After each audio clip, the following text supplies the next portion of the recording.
morning, I could see that they were out there with all these different agencies and groups running checkpoints around the city. And I just watched a whole bunch of TSA people wearing bright blue windbreaker jackets go into the federal building. By the time we got the cameras on, they were already inside. So expect to see a bunch of people that have TSA on their bright blue outfits out here. So that's just some of what's going on here today. But they've got the Dallas County school police out here. They've got everybody out here. And there is a checkpoint that they're running over here. So we're going to see. And it's wanding. It's wanding. Prisoner training, because the establishment killed Kennedy and brought in a police state. Now they are treating us all for our prisoner induction training. Only in America do you have this, where the criminal government fly a helicopter and isn't searched, but the school children are to get into this event. Absolutely amazing.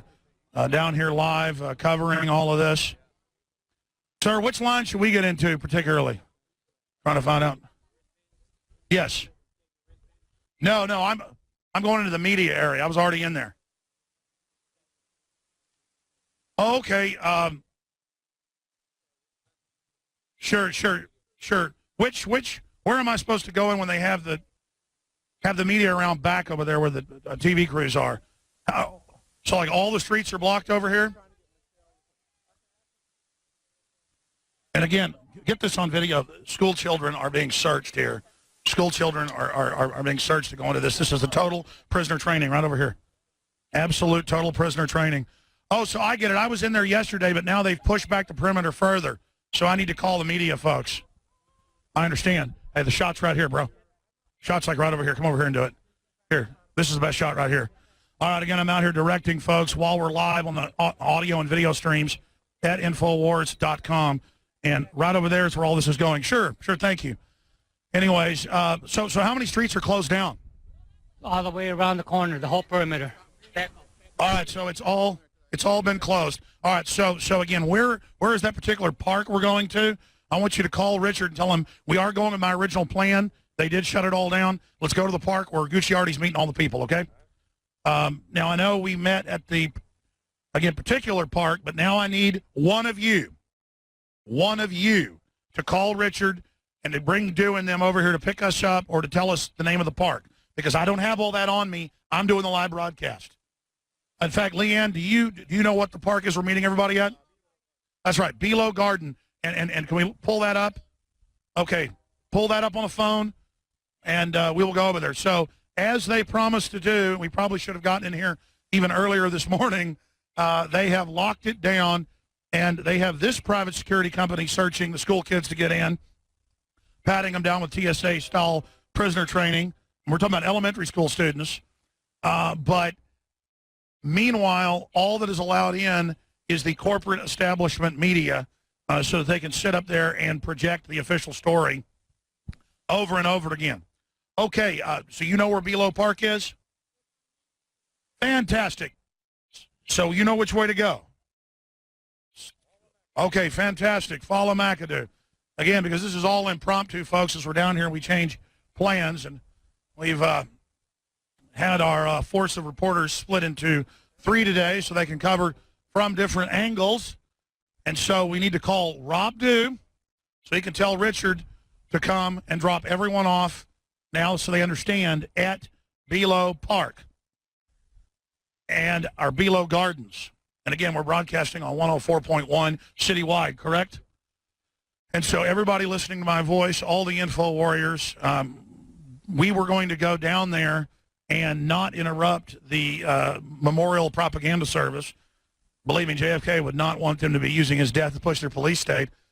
But now we're definitely going to have to demonstrate, because they have shut it down 4 blocks in all directions. Absolutely incredible. And there are masses of school children who are being allowed in to be propagandized and brainwashed and getting off buses, and they're being searched TSA style while that happens. while that goes on. Hey, I tell you what, tell them to tune in to 100.41. I'll give them instructions over the radio. I'll do it that way. I am the chief cook, bottle washer, coordinator. I pay the bills, I carry out the trash, and I love it because this is the real info war. 104.1 FM, and you've got here all of the so-called establishment types that have all pledged here that they believe. These are folks getting off these buses and then being sent down to then go through the TSA style searching. And again, I show this crowd here. I would imagine that there are going to be TSA people out searching, as I saw about 8 of them go in a building with about 10 other cops. So we're down here right now showing everyone who's disgorging to go be props in this movie production, this Hunger Games production of The Lone Gunman Killed the President, and Keebler Elves are real, and Santa Claus is real. And you look at these people that are getting off these buses that are being allowed into the event, and they look absolutely proud. They just look pleased as punch to feel like they're part of the establishment. They were the select people, the 10% of the population that believes that JFK acted alone. JFK acted alone, that Lee Harvey Oswald acted alone. And again, I'm out here broadcasting live. We're going to switch over to the main radio feed coming up here in just a few minutes. If the crew is listening to me, we are headed down to Belo Gardens, and we're on the right direction. And we are following McAdoo there right now. So here we go. And, oh, here's a good shot right here. The city that helped cover up the murder of JFK is now here basically acting like they care about JFK and trying to keep the First Amendment down. They told us we wouldn't be allowed down there yesterday, but we went through their blockade and they backed down. But here we are, ladies and gentlemen, with the police. And this is just one area down here. They're going to have to write a lot of tickets. They're going to have to write a lot of tickets to be able to pay for all this because, they're not going to be able to write tickets all day out there and raise money and find people who have marijuana in their car or other drugs shipped in by the government to put in jail. So, again, network, we're going to go to break here in just a few minutes, and we'll make it on down to the park where we're going to have our free speech march down to the barricades just to exercise free speech because the mayor said that it didn't exist.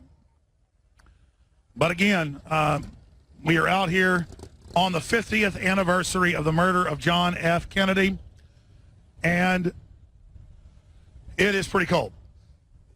Now, where is Leanne McAdoo and Darren McBreen? Darren McBreen, you're out here today. We're walking.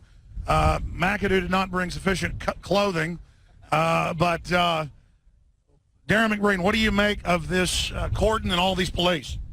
This is crazy. I'd say a lot has changed since the JFK assassination 50 years ago. We now live in a country where the right to peaceably assemble and demonstrate requires government permission, or in this case, it's just prohibited, or we're not even supposed to be here. They've threatened us with arrest. So this is a spectacle. I'd say a lot has changed since back then. That's right. And again, they were going to arrest us or give us tickets. Man, it is windy here. Are you freezing to death, McAdoo? There's McAdoo. McAdoo is shutting like down. a wet poodle out here. Shutting down. Anyways, 104.1, we are transmitting the people's voice of liberty against tyranny, against the state-run media. And they have got all the major streets cordoned off and blocked to make sure that none of the slaves can come interfere. Because we would be like Toto. We would be like Toto. What are you particularly showing me? Oh, yeah, they got a mobile police camera unit here. Look at this.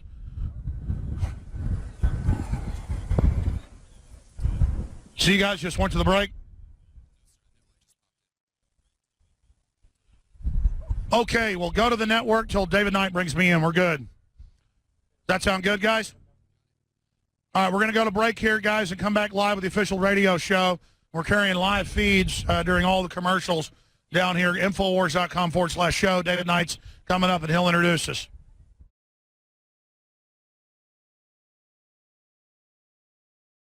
Welcome to the Alex Jones Show. I'm David Knight here in Austin.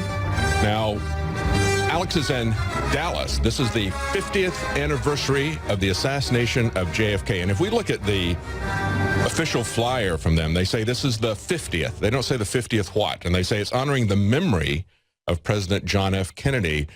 The elephant in the room is the fact that he was killed in Dallas. If they're going to honor the memory, they could do it in Massachusetts or somewhere where it was his home. The reason that this is happening today, that they don't want to talk about, that they don't want anybody to see, is because he was assassinated there. And they don't want anybody to look at the details because the details in the official story just don't add up. And just as that liner said, government cover-ups. We want answers. And so Alex Jones is live on the street. He's on his way to Below Gardens because they've got an area there cordoned off about 4 blocks around where the Dog and Pony Show. They have a big opera ceremony. The Dallas Symphony Orchestra is going to be there. A lot of songs, Star Spangled Banner, America the Beautiful. If you look at the program, it's kind of a big pageant that they've got set up, but they're ignoring the obvious questions. But Alex is on the street right now, and he's got some information for us. It's pretty cold there, isn't it, Alex? It is. We're going to be reporting down here for the next 3 hours from Dealey Plaza.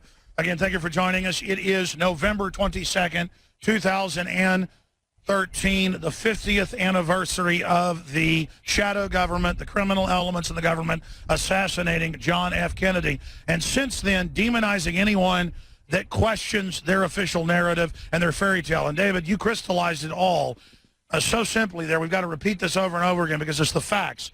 This so-called memorial is about letting the state-run media, as they've been doing the last week, regurgitate the official narrative over and over again and demonize anyone that questions their propaganda. And they have now blocked it back about 3-4 blocks from Dealey Plaza in 2 directions, about 2 blocks where we're at.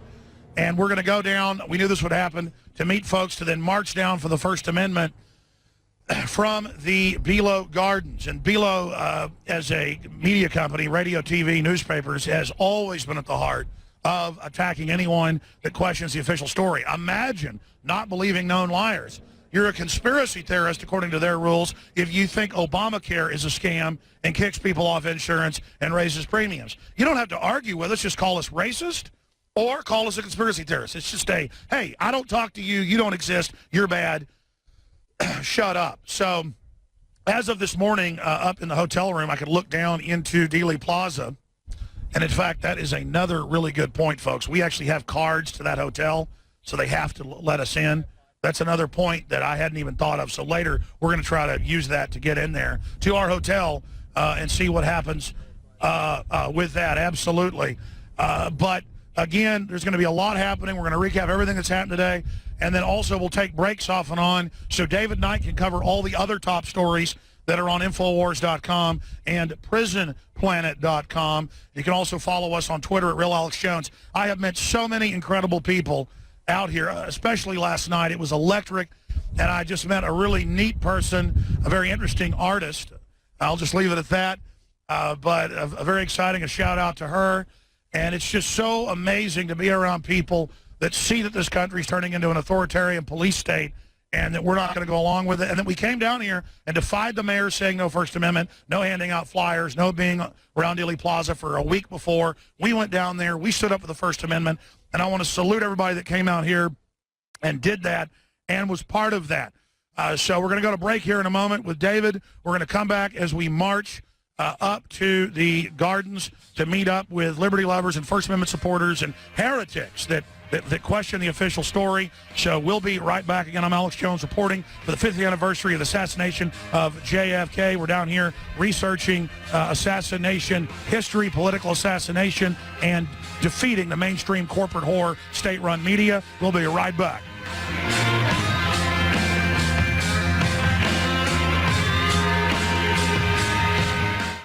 Welcome back to the Alex Jones Show. I'm David Knight here in Austin. And in Dallas, we have Alex Jones and crew covering the 50th anniversary of the JFK assassination. Now, reading from the official flyer, listen to this.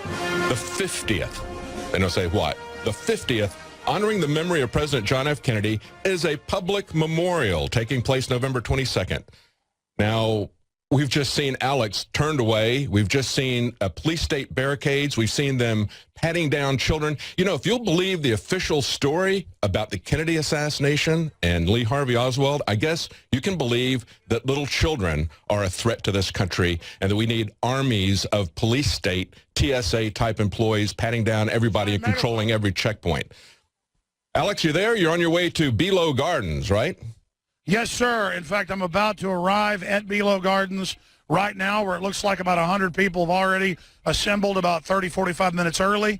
In about 30, 45 minutes, if you're listening to us locally on 104.1, the Patriot channel we put up for the few days, to go through the electronic Berlin wall of censorship, you can come down and join us at the corner of Commerce Street and Griffith. It's just about 5 blocks away from Dealey Plaza. Again, you can just search engine it. It's very, very easy. We're going to march on Main down to the barricades where they have literal TSA. Actually says TSA. I saw TSA coming out of federal buildings, and they have people searching the folks that are there. So absolutely amazing that this is going on. They've now blocked it off, I don't know, 3, 4 blocks on one end, 3 or 4 blocks on the other, 2 blocks on another side. And then I don't know how many blocks on this side. When we march down, we will find out. But they've got police a good 7, 8 blocks up the street, even where I'm looking down the road. Huge police presence here. And it is a very cold day. I guess about 35 degrees or so. I can feel sleet hitting me in the face. Because of the bad weather, we were unable to get the aircraft up into the air with the banner towing to get the word out to folks. But we are here at the Belo Gardens right now. Yeah, good job being there, folks. And they have a giant megaphone made out of wood here that will show TV viewers. If you're watching on Infowars.com/show, or radio listeners can just search Belo Gardens and see an image of this giant megaphone that they've set up and put out here. Their passports expired, and they just never renewed it, or, you know, so you can... It's got droning recordings coming out of it. Totally bizarre. So we're here, but David Knight said it perfectly earlier. This is a giant, I said a week. I mean, it's got to be 2, 3 weeks that they've every night on the news, TV, building towards a crescendo, pushing the official narrative that's already collapsed like Humpty Dumpty into a million pieces. They're pushing this official narrative over and over and over and over again that one lone guy did it. And then we've talked to people that are allowed to go in. You've got to promise to say nothing. You're not allowed to have cameras. Even you're not allowed to have cell phones. You've got to be patted down. You've got to agree with the official story, basically, to go in as props for the big stage, like you're in the Hunger Games or something. And we've got the guys accidentally turning it on here. Just show you how. It's right here. There you go, folks. That's the on-off switch for the bullhorn. All right, we are broadcasting worldwide here. Anyways. Well, I didn't know that, too. You got to have that bullhorn for a while until you know that. Anyways, oh, man, this has been a crazy couple days here. It is so awesome to be here with you in defense of liberty. Yeah. So what they're here to do is basically have a giant stage like Wizard of Oz or Hunger Games so they can just keep pushing the same narrative, the same lie over and over and over and over again. And I see a lot of parents here that have brought their children out today. I can't think of a better real education than learning about how the media is controlled in this country, how we have a state-run media, how they're literally setting this up for the world stage to push propaganda on the world and to make the planet think that Americans believe the official story of the JFK murder, because it's as high as 91% in many scientific polls, on average 85% or so. They vary. Robert Groden agreed with that number, and he's one of the foremost experts in the world on it. But overseas, it's in the mid-90s, as high as 95, 96. I mean, no one believes it except for establishment people who don't believe it either. They just understand it's important to lie to everybody and play along. There's no shadow government. There's no bad men. Big government never does anything bad in history. Everything the government tells you is true. Everything the mainstream media tells you is true. But don't believe any citizen journalist. Don't believe any activist. No, whatever you do. And it's not a bad thing that in Tiananmen Square, they don't let you onto the square for political speech or to hand out leaflets. Then it's not bad that in Dallas, the mayor said, we want to be like the communist Chinese government. We want to absolutely shut down everybody's free speech and arrest you if you demonstrate, arrest you if you march, arrest you if you hand out flyers, arrest you if you have signs. So we came here in defiance of all that. We came here in defiance of this tyranny. So there it is. John F. Kennedy, the very word secrecy. Let me read that to folks on air. Let me read your sign, brother. And I've actually got the recording of this. I think it was at Columbia University about a month before he got killed. The very word secrecy is repugnant in a free and open society. And we are, as a people, inherently and historically opposed to secret societies, to secret oaths, and to secret proceedings. My gosh, he was a conspiracy theorist. He probably thought water was wet and ducks quack. Hey, is that John B. Wells over there? Come on over here, brother. Yeah, I got to tell everybody something. Host of Coast to Coast AM on the weekend does a great job with George Norrie and the rest of the team. That's a sharp coat, brother. Good to meet you in person. Listen to this, folks. I apologize, but I wasn't told I was supposed to speak at some event. No one ever told me. And then the crew went out to it, and they come back and they go, yeah, there's your name tag, your top billing with John B. Wells. So I wish I would have known about that in time yesterday. I would have come, but that's a dangerous thing sometimes when folks put you on the marquee and then you don't show up, but then you don't even know. But then if you do show up, well, then who knows what's going to happen. But I tell you, man, this is crazy. It's good to meet you in person. Feel like I know you from all the times you've been on with us via video Skype. We're out here. What do you make of what you've seen happen the last few days? I know you are a Dallasite. You live here, but you're not allowed to go inside of that perimeter, even though you have 16 million listeners. I'm normally not at a loss for words, but I'll keep it short. I think they're worried about something. Look at all this police action around here. Federal police right across the street. Never thought I'd live to see the day when we had federal police. I don't understand what they're so worried about. And then again, yes, I do. Because it's just, like the sign says, 50 years of lies. And that's what it is. Matter of fact, that manhole cover I've been singing out about that connects to that shaft, last Thursday I was down there shooting some video, 4 fresh little weld marks right on it. And there are rumors that the street, the grade of the street is going to be changed so that all evidence, all food for thought will be removed. And a few years go by and people forget about it, or at least that's what they're counting on it. But I don't think we're going to forget about it. We have to get to the truth of this before this country will ever heal over this tragedy. Well, what's amazing is a lot of people I know tried to get permits to get in and be part of the media. But if you're real media or alternative media, not state-run, it doesn't matter if I've got millions of listeners. It doesn't matter if other newspapers have thousands and thousands of readers. It doesn't matter if you have tens of millions of listeners. They don't care. You've got to be part of the establishment that for 50 years they're all complicit together, covering it up. And the mayor was saying they were going to arrest people that demonstrated or handed out flyers. I think we've had a big victory standing up to them.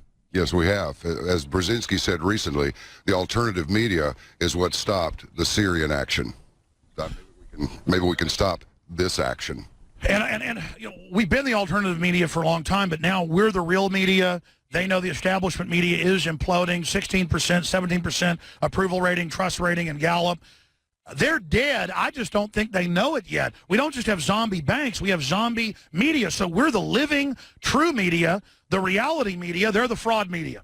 It's the passing of generations. We are the generation now that will replace them. And regardless of what they do, we now have the means, we have the internet, and we have the will to get to the truth and reveal the truth and reveal in the revelation of the truth of what happened to John Kennedy. We will also know how it is that we have had our great awakening, and we've awakened to the fact that we're shrouded in shadow, and we will be the generation that clears those shadows away, that brings the light to it. What are you going to be doing today out here? Are you going to march with us? Absolutely. That sounds pretty un-American, to march for free speech. Well, hey, put whatever T-shirt on me you want that's anti-establishment. That's me. I've lived through several decades of this and just continue to ask questions and got no answer. So I'm with you and everybody who's here. But asking questions, like Kennedy said we should do, is a thought crime. Do you want to apologize to the head of Homeland Security and others for asking questions? No, I'd say quit while you still can, gracefully. undoubtedly, as a syndicated talk show host, we talked on air about it, the mood of the country is accelerating towards total awakening. Yes, it is, and they know this. The establishment knows this, and at this point, it's unstoppable. We are not going to get tired. We are not going to forget about it. We are not going to resign ourselves to how it is. We're gonna go forward until we get our way. We are the people. You know, I'm kind of like a alley cat running around yowling at night when I'm on the radio. Isn't it nice to hear that smooth, happy, reassuring voice of John B. Wells? We'll just have you host the show the next 3 hours. I'll give it over to you, but I got your back, okay? You're awesome. Well, listen, I want to talk to you some more over the next 2.5 hours with David Knight riding shotgun with us back in Dallas. And listen, we got to go out and get that steak sometime. Let's do it. It's on me. Oh, no, it's not. You get the beer, I'll get the meat. All right? Oh, beer and red meat, that sounds really terrorist. It is. Yeah, absolutely. All right, folks, we're going to break. David Knight's there at the Command Center in Austin, Texas. I'm here at the Belo Gardens, and we're going to start marching in about 15, 20 minutes down towards the barricades to point out all the censorship and the fact that they're trying to have this controlled stage to put out their lie, but it is failing. We'll be right back from Dallas, Texas, the 50th anniversary of the shadow government coup d'etat. Stay with us. Alex Jones here. Welcome back to the Alex Jones Show. I'm David Knight here in Austin. Alex Jones and crew are in Dallas. This is the 50th anniversary of the JFK assassination, and he's gathered there in Belo Gardens. That's where they've pushed out all the thought criminals. You know, anybody who's thinking is a criminal now. Of course, the CIA likes to use the term conspiracy theorist. That's a term they weaponize, and just calling somebody a conspiracy theorist is supposed to shame us into silence, but it doesn't. They're speaking out. They've actually got a giant megaphone there at the park. And Alex was just talking to John B. Wells, and he's got some other people there that he's talking to about the assassination. Alex, back to you. Sure. I think that's some Belo art project. Sorry I wasn't clear earlier. It's got like school kids recordings playing on it, but it's just funny that we chose this place to meet not knowing there'd be a giant megaphone. It's very appropriate, very fitting, apropos, and many other terms they could use to describe it, but we're here, and John B. Wells is out here, and I want in this short segment and part of the next segment to talk to folks that are here on the ground to get their view on what's happening, and then we're going to begin in about 20 minutes marching down just to show folks that we're awake. If you're listening in Dallas, Texas, and you're within 10, 15 minutes away, you're listening on 104.1 to us right now. That's a micro people's station on an open frequency we're doing for 2 or 3 days to counter this Tiananmen Square level blocking off of large areas of the city, only letting people in that agree with the official story, only letting corporate establishment media, dying media, run things. If you're against all that and you're listening, you need to come down to Belo Gardens. And again, what's this? This is the corner of? Commercial and Main and Griffith. Main and Griffith. Main and Griffith. Across from the Federal Building.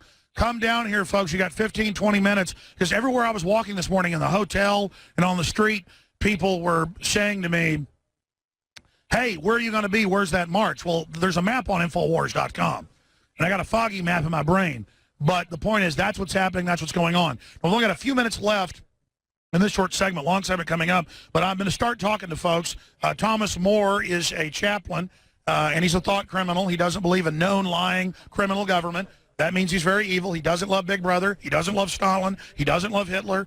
He doesn't love Mao. He doesn't love Fidel. He thinks they're all bad. He's not allowed to think that. Having an opinion about things is a conspiracy theory. Anyone in government is good. Romans 13, Hitler's favorite verse, do what you're told. But you're actually going to read some of what President Kennedy said, some famous things. First, I have a prayer of invocation from Kennedy's inaugural. Will everyone please uncover?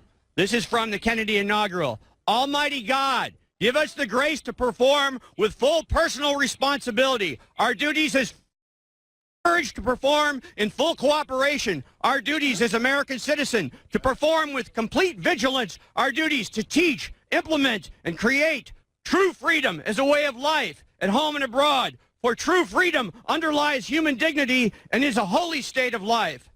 We thank thee for our country, for the manner in which thou led our fathers to establish this nation in which all men have equal rights to life, liberty, and the pursuit of happiness. Help us to unite. Help us to so unite duties, and rights, that there may develop in our people a new maturity that will continually produce a life more abundant, liberty more responsible, and spiritual satisfactions more abiding. Amen. Here is a brief quote from JFK in that inaugural. Now the trumpet summons us again, not as a call to bear arms, though arms we need, not as a call to battle, though embattled we are, but a call to bear the burden of a long twilight struggle, year in and year out, rejoicing in hope, patient in tribulation. A struggle against the common enemies of man, tyranny, poverty, disease, and war itself. In the long history of the world, only a few generations have been granted the right of defending freedom in its hour of maximum danger. I do not shrink from this responsibility. I welcome it. I do not believe that any of us would exchange places with any other people or any other generation. The energy, the faith, the devotion which we bring to this endeavor will light our country and all those who serve in it. And the glow from that fire can truly light the world. John Fitzgerald Kennedy Inaugural, 20 January 1961. Thank you very much, Alex. You bet. How long do we have till break, guys? I probably should have worn a watch today. All right, we're going to go out in 30 seconds. We're going to come right back, ladies and gentlemen, at the end of this break that's coming up. And then I'm going to real quick give each person 30 seconds a minute so we can get to a bunch of people that are here. But I thought those quotes were pretty powerful. I was aware of those quotes. Kennedy wasn't perfect, but he loved basic human freedom, and he wouldn't sell America out to the New World Order, so they blew his head off. And we're not going to let his murderers get away with it. We're here in Dallas 50 years later. Infowars.com. Follow us on Twitter at Real Alex Jones. We're taking America back.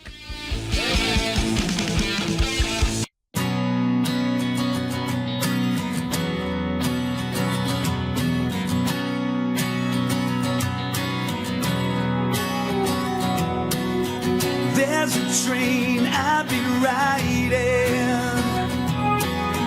and it's time I got off. Something's got a hold of me, and I fear it's made me soft. When we pull in the station, are the resistance. It's Alex Jones. Welcome back to the Alex Jones Show. I'm David Knight. I'm here in Austin, and Alex is in Dallas. Now, we once had a president who said the very word secrecy is repugnant to a free and open society. That president was killed 50 years ago today.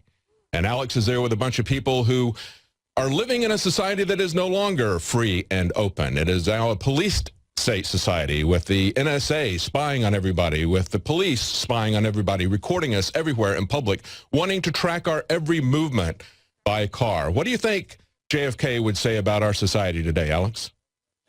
Well, undoubtedly, he would be completely horrified. And when they came to him and wanted to stage terror attacks in America under Operation Northwoods, declassified, PBS News covers it, you name it, ABC News has covered it. When they came to him and wanted to stage terror attacks, that's when he really figured out, whoa, the government's bad. I got to clean it up. We got to do something. And it wasn't like he was an angel. He just wasn't evil. Neither was his brother, so they killed both of them. I wanted to get Anthony Gucciardi's take on things because I'm talking to an ABC reporter, speaking of the devil, and then get his take on what's happening here today. But I want to salute all of you out here in the rain and the cold who are fighting for all our free speech and for the truth. Yeah! Yeah! And again, folks can see the feeds. Folks can see the feeds up on Infowars.com/show. Free to everybody there. There's already some demonstrating going. We're going to be marching in about 15 minutes, but I want to talk to some of the crowd here first. Anthony Gucciardi, Infowars.com, reporter, StoryLeak.com is your site. Yeah, exactly. So what happened was we were standing around listening on the live broadcast to over 160 AM and FM stations, and someone had tapped me on the shoulder saying, hey, there's an ABC reporter going around asking people a lot of weird questions. So I was trying to find her. I went over, and then she was already asking someone, oh, do you homeschool your children? Oh, why do you do that? Predominantly homeschool, trying to make everyone sound insane. And the woman was really laughing and like acting demonic. It was like animated in her hatred of us. Oh, yeah, exactly. And then I started talking to her, and she said, so who's this guy? Is he some local guy? And I said, no, it's Alex Jones. He's on 160 AM and FM station. She goes, so Dallas then? I mean, it was, it's as if they don't understand. But again, no, they do know. They call themselves reporters because they can go find whoever they want to make up a story off of BS. like if they, see, it's like it's journalism inverted. They claim, oh, we don't have opinions, but then they just go around cobbling BS together. Go ahead. Of course, because they think they're part of the elite, when in reality their website traffic ratings are like millions of times lower than even InfoWars. And, InfoWars is just dominating them all. And they're afraid of us. That's why they're blocking off all these streets, because they know if we go in, we'll completely take over it. Just like yesterday and the day before, what was all the news about? The news was about how we were walking in with massive crowds of hundreds of people taking over the entire event. They can't stand that. We went up to the actual media, too, and we talked to the reporters, and we said, do you believe the official story? Can you believe this attack on the First Amendment? And they would always say, yes, it's actually a fairy tale. Yes, it's insane. As a Global Wire person told me, we can't even believe this is going on. This is truly insane. The First Amendment doesn't even exist. You ran into at the restaurant the head guy of a major network, the head guy over production, and he was like, oh, this is pure crap. Yeah, he was baffled. He was baffled what was going on. He said basically his whole crew, he was running a team of, I think, 45 people. They were just sitting around drinking. They had they couldn't fathom how anyone could toe the official story and believe it. They were just blown away. They're here just to get the job done. They're here. They've been told, as the major wire person told me, to go out, find the quote-unquote conspiracy theorist and, slime them, smear them, make them look bad. But then we're rolling in with crowds of hundreds of people, bullhorning them, and they're like, oh, my God, this is actually the story. That's bigger. This is now the #1 story of the whole thing. That's right, but they really want to have this worldwide, the propaganda they put out at the little memorial that starts in about 30 minutes. We're about to march down there. Leanne McAdoo, give us your take on what you think's happening. I just think it's a very powerful moment. I feel like even when I woke up this morning, like the spirit of JFK, I mean, obviously the ceremony is going to be beautiful and remembering what a great person he was, but this is what it's all about right here. We are fighting for liberty. We are taking our country back. We're going to storm down to Dealey Plaza and let them know that we're not going to buy their lies, and it's true. We are the story. We are bringing it to them, to Dealey Plaza. That's right. If we would have not shown up, if you would have not shown up, we wouldn't have done this. They could just put out their story and say everyone agrees but one homeless guy that JFK was killed by a lone gunman. And everyone knows Obamacare gave you free health care, and it worked perfectly for everyone. And everyone knows the government never lies. And so everything's going to be just fine. But no, the people know the truth. We're not buying the fraud anymore. Sir, you showed me an ad in the paper that was interesting. Tell us who you are and what you wanted to tell folks. My name is Rich Sheridan. I've lived in Dallas for 30 years. I've run for political office, and I understand the politics of Dallas, Texas. Today, in The Observer, a weekly publication. Turn it this way if you want to see it. Go ahead. Weekly publication about LBJ wanting for the murder of Kennedy. In today's Dallas Observer, it's free in newsstands all downtown Dallas. I was published, by the way, on Wednesday by the Dallas Morning News, called an extremist. Let's hear it for the extremists. Who are the extremists? The lying politicians, the media, or the extreme truth that we're giving out there to counter their lies? And if I could just may say this. Assassinated, John F. Kennedy, assassinated in Dallas, Texas on November 22nd, 1963, by a cabal of fascist, racist, military, industrial, oil complex warmongers. JFK's assassination began the death of democracy in our nation. Let's come together on the occasion of JFK's 50th memorial, share our truth, expose all the conspirators, and be part of the rebirth of democracy and part of our nation's and world's new Peace Corps. Let me quote a former mayor about the cabal that runs this city. Former controversial mayor Laura Miller, who had her own battles with this cabal as mayor, wrote this in the Dallas Observer about today's political offspring of the cabal that also controlled Dallas at the time of JFK's assassination. Quote, the Dallas Citizens Council that resides in the tallest building in Dallas on the 62nd floor, an elite cadre of wealthy goons, greedy and egotistical, who have taken advantage of the city through tax breaks and public land deals, and it was started by a former mayor, R.L. Thornton, and KKK member in 1937. Very interesting. Thank you very much. All right, again, we salute you all for being out here. Sir, I talked to you last night. Come be on the radio with us. How you doing? Doing great, thanks. Tell us where you came from, what you're doing here. I came here from Florida to be here part of this, thanks to you, and to stand up for the freedoms that we're losing in this country every second, really, it seems like. And I couldn't have done it without you, and I appreciate everything you do. No, don't thank me. I want to be thanked, but I have to thank you because, for me personally, just because for waking me up to some of the things that I've was asleep to, and the health things and a lot of the other issues, like I take the tangerine, I'm on the Nationwide, and just all those factors that I didn't really know about has really helped me a lot, and I really appreciate everything you guys and your crew has done, and I'm just glad to be here with everybody, and it's been a wonderful experience so far. What do you make of their attempts to try to block out free speech in this town? I mean, it really shows that if they could, just like people that run this government, all the countries they take over, they put dictators in, they put oppressive systems in, so if they can do it here, they will, and they are. The bad guys run the country. I mean, it's a fact that every major dictator, when the United States government has a choice, they put dictators in. They oppress and steal because it's not the government, because we the people have let total criminals take over. And it's never been perfect. It's been bad throughout history. All governments end up being bad. It's just that now they say, no, governments are never bad, so we can't even have a debate about fixing it. See how fundamental that is? Jim Mars is here. We're going to talk to him in a second. What do you think about that? Well, it's you're accurate that they will do that, and they have done that. I was down there at the gate handing out flyers early this morning, and I got accosted by a couple of those guards or whatever you want to call them, asking me what I was handing out and why, and questions. Wait, this is key. This is key testimony. I want to shoot this in high def because this happened to our reporters when they didn't have cameras on.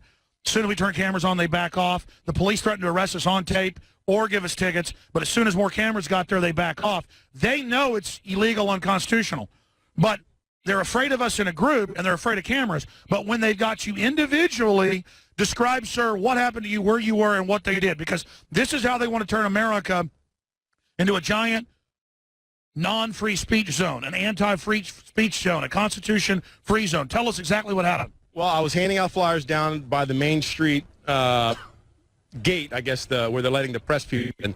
And as I was doing that, I was talking to people and explaining to them don't believe the official story. One of the guys, it looked like, and he had a red suit on. He came over to me and asked me, what are you handing out? And I gave it to him, and he said, you can't do that. I said, why? I said, because you're not allowed to. And then I said, well, I'm going to keep doing this. And then he went over, and I saw him talk to a police officer who both looked at me. And I'm a felon from when I was 18 years old. And so I was thinking to myself, well, maybe they're going to try to lie or do something on me. You know what I mean? You can't trust them. So I kind of just backed off a little bit, just walked away and watched them and started handing out my papers some more. And the guy told me that I had to leave. The guy with the red shirt told me I had to leave because I was filming where they said no bullhorns, you know, what you're allowed to bring in the event. And But you weren't in it. And again, this is the key to all this in America, ladies and gentlemen. This is what it's become, where there's outside of law, they're saying in America you can't talk to people and you can't hand out any paperwork. I mean, that is simply amazing. And I know we've got some bad audio right now. Network, can you hear me? Okay, just boost it because I noticed sound levels went way down. Thank you so much, sir, for standing up for freedom. Let's give a round of applause and a hooray for the thought criminal. I mean, this is so extreme. Jim Mars is here with us, and sir, I've never been around such evil. Americans gathering in a square to remember a president murdered in a conspiracy, talking about freedom, handing out sheets, pointing out there's a violation of free speech, and then they come over and try to intimidate people and tell them they can't do that. I think that man should be arrested and probably executed. I mean, in fact, I'm bad. I want to apologize. In fact, maybe I should cut my tongue out. I mean, this is so un-American what we're doing. You, for 45, 50 years, as a former Star Telegram reporter, really since it happened, you even met Jack Ruby, knew him. How dare you report on this? How dare you question? You are an extremist. You're an enemy of Mao Zedong and Hitler. You do what government says. Do you want to apologize? Exactly. You know what really gets me is that James Tague, who was the third man wounded in Dealey Plaza, they won't let him in. Bill and Gail. Good. He should be sent to prison. Bill and Gail Newman, the closest people to Kennedy when he was shot, and who within an hour of the assassination were on television saying the shots came from up behind them on the grassy knoll. They won't let them in. Arrest them. They're evil too. I know. Gee, this is the thought police, you know. Well, no, once they don't let you gather, then they do come and arrest you at your house. That's the next step, folks. They want authoritarianism here. But let me tell you this. You're going to love this. I just came from inside Dealey Plaza. I just wandered on in. And got all the way down in there, and finally some minion said, hey, you don't have an armband. I said, oh, well, I must have forgot mine. You got to have a Nazi armband to get in. That's right. That's right. And so finally they ushered me out, even though months ago I contacted some of the organizers and said, hey, I've written about this for 50 years, and I've, I wrote the book that Oliver Stone's movie was based on. I said, can I get a ticket to get in? And they said, no. No, only I talk to people that go in. They have to agree that they agree with the official story. Right, exactly. Now, this is 1984 Orwellian thought police. No, that's a conspiracy. Nothing bad's happening. Hey, Obamacare is free, and it works great. Hey, well, didn't he say if you like your kids, you can keep your kids? Oh, my gosh. What's the time there, folks? Okay, we got about 4 minutes. We got a break. What do you make, though, Jim Mars here with us?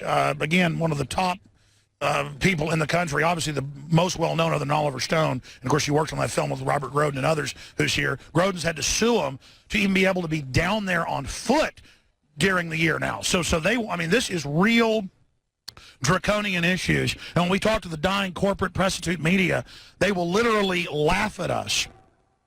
Or they won't laugh at us when we talk about the First Amendment. They agree and go, listen, I had a major newspaper person today in the lobby, and they said, listen, I'm here. I'm writing a piece.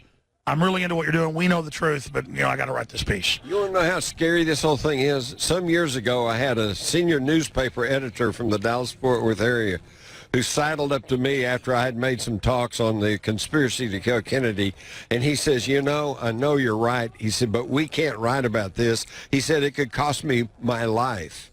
Now, I don't for a minute believe, I'm not so paranoid to think that they're going to come down and kill some editor because of something they published in the paper. But the point is, this fella did.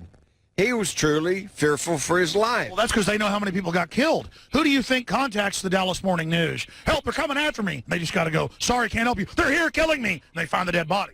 They just got to cover it up. They know. Exactly.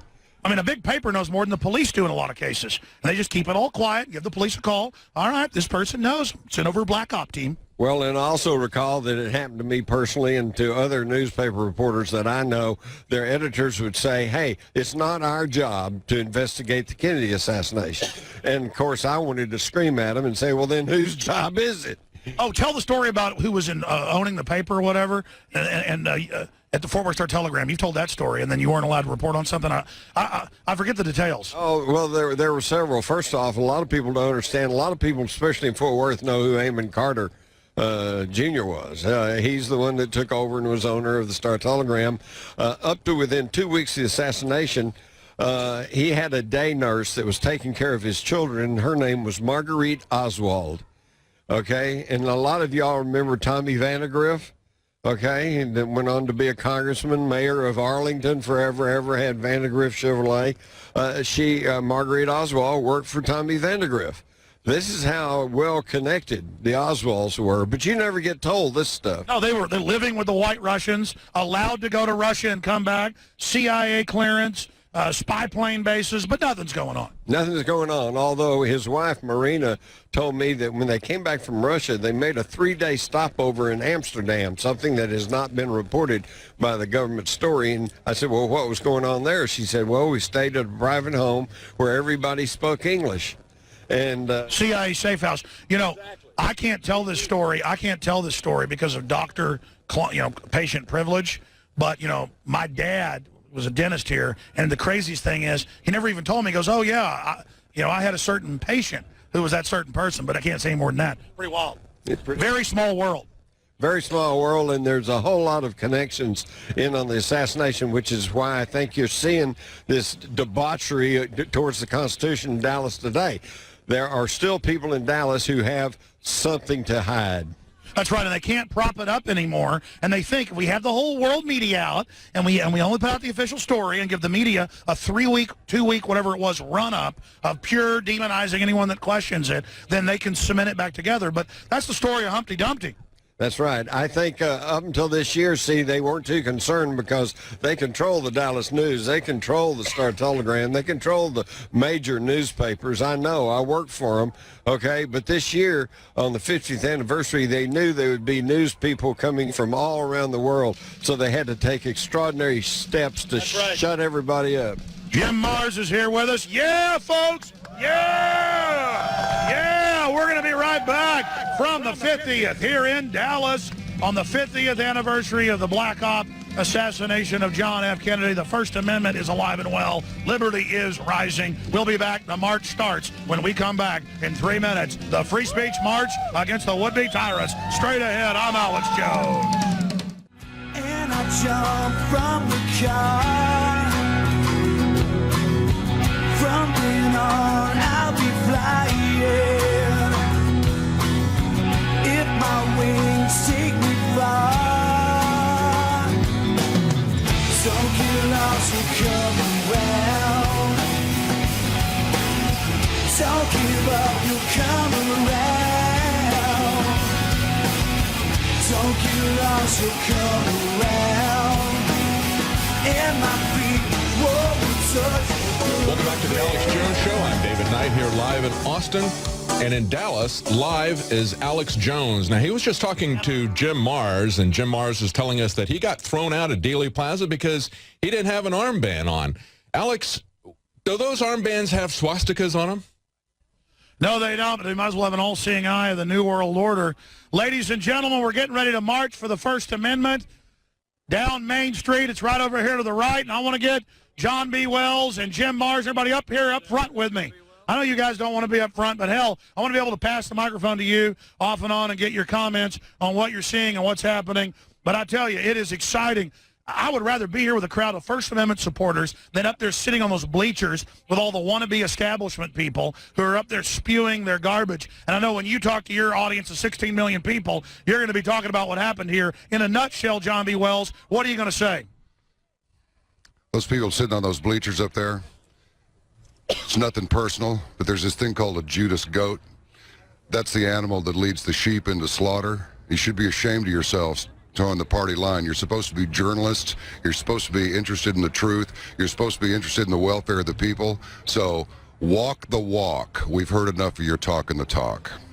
Absolutely. And so many of these media people behind the scenes, they either laugh at us, but the majority of them go, no, I know what you're saying is true. I mean, major wire reporters, local newspaper person from the Dallas Morning News, you name it, tell me, oh, we know the truth, but we're not allowed to. My God, that's total evidence when there's an agenda of you will go out and you will make fun of these people. That's the proof that they would have an authoritarian regime if they could. Look at what they're doing with Obama right now on every issue, just using executive orders outside of Congress. There's this little gal named Amber Lyon. I had her on Coast to Coast AM one night. She is doing a special assignment in a not-to-be-disclosed location and a not-to-be-disclosed subject. And she is the one who came forward and said that while at CNN, they were paid to report some stories, they were paid not to report some stories. And that pretty much says it all. And guess what? CNN is moving away from news. So that's it, folks. If you get tired of something and you're sick of it, quit buying it, and it'll go away.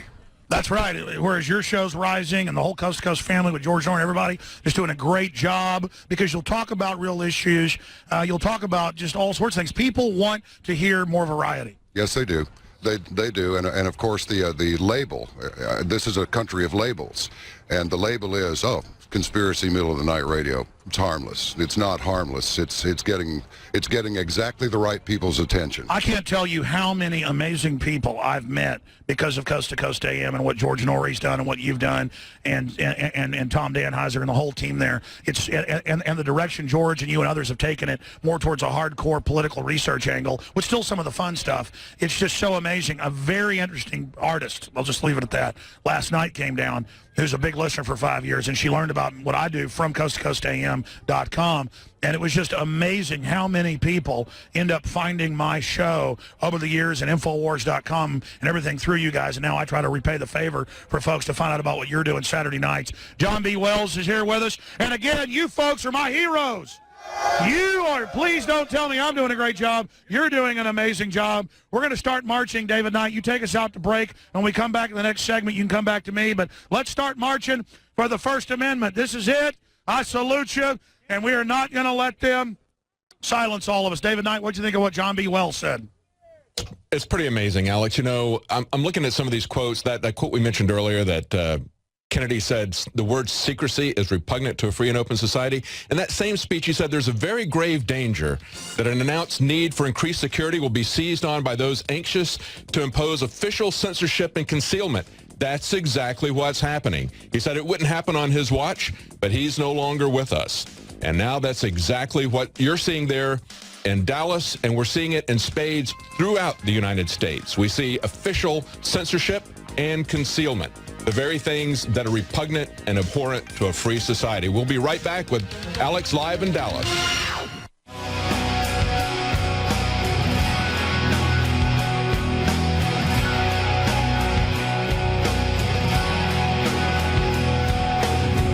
Tell the pilot, take me higher. Leave it all on the ground. And I hope we won't land soon. Altitude keeps me down. Don't get lost, you come around. Don't give up, you'll come around.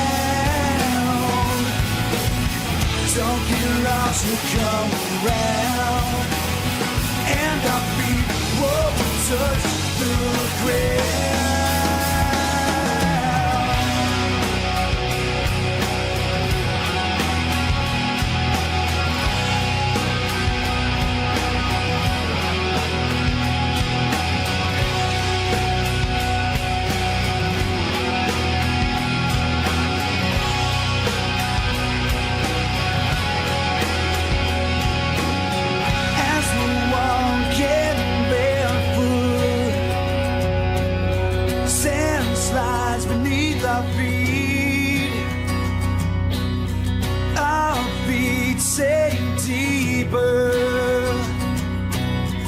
Find it hard to believe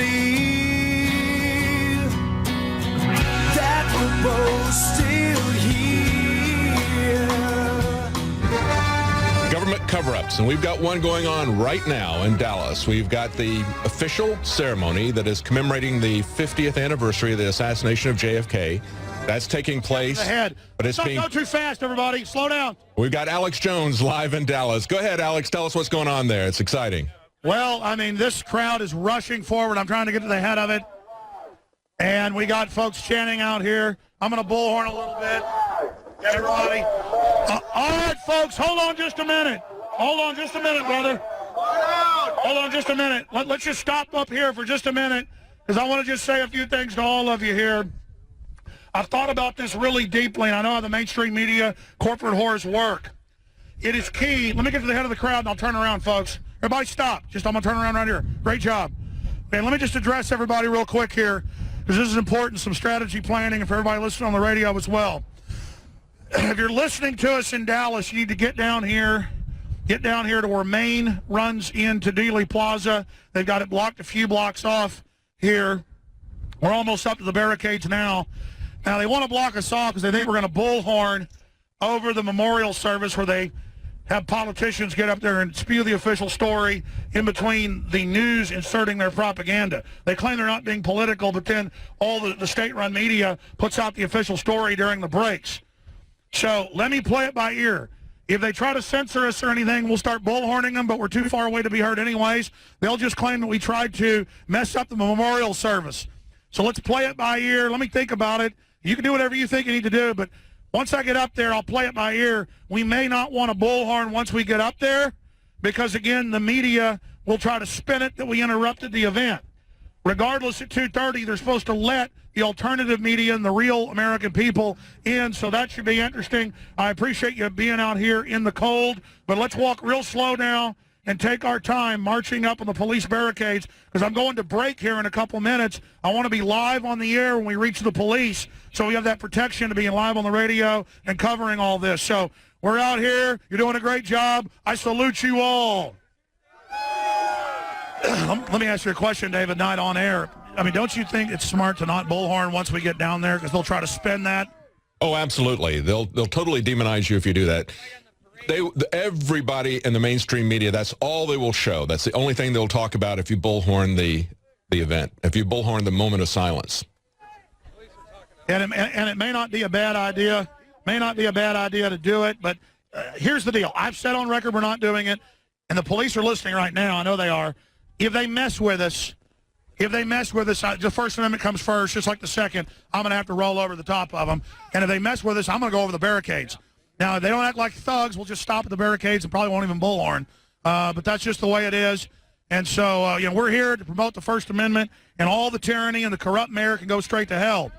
That's right. Anybody that stands with us is a freedom of liberty, whether they be police, general citizens, it doesn't matter. We're here. This is not communist China. And the people trying to censor us can go straight to Hades or straight to North Korea and suck on the toes of Kim Jong-un. All right, brother, when are we going to break here? We've got about a minute. Okay, all right. Well, we will cross this barricade coming up at the beginning of the next segment. Let's start going now. Let's start going now. We are moving forward, and they're moving more police in right now. And then we're going to go to this break. We're going to slow walk. Let's slow walk it so that we have plenty of time. We're going to look at break in a moment and then come back. This is real, unscripted, hardcore truth journalism in their face. True history happening. And we are going to resist this tyranny by coming and literally raining on their parade. And the good Lord above is certainly freezing all the blue bloods' butts up there that are sitting on those bleachers right now. We the people are out here staying hungry, marching around in the cold, and it is awesome. And my crew has never done a better job than they're doing right now. As we go out to break, here's for the InfoWars crew. Yeah! Yeah! InfoWars! InfoWars! InfoWars! InfoWars! InfoWars! InfoWars! InfoWars! InfoWars! You're the one I can see. Tell the pilot, take me higher. Altitude keeps me down. Don't get lost, you'll come around. Don't give up, you'll come around. Don't get lost, you'll come around. And our feet won't touch the ground. Altitude keeps me down. Tell the pilot, take me higher. Altitude keeps me down. Tell the pilot, take me higher. Altitude keeps me down. Altitude keeps me down. Altitude keeps me down. Altitude keeps me down. Altitude keeps me down. Altitude keeps me down.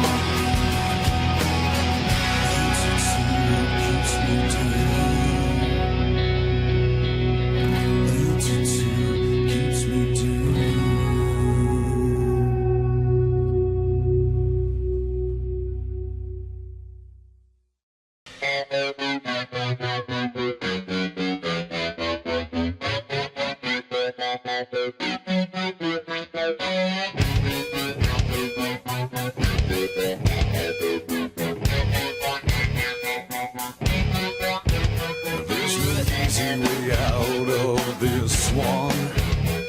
You come up short, you've lasted too long. With the flick of a wrist, it all comes down.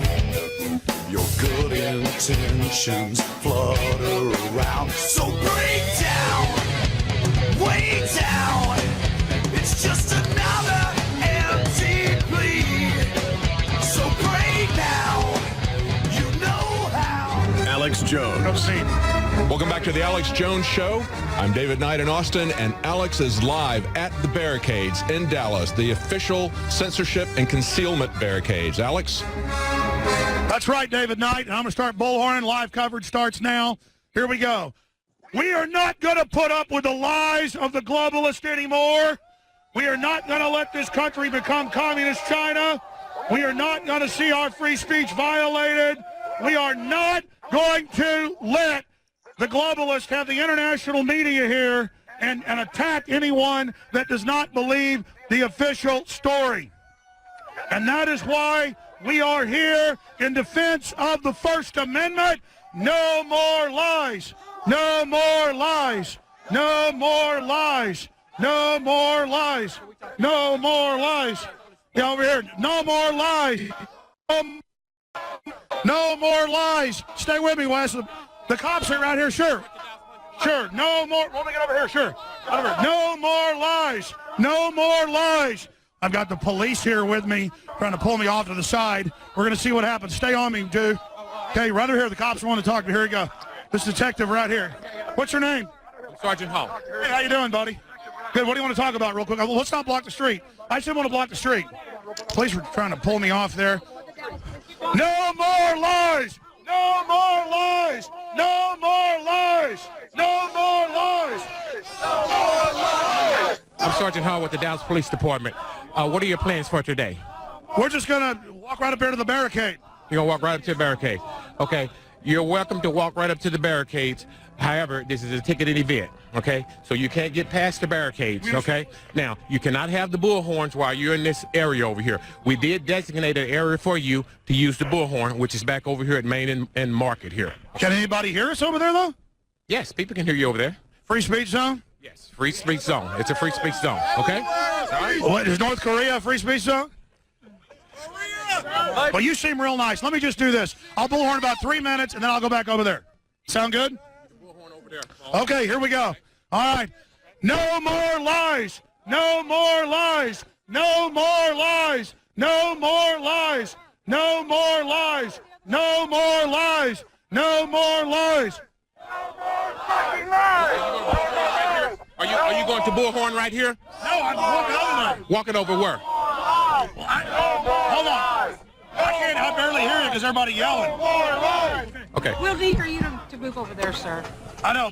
Why? Because the mayor doesn't want anybody to hear the voice of the people. The free speech zone's over there. This is a We don't respect free speech permitted zones, ma'am. area over here, sir. What I thought the permanent area is past the whole country. It's over there where you have these people getting searched. No, sir. Actually, the permit starts right here. But quite frankly, the mayor had said we couldn't hand out flyers anywhere in the city. Well, I don't know about that, sir. But if you're going to use the bullhorn, we'll have to ask y'all to move over there to the other side, sir. Okay. Well, if I don't stop, what is he going to arrest me? Subject to. You're subject to being arrested, okay? All right. Well, I know that, but I mean, my whole issue is in Tiananmen Square, people got arrested, and they got what would happen if I got arrested? I'd be taken to loose derrick? You'll be taken into custody, yes. That's worse. As a thought criminal. What's your name, sir? I'm Sergeant Hall, okay? Do you believe in the First Amendment? Yes, I believe in the First Amendment. Yes, I believe in the First Do you believe the official story of Kennedy? Mr. Dawes. I'm not even on a bullhorn now. I'm not going to debate the First Amendments with you, okay? I'm here to explain to you that you're at a ticketed event. You have a right to come and enter inside the zone of the event, but you cannot go past the barricades. You cannot use the bullhorn when you're in this desk. I got it. I'm just deciding what I want to do. Hold on one second. All right, I think I'm going to go in there and not use the bullhorn. Let's all march in there, but not use the bullhorn, which I already said I don't want to do because the media will say we're interrupting it. Then let's all march through. No, hold on. I got to use this. Tell them. Let's all march through, but don't use our bullhorns because they will say we're interrupting it and it'll make us look bad.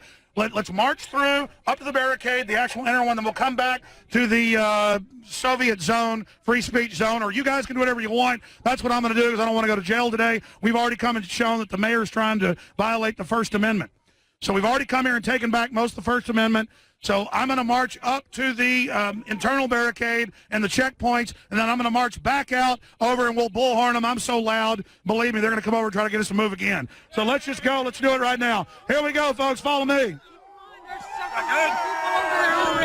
There's already several hundred people up there at the barricade, sir. That's been here all morning to be close by. Oh, good. Okay. What does that mean? That they're there. I mean, good. I don't see how you're going to make it to the barricade, but... Okay. Come on, listen. I'll work with you guys, but let's not do the police. I'll work with you guys, but let's not work with the tactic to get me to agree to something and then whittling it down and down and down. No, sir. Like I said, there's already several hundred people over there. Listen, this country's getting ready to collapse. You believe me, you want to be on the right side of history. All right, come on, let's go do it. Here we go, ladies and gentlemen. That's a cute dog. Anyways, we're broad. Hey, how you doing, sir? You bet. Good to see you. 1 minute. You bet. Absolutely. Hey, good to see you. Good to see you. We're going to talk to some news media here for a moment. You guys can carry this live if you want, but I'm going to take my headphones off here real quick. How you doing, sir? Doing good. Tell me how you're doing today. I'm doing great. It's great to be out here. Tell me about this moment. Well, we're here because the mayor said last year in the newspaper, and then he said it again. Let me start over. We're here because the mayor said last year, and then he said again just last week, that we couldn't hand out flyers within 75 feet of a street or a road. We had police tell us even down here we couldn't hand out flyers a few days ago. We had our reporters threatened who were just getting up near the barricades before they extended them out. And we saw bureaucrats trying to tell the police to arrest us yesterday. The police said, no, I'm not going to violate the First Amendment yesterday. And then I said, but the mayor says you're supposed to, and a senior cop said, I'm not going to do that. So we're here to force them to admit that there's been attempted violations of the First Amendment. I liken this in a small way to the great work of people like Martin Luther King, who got arrested over 100 times going into lunchrooms and places to be able to basically eat and be treated like a human being and be able to use bathrooms and water fountains. It's the same thing. Can we hand out flyers in Dallas? Can we have signs in Dallas? Can we march in Dallas? That's what this comes down to, and that's why we're here, letting them know there's still free speech in America. Where are you headed now, Adam? I am headed down to the internal barricade. They say they're going to arrest me if I use the bullhorn. So I don't want to get arrested, and I don't want to interfere with the event they're having. But they've set this event up where only the establishment view, and the view held by about 10 to 15% of Americans that Oswald acted alone, they've set it up where only they can have their views, and the media is running promos in between promoting the official story. So this is a giant attempt by some of the old-timers in Dallas who know the world knows what they really did to prop up the collapsing Humpty Dumpty story that one guy did this when he was really drinking a Coca-Cola in the lunchroom. And so the lie has collapsed. We're here to retake the First Amendment. God bless you, sir. Thank you very much for talking to us. The fact that only the privileged get in there. Exactly. No, only the insiders get in there. David, how's the audio? Everything good? Everything sounds great, Alex. I've been arrested many times, man, but I made a day. That's right. Hey, brother. You never know. Good job. Good job with that bullhorn. Remember, we're getting up there close, so we probably don't want to do it anymore unless you want to get arrested, which you may want to do, but I'm not telling you to do that. To do whatever you have to do, but I'm telling you to follow your heart. All right, here we go, ladies and gentlemen. We're going up towards the barricades, and we're broadcasting on 104.1, and the establishment is basically putting out its propaganda. And they are here with a big image of JFK on a crane hanging up. I guarantee you if JFK was alive right now, he would want the people to know why they blew his head off, because he was signing an executive order to begin abolishing the Federal Reserve, to end the Vietnam War and more, and the establishment and LBJ didn't want that, so they killed it. What, are they laughing at us? Well, why do they think it's funny? Well, listen, I don't think they're against us. Let's go over and talk to them. Which one? Which one? Well, I don't think he's laughing at us. I think he agrees with the First Amendment. Officer, you agree with the First Amendment, don't you? Because you know body language is 90% of things, and you're smiling at us because you like us, don't you, sir? Anyways, he is a good guy. You know what you kind of, hey, officer, how you doing? Well, anyways, let's leave the police alone and not get into arguments with them. All right, folks, here we go. David Knight, we are getting up to the final barricades, where there are all these citizens here that want to be able to be part of this event but have been held back because they don't go along with the official story. And so here we go, ladies and gentlemen, as we approach up to the front lines of this. I appreciate everybody letting me through. God bless you. Citizen Press here, Infowars.com. And these are all the people that have been kept out of here. We can see a lot of people that have been kept out. A lot of people kept out there. See if you can pick up any of this audio. If we turn up the audio, guys, see if you can pick up any of the speech that's being given right now. See if you can carry this audio. Tell me if it's good. If not, go back to me. That prejudice can lead to openness. Make us instruments of your peace and bearers of divine justice that always tempers instincts and mercy, that changes by fears to And again, they'll not use their bullhorns up here. Not just because they threatened to arrest us, the media will turn it against us. Somebody go back and make sure that guy doesn't use that bullhorn. Because I don't want to put it in the TV. All right, go ahead and let me through here, man. I'm just going to pop. Excuse me, man. I got. Excuse me. Yep. Oh, yeah.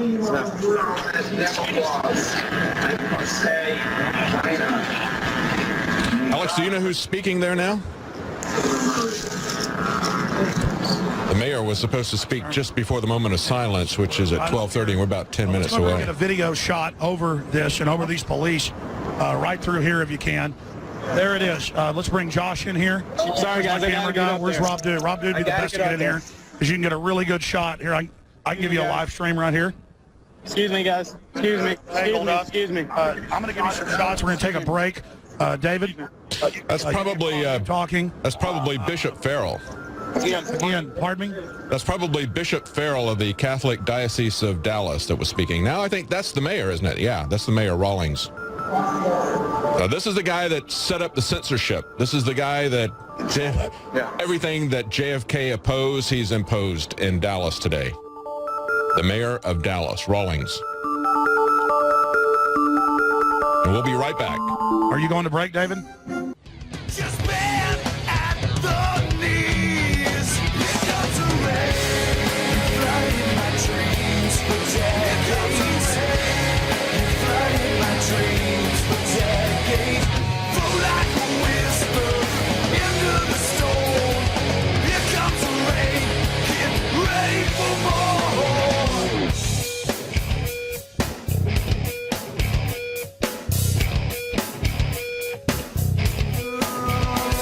It's all coming down, you know what to expect. Don't sever the ties, they'll just reconnect. You're building a legend based on lies. They're starting to bleed your bloodshot eyes. So lay down, face down. There's no chance for you to get out. So pray now, you know how. Just bend at the knees. Here comes the rain. Flying my dreams for decades. Here comes the rain. Flying my dreams for decades. Through like a whisper into the storm. Here comes the rain. Get ready for more.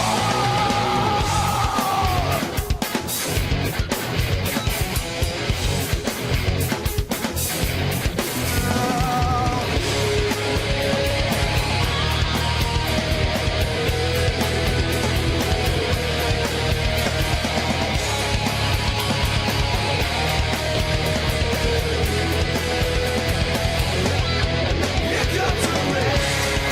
Flying my dreams for decades. Flying my dreams for decades.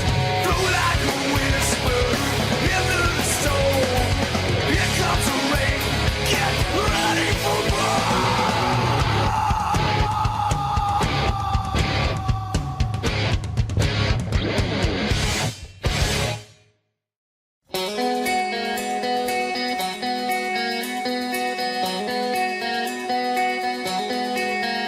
And I forgot the words you said.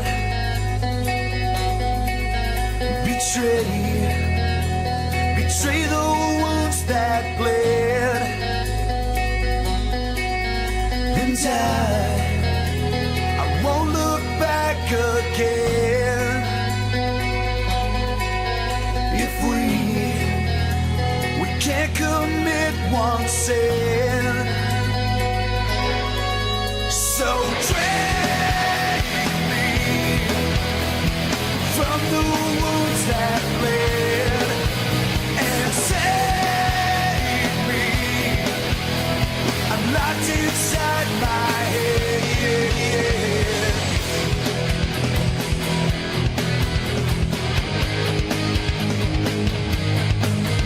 And I don't know what to say.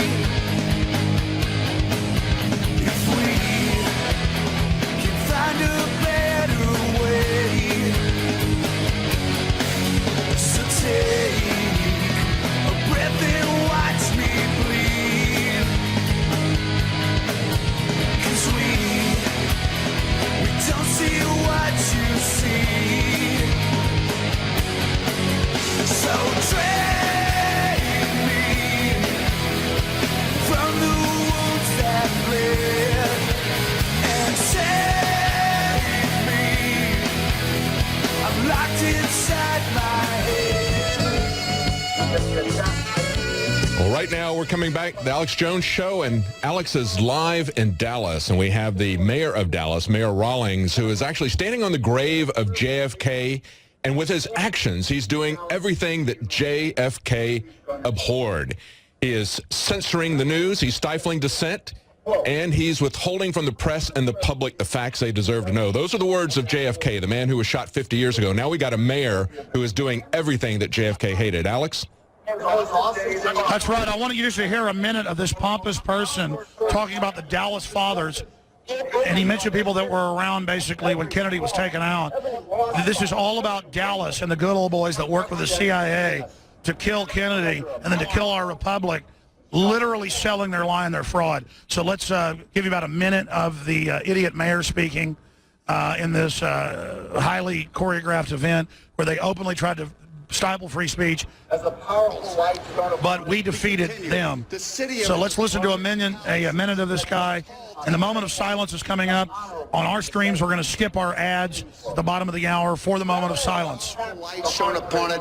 The city, it was learned, had been inhospitable to honorable debate. End quote. Rabbi Olin captured the heartbreak and hurt the city felt. He stated plainly the defects, you guys getting good video from us and audio that were laid bare before the entire world. But most important, he called for Dallas to use this tragedy to All right, I'm going to start talking over it. Put me on. Look around. Again, ladies and gentlemen, this is literally a bunch of wannabe movie stars, a bunch of nobody politicians who've never allowed a memorial here and never allowed the conspiracy research community that knows the truth to have events here officially, blocking everyone out and creating a big Hunger Games, as David Knight calls it, propaganda event.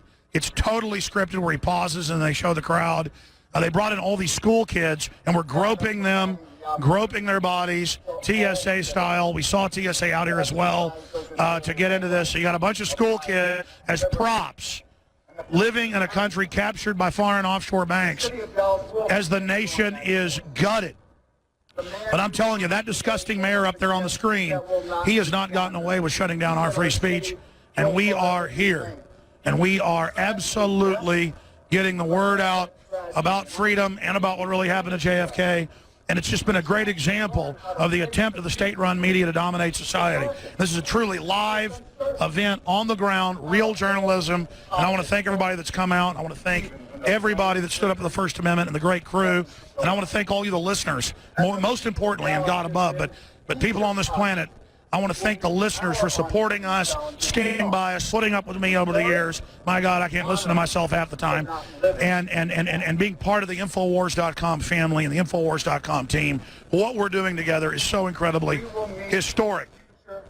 This mayor has absolutely timed it where he speaks with international media watching him right up to the moment of silence.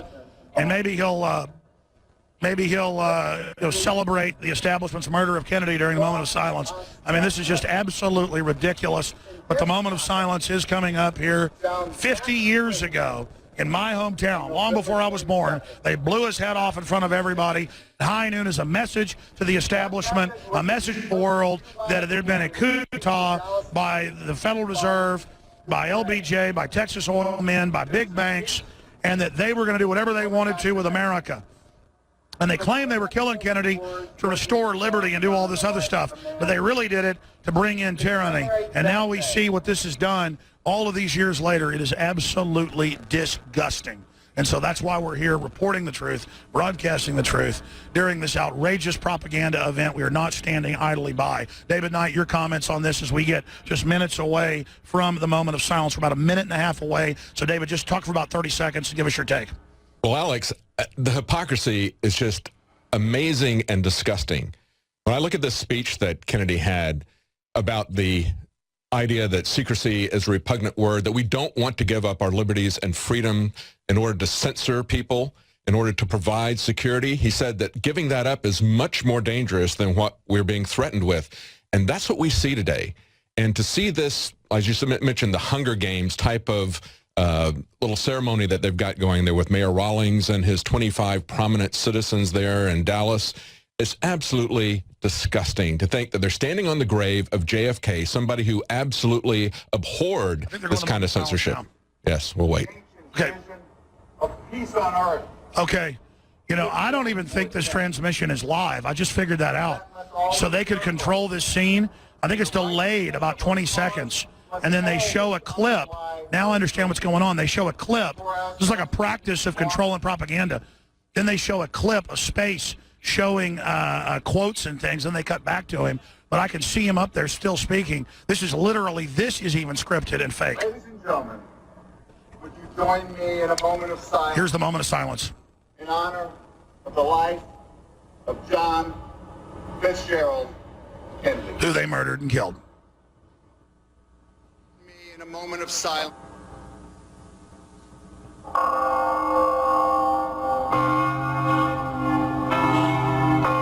And it's not really a moment of silence, folks. They're bonging the bells and selling their propaganda. Look at the cops up there. They're up in that top window. Oh, there's not a moment of silence. They got the American flag up and a cross. They only invoke that stuff at certain times. Christianity's not good unless they want to use it to make themselves God. Now the moment of silence, see? It's all scripted.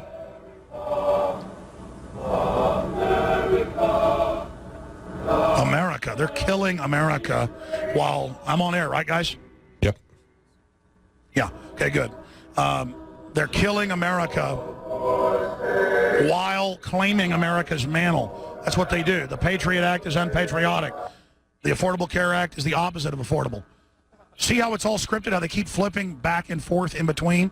I'm telling you, that's got to be investigated, how this transmission went out. This is bizarre. This is bizarre. No wonder they wanted to keep the media back, the real media. Something really screwy is going on here.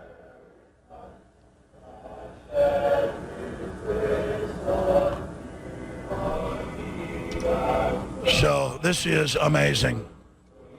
All right, well, David Knight, they've had the moment of silence filled with images of American flags and bonging church bells, and they keep cutting the audio on and off where we're at here. Something is very, very screwy, and there's no other audio coming out of other areas. They're either having major technical malfunctions, or this is at least 20 seconds delayed. Maybe they got the same guys that built the Obamacare website running the PA system. I don't know.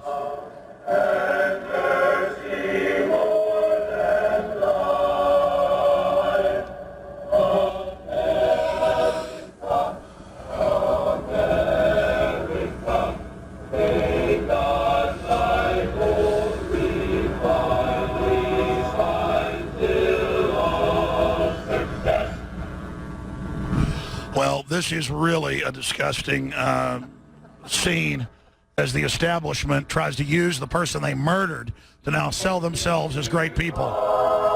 And there are more police continually arriving and just trying to look imperious and powerful. It is absolutely amazing. And we're here in Dallas. Ladies and gentlemen. They're going to have the Star Spangled Banner or something? No, now they're going to have a PBS historian of record, David McCullough. He's got a great voice. Oh, I don't care much for his history lessons. So now the history lesson will tell us that Keebler elves killed Kennedy while acting alone. That's right. To us in that now distant time past, Let's carry that. with a vitality and sense of purpose such as we had never heard before. So we blew his head off. Young to be president. And now we're covering it up. So if you were younger still. But I'm up here because I can be trusted to feed you bull. Make it a better world. And so were we. There's a lot of people here that think they're here part of something special. They don't want me to be talking. You know what? I'm going to talk. And I'm going to expose this crap because I'm sick of it. Of America. It was an exciting time. He talked of all that needed to be done. Of so much that matters. Again, you guys can just mix me in live with all this BS. Unity of purpose. Education. Education. The life of the mind and the spirit. You know, Art. here's something that the JFK really said, Alex. You know, he was opposing the Soviet Union. He said there's little value in opposing something like the Soviet Union, the threat of a closed society. That's what he was talking about, the Soviet Union, by imitating its arbitrary restrictions. What do we have today? Everywhere. Arbitrary restrictions. David, I want you to talk over this historian, David. Talk over the historian and give people real JFK quotes. Start over. Yeah, he said him putting words in his mouth. He said there's little value in opposing the threat of a closed society by imitating its arbitrary restrictions. What are we seeing here? Can you see the irony of this? By standing on JFK's grave and imposing arbitrary restrictions, by imposing secrecy that JFK said is repugnant? You're right. You're right. It's a giant, sick joke. I know we've just had some stations rejoin us. We skipped the break, but we're back. It's 12:34. Just a few minutes ago, they had the moment of silence that wasn't really a moment of silence, bonging bells and other stuff. And now we're here, and they've got the PBS historian up there spewing a bunch of feel-good, Kim Jong-il loves you, the state is God, everything's wonderful. And David Knight's really reading quotes by JFK about how we should not oppose tyranny and then become tyranny. And earlier we had a fellow reading, I remember reading that before, it's accurate, his inaugural address when he talked about fighting tyranny and America not becoming a tyranny. Because Eisenhower had warned about that. That's what the globalists were planning. There was an internal struggle within government at that time. And there was a struggle for the heart and soul of America. And Kennedy wasn't perfect, but he wanted his kids to grow up in a free country. And so they killed him because they wanted to be able to run things themselves. And now the establishment is here trying to prop up the lie again. David Knight, you take over and continue for a couple minutes, and then I'll be back with more as it develops. Well, what people need to look at, they need to look at things like real history, Operation Northwoods, which has now been declassified. That was essentially a blueprint for 9/11. Kennedy shut that down. He understood that there was a grave danger being posed to our society. And here again are his words. He said there's a very grave danger that an announced need for increased security will be seized upon by those who are anxious to expand its meaning to the very limits of official censorship and concealment. That I do not intend to permit to the extent that it is under my control. Well, he's no longer in control. He is now gone, and they are standing on his grave, imposing the very things. It's no longer a grave danger. It is now a grave reality. We see it everywhere. What would Kennedy have said about the NSA when he says the very word secrecy is repugnant to an open and free society? What would he say about the Snowden revelations? What would he say about a secretive FISA court that meets in secret without any argument, either side? You have one judge, no jury. You have a decision that is issued by the FISA court that is top secret, not allowed to be seen by the society, and yet this secretive society that runs our government now, and that's what FISA is, that's what the CIA, all these organizations are. They've become this secret society that runs our government.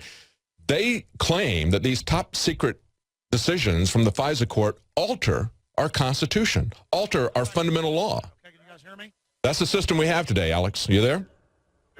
Did you want to come back? Absolutely. No. I was just talking to the network, telling them, not trying to interrupt you, telling them in a few minutes I'm going to walk out of here and go back to where they told us we could bullhorn in the free speech zone, just because it's pointless sitting here. So you keep talking in a moment, but right now, while we talk, I'm going to walk out of the crowd while you're talking and give people watching on Infowars.com/show and on the Ustream feeds at Infowars.com a shot of what's going on. But Josh, give folks one more shot down there of the controlled event that they're engaged in, and then we're going to go ahead and turn around. This is the closest you can get is down Main Street. We're only about a block and a half away from the beginning of Dealey Plaza. They've got it blocked off as much as 4 or 5 blocks in one area we were at today. But we're going to go ahead and go now out of here with our group that we led into here. We're in here in a big crowd of people crammed in. We're now going to try to go past them. So David, while you do that, you can go ahead and take over while I leave. All right. Let's pull up for our listeners and people who are viewing this. Let's pull up that picture of this new truck that they're selling at the Millipol in Paris. This is a military police convention, and they know who their audience is. This is what they're calling a BattleNet inside network. Look at this Look at this. It looks like a cross. For those who can't see, it looks like a cross between a Mack truck and a bus that's armored. And you've got this guy all in camouflage in an urban environment climbing into it. Now listen how they describe this. It is the MIDS, the MIDS Tactical Command Post vehicle, being sold to the militarized police complex now. We used to have a military industrial complex that Eisenhower warned us about, the same people that shot Kennedy. Now we have a military industrial police complex. These people are looking for new profit centers, and they're bringing the war to our urban streets. That's what this is all about when they sell these kind of vehicles. It's designed for public security missions, protection and coordination for urban events, crisis management, and law enforcement. It even has its own little mini drone that can provide visibility 1 kilometer ahead and collect images in real time to be fed back to this BattleNet inside network. Now understand, this is something that is being sold for the police. This is something that's going to be used in our cities, and they call it a BattleNet inside. See, they're bringing the war home to our shores. That's right. Go ahead, Alex, you want to talk? You're absolutely right. Can you hear me? Yes. Yes. I just heard you talking about BattleNet. That's right. These Homeland Security grids that they're putting in place, they call BattleNets. And I remember over a decade ago reading MIT Magazine. I showed it on air on my local TV show, talked about it on radio. And they said, what we're deploying in Iraq, this was like in 2003, if I remember correctly, right when it started 10 years ago, is a BattleNet of cameras, sensors, checkpoints, and we're going to use this on the American people, and this is a laboratory. Yep. That's how evil the system is, because they admit that it's literally a BattleNet with the criminal banks on top, the feds under their control, captured and occupied, and then police under that, literally trained that we are insurgents because we want freedom. So the criminals in government and the criminal interests declare those of us that aren't traitors, that aren't criminals, to be the enemy. Then you've got all feds that are addicted to government money and don't feel like they have any other life, who then see those of us that want to cut off the blood supply like a cancer, that see somebody wanting to cut it out, they see us as the enemy, even though they bring down every country, even though this syndrome has happened hundreds and hundreds and hundreds and hundreds of times throughout history. This just goes on and on and on and on. And when I cut away from you, leaving in the crowd, there was some trendy authoritarian that ran over and got in our face and thought we were live and was cussing and screaming, basically trying to provocateur that we'd done something wrong. And this is the type of stuff they do. But I believe they said right over there is the so-called free speech. A free speech zone? And I actually asked them that as, yeah, absolutely. We're going to show the free speech zone kind of as a joke. I know the police are listening on 104.1 up there. So if those guys would send one of their minions out here, because you're minions too, you're minions under this system. And your children have no future. The cancer viruses and their vaccines. You're being killed by eugenics. They write books on how they're doing it to you, and then you're up there laughing. Well, that's why your kid can't talk. That's why so many of you that work for the system have your wife's dying young. You're going to die young, and you will go to your grave worshiping the government. I understand that. So take all the cancer viruses. Anyways, saw some cops laughing, listening to 104.1. I mean, do they understand? Artie, what have you noticed? What have you seen while you've been out there? Well, it seems like every event we go to, there are police up in the window, up in that major red building right next to the stage. There are about 20, 30 police officers in every single window, all staring at you, pointing at you, taking out their cell phones, walkie-talkies, filming the whole thing. I took out my... Even though I'm well known for always doing exactly what I say I'm going to do, and told them exactly what I was going to do. But see, they lie so much in the culture the higher you go up that that's just impossible that anybody can be truthful. Not to mention, I mean, you could have went down there with a bullhorn. It would be legal under the Constitution, but we were nice to the police because they were being somewhat reasonable, even though the guy didn't comment when you asked him if he supported the First Amendment. And they're just acting like we are complete and utter criminals as these literal criminals go up there and spew. Well, that's it. The higher level you went up, the more they were laughing and showing disdain that we dare scum show up and have a birthright for their children. Apologize. We should be North Korea. Well, you know, something else interesting happened too. I have an earpiece in to try and hear you sometimes when I hook into the jack so I can speak live via Skype and stuff. And some of the police officers saw the piece in my ear, and they were like literally like bowing down, like they would give me nods and stuff, like give me a pass and everything. They think I'm high-level CIA or something. And well, you do look like that. Yeah, totally.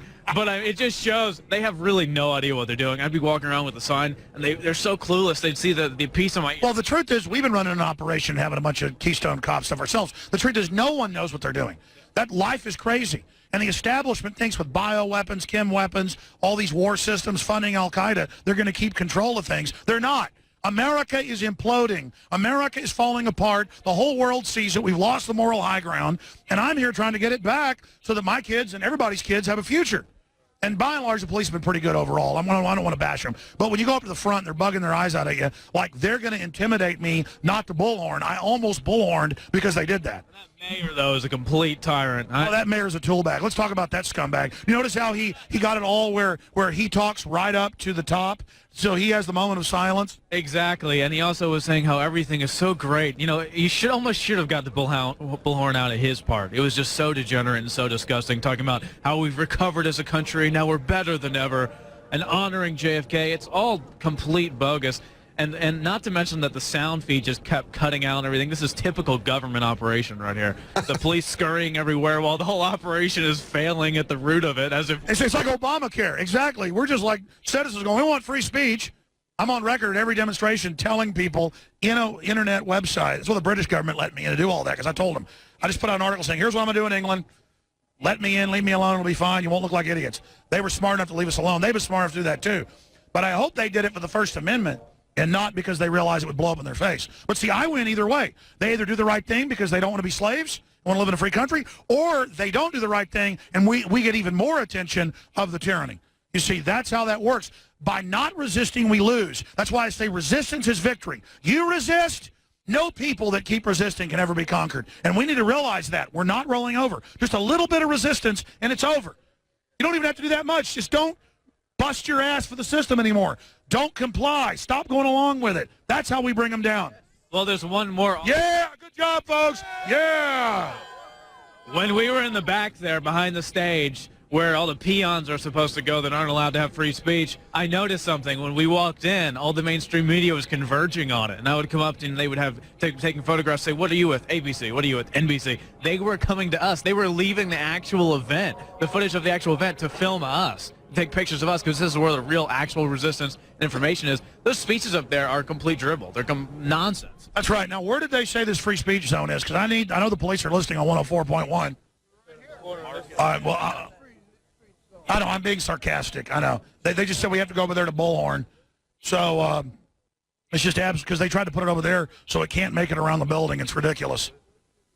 Anyways, I want to find that one cop. It's my friend. I want him to come on the radio with me. David Knight, we're going across the street here. Do you have anything you'd like to add to what you're hearing here? Yeah, I'd like to see what a free speech zone looks like. If you put free speech in a zone, if you put a cage around it, if you put pins around free speech, it's not free, is it? It's controlled. If speech is controlled, it is not free. They always put it in a box like it's dirty. That's right. And they exclude it away from the event, whether it's a political convention anymore, whether it's a political convention or whether it's something like this. I want to look at these people that actually, I want to look at these people, I'm not knocking them, that actually went in the free speech zone. I want to be clear. I'm not coming over here to actually do what they said and get in their little free speech zone like we're dirty and we're bad. I'm over here to show how they're trying to put free speech literally in a cage behind a thing saying, here, because you sued thousands of times when they tried to ban free speech, period, after 9/11, you can now go into a box and speak. I mean, this is incredible. That's like going to a zoo. The larger issue here, Alex, that's like going to a zoo and looking at the animals in the cages and saying, look at all the free-range animals. Free speech is not in a cage. People here. Yeah. Absolutely amazing, ladies and gentlemen. And, of course, the police, when I first got here, wanted to drag me off to some corner, like grab the leader. And, of course, the real leader, JFK, they just blew his head off. That worked a lot easier. I made the point, too, that I would be ready to die for free speech. I wasn't predicting I would actually get shot or anything here. And, of course, the Dallas Observer, we've been very nice to, wrote some sniveling attack piece of dribble, because even the so-called alternative paper, is so authoritarian leftist that how dare Alex Jones come down here when I'm the real liberal, ladies and gentlemen, like Thomas Jefferson. Absolutely incredible that all of this is going on and happening. But we're continuing to transmit here, and we are continuing to talk to the crowd. And I'm gonna talk to some of the people that are here today. And technically, now I'm going to go ahead and start bullhorning a little bit. You might want to step aside, sir. Here we go. No more lies. No more lies. No more lies. No more lies. No more lies. No more lies. No more lies. No more lies. No more lies. No more lies. No more lies. Let's say it slow. Let's say it slow. Hold on 1 second. I got to say it real slow. Hold on 1 second. No more lies. No more lies. No more lies. No more lies. No more lies. No more lies. No more lies. No more lies. No more lies. No more lies. For those of you just tuning in, this is Alex Jones live at the JFK assassination commemoration, where they've excluded people and put them in free speech zones. Stop the cover-up. Stop the cover-up. Stop the cover-up. Stop the cover-up. Stop the cover-up. Stop the cover-up. Stop the cover-up. Stop the cover-up. Stop the cover-up. Stop the cover-up. Stop the cover-up. Stop the cover-up. We are awake. We know the truth. We're live with Alex Jones and Dallas protesting the censorship and the cover-ups going on today, the 50th anniversary of the JFK assassination. And we're going to be back with more live coverage coming up right after the break, so stay tuned. Alex is going to be talking to the people who are there. Listen to this as we go out. Alex Jones here.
Inside my head,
quick as I can win.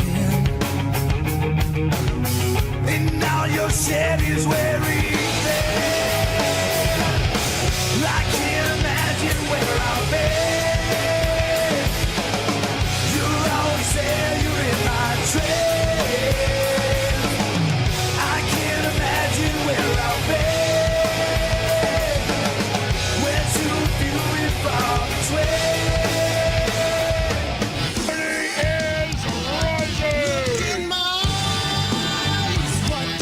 All right, we're with Alex Jones live in Dallas protesting the censorship, the official suppression of news. This has been going on for 50 years. It isn't just a commemoration of 50 years after the assassination of Kennedy. They've been suppressing and censoring information about that for 50 years. And to top it off, this year we have the most censorship. Blocks have been, they've moved the people who wanted to talk about anything other than the official story blocks away from where the official dog and pony show, the Hunger Games ceremony, is being conducted. And Alex Jones is there in a free speech zone. They've got free speech caged into a little area there, but Alex is letting them have it with the full bullhorns. Let's go right to that event.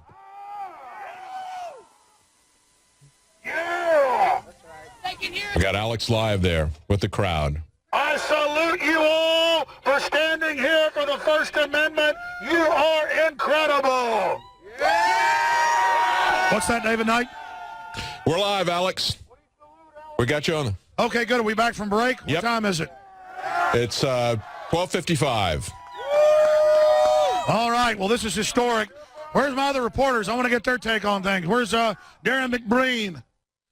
And then we got right here, we got the one, the only, Anthony Gucciardi. What do you think of this? Pretty historic. This is massively historic, ultimately because it's a 50th anniversary and they're trying to make it so that they're acting as if JFK would support what they're doing. We're here with the Real Truth Media showing the spirit of JFK, the spirit of 1776, and plowing through the rhetoric and lies. Crashing through the lies and disinformation. Do you think the establishment likes it? Absolutely not. That's why they're barricading it off. That's why the media reluctantly are coming here to cover us and actually abandoning the main event because this is what people care about, and they're so angry about that fact. Resistance is victory.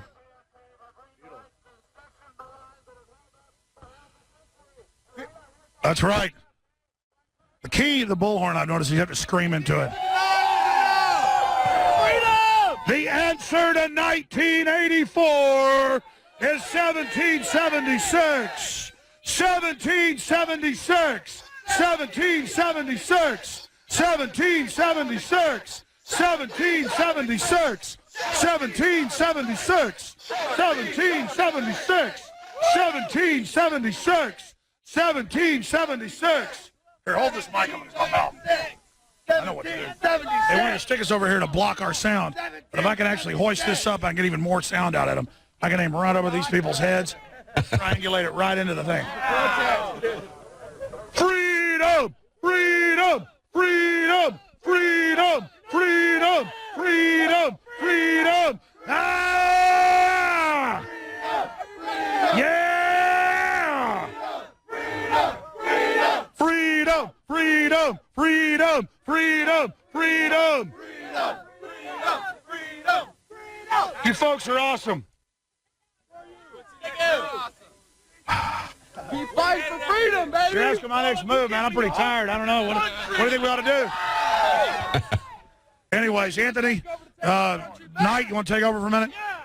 Sure. We're live with Alex in Dallas, and they're in the free speech zone that the mayor has graciously allowed them to get quite a distance away from the official ceremony and have their say. And they're going to, after they've all cleared out, after all the royalty, the people who have gotten their permits and their tickets in advance, they're going to graciously allow some protesters to go and pay their respects 50 years after JFK was assassinated on this day. And we've seen nothing but official lies and cover-ups for 5 decades, topped off by Mayor Rawlings closing down all of Dallas to any free speech. Anyone who questions the official narrative, they're not allowed. So that's why Alex is there, and we're going to be right back after the break. Stay tuned.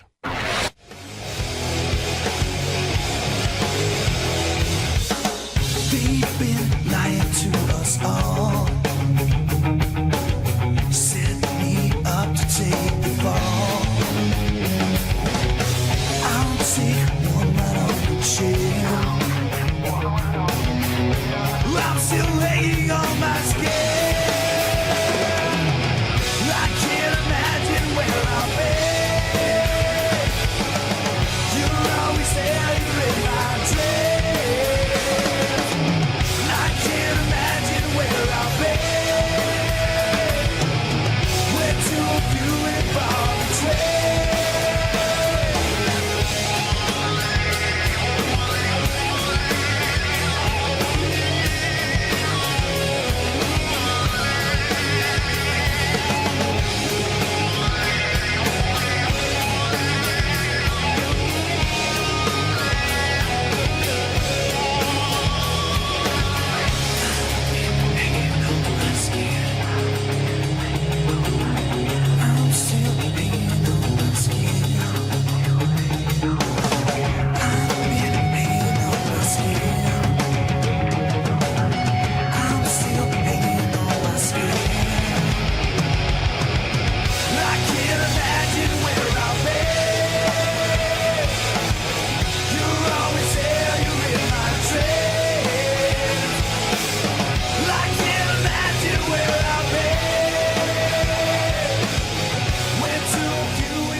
Welcome back to the Alex Jones Show. I'm David Knight here in Austin, and yes, we do want answers.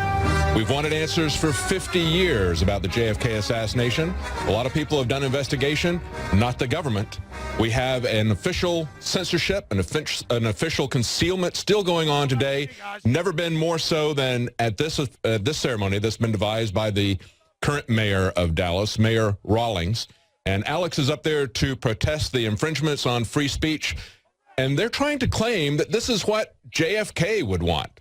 It is absolutely the opposite David, of what JFK wanted. I can hear you. For a few minutes. Can you hear me? I can hear you. We're back, Alex. Go ahead. You got the floor. Okay, great. Yeah, they had me muted or something. I'm going to start calling you guys on the cell phone because I'm out of contact with you. I don't know. I was just talking for like 3 minutes. Nobody could hear me. But, yeah, we're out here, and I like that idea. Impeach Obama! Impeach Obama! Impeach Obama! Right. Impeach Obama! Impeach Obama! Impeach Obama! Impeach Obama! Impeach Obama! Arrest George W. Bush! Arrest George W. Bush! Arrest George W. Bush! Arrest the entire criminal cabal. Arrest all the globalists. Bring them in before grand juries. They've all committed treason under the New World Order against this country, and we are done with it, and we know they're staging false flags, and we're aware of what's going on. We're aware of what's happening, and we aren't standing for it anymore. Now, I want to go over here and talk to the police on a live feed, and I want to find out right now if the event's over, because supposedly coming up, citizens are going to be able to go in there now they've had their little fake event. So let's go talk to them.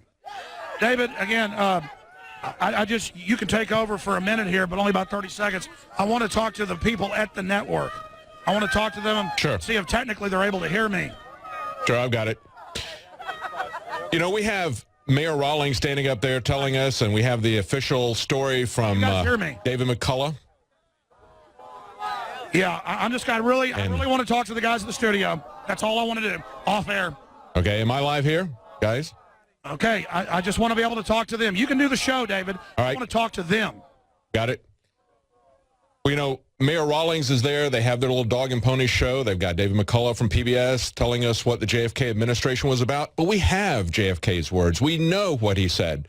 We know that he believed that secrecy was repugnant. And listen to what he had to say. He said, no official of my administration, whether his rank is high or low, civilian or military, that would include people like Mayor Rawlings in Dallas. He said, none of these people, anybody, civilian, military, high or low, should interpret my words as an excuse to censor the news, to stifle dissent, to cover up our mistakes, or to withhold from the press and the public the facts they deserve to know. We have facts that we deserve to know. We need to know, even if it was mistakes. We don't believe it was mistakes. A lot of investigation has been done, but we need to know what happened there. And a lot of people have tried to get at that. We still have a lot of classified documents we've not been allowed to see, but for 50 years, they've been covering up this assassination. And now they've pushed everybody blocks and blocks away from their official ceremony where they pretend to honor the legacy of JFK. But we know what he stood for. We know what he stood against, and that's what we're standing against right now. Alex, you ready to come back? Is he back? Does he want to talk? Okay, I think he's still preparing things. Okay, he's coming back online. I told you that. All right, guys, sorry, I just lost connection to the network. They're doing a great job. A few technical difficulties, but this is real media out here in the trenches with all these great citizens standing up for the First Amendment. This is so incredibly historical, and we salute everyone that's out here. It's simply amazing, and I'm told from our IT folks that we crashed the YouTube. We had 1 million viewers on Ustream, and it crashed. We take it down. 1 million viewers on Ustream. Well, I got 3 million when we covered. Okay, when we had 3. We're going to be right back. You can catch us live right here on the radio. We'll be back in just a couple of seconds. Jones here with a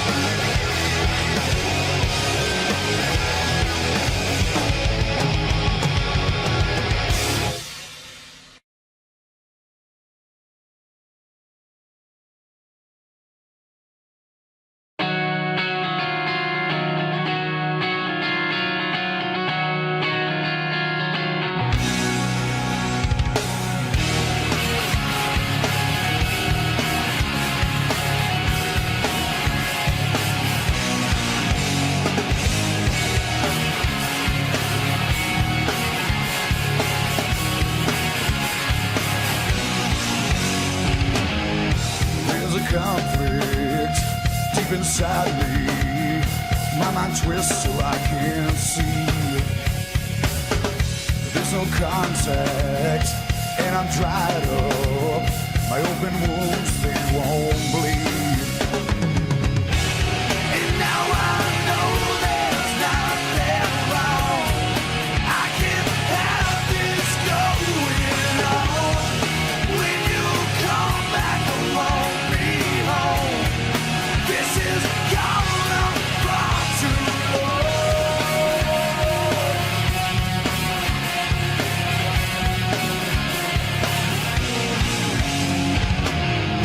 When my back breaks and my hands shake, then I know there's no way back. It's such a long road on my way home, and all that's wrong is far away. And now I know there's nothing wrong. I can't have this going on. And when you come back, I won't be home. This is gone out far too low. I'm saying what this thing has been for the eyes of ears. When the cat becomes the domain of broken women, or others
Welcome back to the Alex Jones Show. I'm David Knight here in Austin, and we have Alex live in Dallas at the JFK commemoration of the 50th anniversary of his assassination. And what we see there is a dramatic contrast between the secretive and closed society that JFK opposed on every issue, every speech that he gave. He was against the kind of secrecy and censorship that we see happening in Dallas. And we see a contrast between the controlled ceremony, the controlled media, and the authentic media. And right now we've got Alex on the square with the crowds. Alex? We confirmed, thank you, we confirmed by Lewis there at the office, who does a lot of the social network stuff, and he's got screenshots of it. We're going to do an article of it later. 1 million continual viewers on Ustream alone, and then they had to turn our channel off, I guess, because of bandwidth. We have some backup channels right now that we've got, but Ustream, that's like when we sent Watson and Aaron Dykes to Switzerland 2 years ago. They had 3.5 million viewers over the 2 days. It's like you hit that zeitgeist. Of course, we have them on the regular radio audience, 3 million a day, and that's great. They're the folks that help us do everything, and it's key, but they're the choir. It's when we go out. I mean, I don't know if drugsreport.com or what happened as I'm out here on the street. I don't know how we got 1 million on Ustream. Like NASA barely gets that, you know, when they're like landing on Mars or something and use Ustream. So we need to get a hold of Ustream. We have the owner's name. He's a fan. It must have been, it probably had a setting in there. I don't think he would turn it off on us. We need to call him and get that stream with 1 million people on it simultaneously. People tuning in and out. I mean, that would have been tens of millions. Imagine the mainstream media can't even get a few million viewers for their average channel. Nationally, internationally. We're here with 3 million listening on the radio over the next 3 hours, 3 million listening a day on average, 15 million a week. This is so exciting, and all of you are out here. It is amazing. And meanwhile, it looks like they've ended the ceremony, so I'm going to try to find some police here so that I can find out exactly what's going on. Hey, officers, how you doing? I need to talk to whoever's in charge. It was a sergeant earlier. Can you guys tell me who's in charge? Oh, well, none of the police will talk to me. I want to make that clear because I'm out here just doing this. The crowds have left. We're now here. The police run from us. And I guess they've been told not to talk to anybody. And so I know they're up there watching us, wanting to know what we're doing. We're wanting to talk to you. That's what we want. And we're wondering, the crowds have all left. I mean, I thought this went to 2:30, and then they were going to let our group in to Dealey Plaza. But if it's already over, and while I'm still live on air, I want to be able to go back on air. Now, I'm probably going to get the silent treatment when I get over here, but I forget his name. It was Sergeant something. It was a black guy. He said he would arrest me if I used a bullhorn when I'm over here up against the fence, which is not my plan, to interrupt the ceremony, because then the media would spin that against us. I probably should have interrupted it. It's immoral to let them sit up there and lie and do this, but I didn't want to fall into the trap, so I was not even intending to do that. And so now I'm here. And the memorial looks like it's over. Like the Jumbotron's gone. And, I mean, that's all she wrote. So I'm just going to try to find out. I mean, I'm on 104.1. I know the police are all listening. I want to know when we're going to be allowed into the deal so that so I can find out what's going on. Hi, guys. Can I talk to the public affairs person or whoever it is? Because they told us when it was over we could go in there. That's been in the news. And in about 30 minutes, they said there's a ceremony. We're asking the best place to go in. Sir, how you doing? Good. Right now, you can't go in. And right now, I'm in charge, so... Sure. What's your name, officer? Lieutenant Pendleton. Thanks for your help. Okay, well, when will we get told, and where do we go in? That I'm not sure, but for right now, you cannot go in. But it is over now. Hang on one second. That's my fault. Okay, right up there. Just, I mean, come on, man. The thing's over. We need to go in. They told us, the police department told us a week ago when we called them that after it was over at 2, we could go in, and we could go in at 2:30 into the main thing for a moment of silence. COPA threatened a lawsuit. It's been in the Dallas Morning News. You guys know about that. So it says on the cell phone, just listen to 104.1. I know you're up there listening. You can hear exactly what we want to do. So we just want to lead our people in there now, so that we can then go back to the hotel and eat lunch. So if we can get this done early, it'll be good. You guys can go eat lunch. We will leave after you let us go in there and talk for 20 minutes. Anyway, syndicated radio broadcast. We're up here at the line. He's coming back.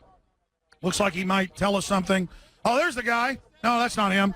anyways, well, yeah, he told him not to let us in because he doesn't know what to do yet. Just go read the newspaper. They already said we could come in when it's over. No. They can't.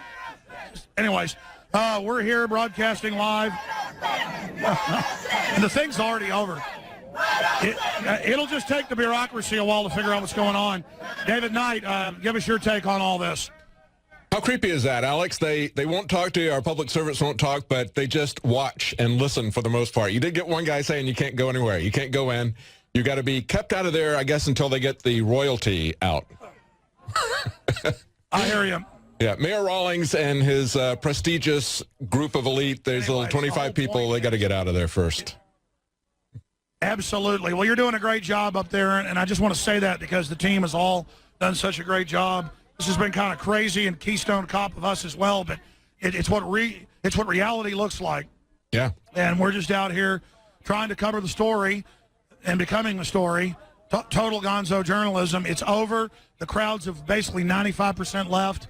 There's almost no one here now, and we are still locked out of it, even though there were lawsuits that were filed, but then they withdrew them and they promised that after the ceremonies we would be let in. By 2 o'clock, technically, they said it was over, but so we still have time to be let in, but it's over. Might as well be let in now. But I don't want to obsess over that all day. What do you make, David, of 1 million people on our one Ustream account, not to mention the 3 million radio listeners? I mean, we are the dominant media now. And so... That's right. They don't want a controlled dog and pony show, you know, just as Anthony Gucciardi pointed out. They can't even pull that off. They keep losing the audio feed. But nobody's interested in this controlled bunch of speeches and songs and the Dallas Symphony Orchestra playing. They want to know what's really going on. The real story here is how they're censoring free speech, how they're controlling debate, how they're trying to silence everybody, how they're caging people into free speech zones. This is something they've been doing at political conventions for the last couple of presidential elections, and it's absolutely disgusting. The ACLU's got lawsuits outstanding about this. They put people in cages at the presidential nominating conventions, and this is happening now everywhere, and it's absolutely disgusting, and people want to see this live. That's why they're flooding Ustream. That's why they're crashing Ustream. That's right, because they can't get the real feed anywhere else. That's right. And by the way, I know we've got 1 million plus people visit Infowars.com a day, but I wonder why that one stream went over 1 million, now we're told, over 1 million at one time. I mean, is the MightyDrudgeReport.com linking to us? I wonder if that's what did it.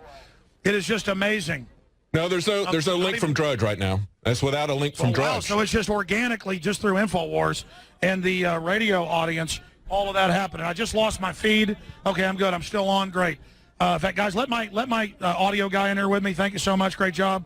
You know, Alex, people are starved for information that isn't controlled. As we said yesterday, controlled speech is not free speech. People want authenticity. They want real news. They want to see what's happening on the street. What's happening on the street is how the ordinary people, how the public is being caged and kept out, how the debate about what happened, the investigation about what happened, 50 years later, is still being silenced, is still being Well, that's set right. aside. I mean, you just made the point. That's why we had 1 million people watching on Ustream until it went down. That's why we have 3 million listeners a day. We're not, I mean, I'm not even that good. It's that everybody else is sold out. Everybody else takes orders. Everybody else lets them tell you, Obamacare's free. And then it's not free. It doubles the prices. And they go, shut up, conspiracy theorists. I mean, we're living in a total and complete fantasy land, and the BS and the lies does not work anymore. And that's why we're here broadcasting live worldwide on AM and FM stations across the United States. And, you know, I don't have an affiliate in Dallas anymore. The 10,000 watt we have for about 4 years changed formats. But we're about to get a new station in Dallas. But that's why we rolled in with a micro transmitter to cover about a 10-mile area, well, so that we could point out that the people can take action against tyranny. 104.1, that, by the way, is not interfering with any commercial stations. We picked the only clear frequency that's there. And that's a whole other issue. About 10 years ago or 11 years ago, they passed a law that there were all these extra frequencies for translators that were supposed to go to community groups and other things. They didn't. They all went as like repeaters for big establishment stations. And so that's why it's more important than ever that we keep the internet free and alive, because as the real alternative media rises and crushes the establishment, they are moving in with systems to try to censor it. SOPA and CISPA and the cybersecurity legislation, all the rest of it that even CBS News admits is internet killing. But the people have a taste for freedom now. They have a taste for alternative information, and they've decided the alternative is now the choice and is now dominant. And the dinosaur media is scared to death. They know we have a bigger audience than them on average. They know they can't shut us up. They know we're waking up. And they know Americans will come out in the rain for the First Amendment and free speech that our forebears fought for. And we salute you for being here. We are here to promote the Bill of Rights and Constitution.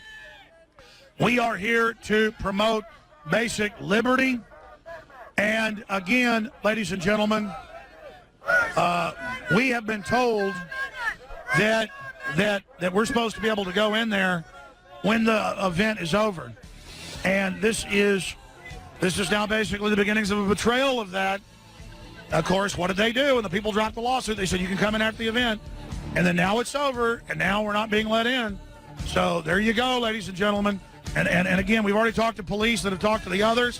They're obviously trying to talk to some bureaucrat or trying to talk to the mayor who thinks he can micromanage everything on the planet.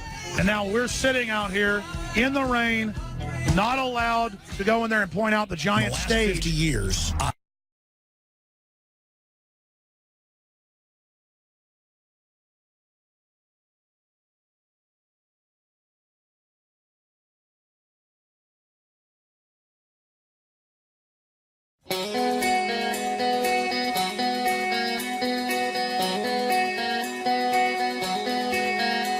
And I forgot the words you said.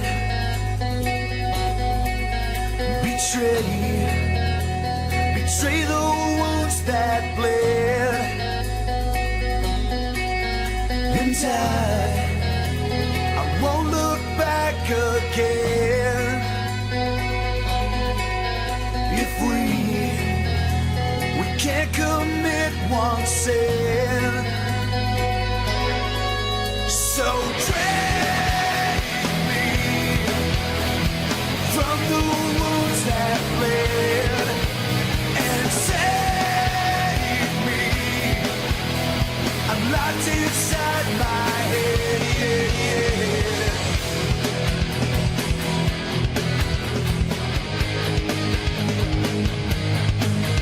And I don't know what to say.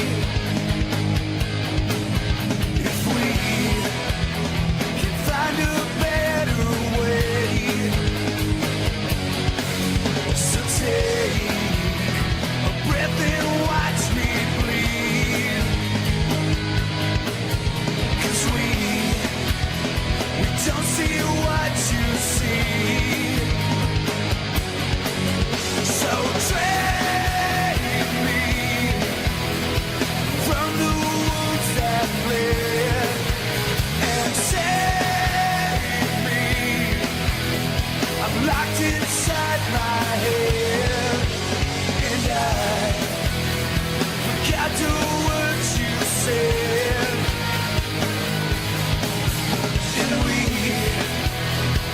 won't look back again.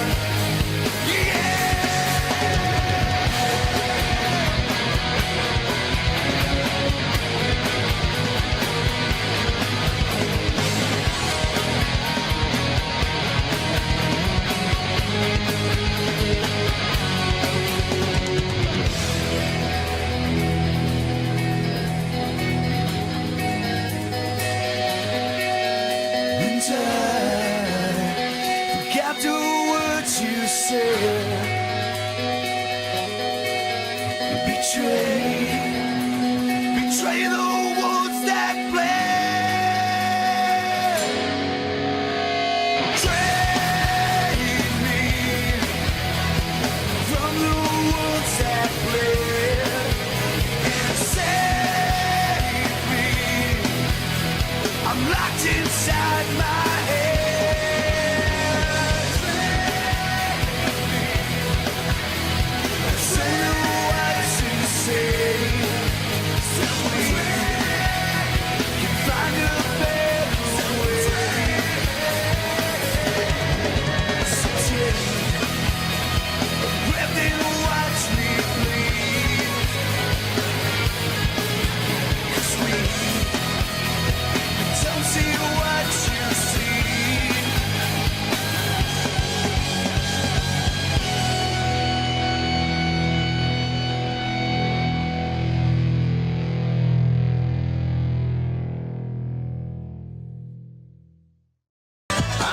back to the Alex Jones Show. It's a cold, rainy day in Dallas on this 50th anniversary of the JFK assassination. And Alex Jones is there live, confronting the lies and the conspiracies that have been going on now, the cover-ups for 50 years. Alex? And we're here, and what the court said, and the agreement was that once it was over, they'd let us into the main area. Then at 2:30, we can go into the ceremony and have our own ceremony. But the local police don't even know what we're talking about. So we're all standing out here in the rain. I just want to salute all the people that are here standing in the rain. I want to salute you all for standing in the rain for the First Amendment and for the basic liberty and freedom of this country. And we have an agreement with the city that when the ceremony's over, we can get into the main area, and then at 2:30 into the actual internal area. And we'd like, under the First Amendment, for the people in the city to do what they said they'd do and just let us get over there so we can get under shelter and then go do our own memorial so we can then get back out of the rain. If not, we can just stay here. That's fine, too. The point is that we came here for the First Amendment. I wasn't going to come to Dallas, even though it's my hometown, for the 50th anniversary, because everybody I know knows that criminal elements of the government killed John F. Kennedy and then killed his brother and killed Martin Luther King.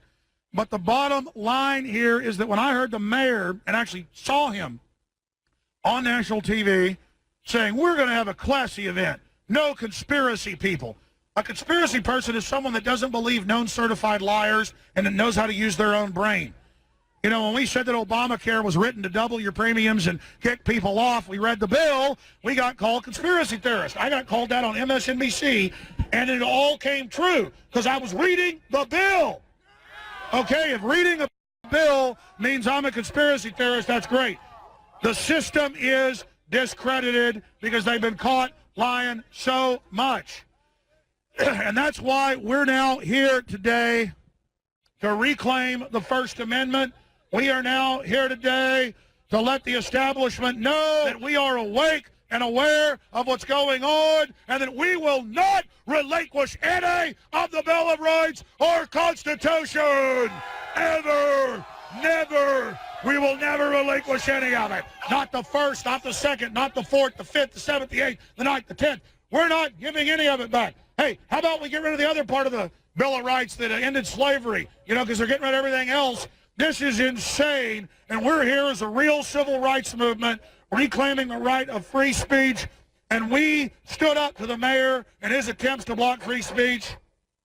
And I know that the Dallas police also didn't energetically follow the unconstitutional orders, so that's good. Their children might grow up in a halfway free country. We are all here to promote the Bill of Rights and Constitution.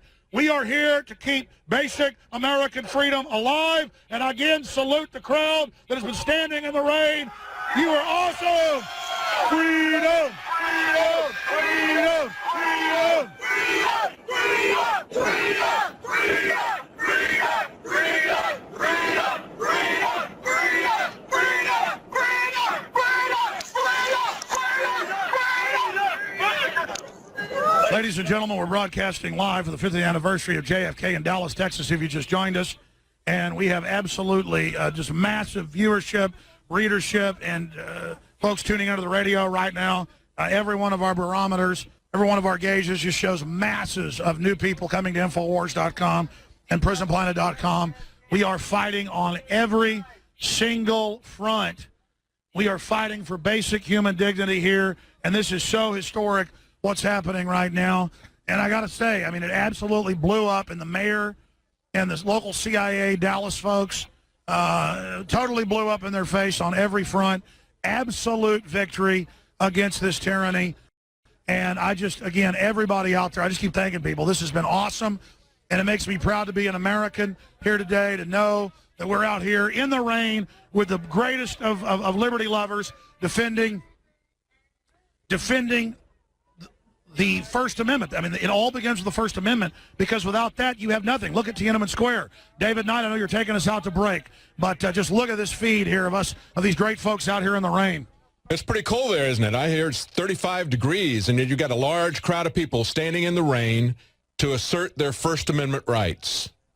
That's really commendable. Absolutely. That's what we're doing, David. Yeah, that's really commendable. You know, it's amazing to see how the city of Dallas and how the American government has turned liberty and freedom on its head.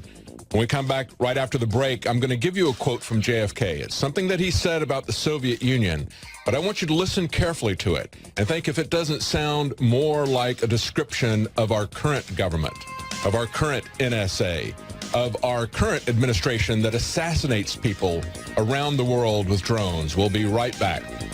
Stay tuned.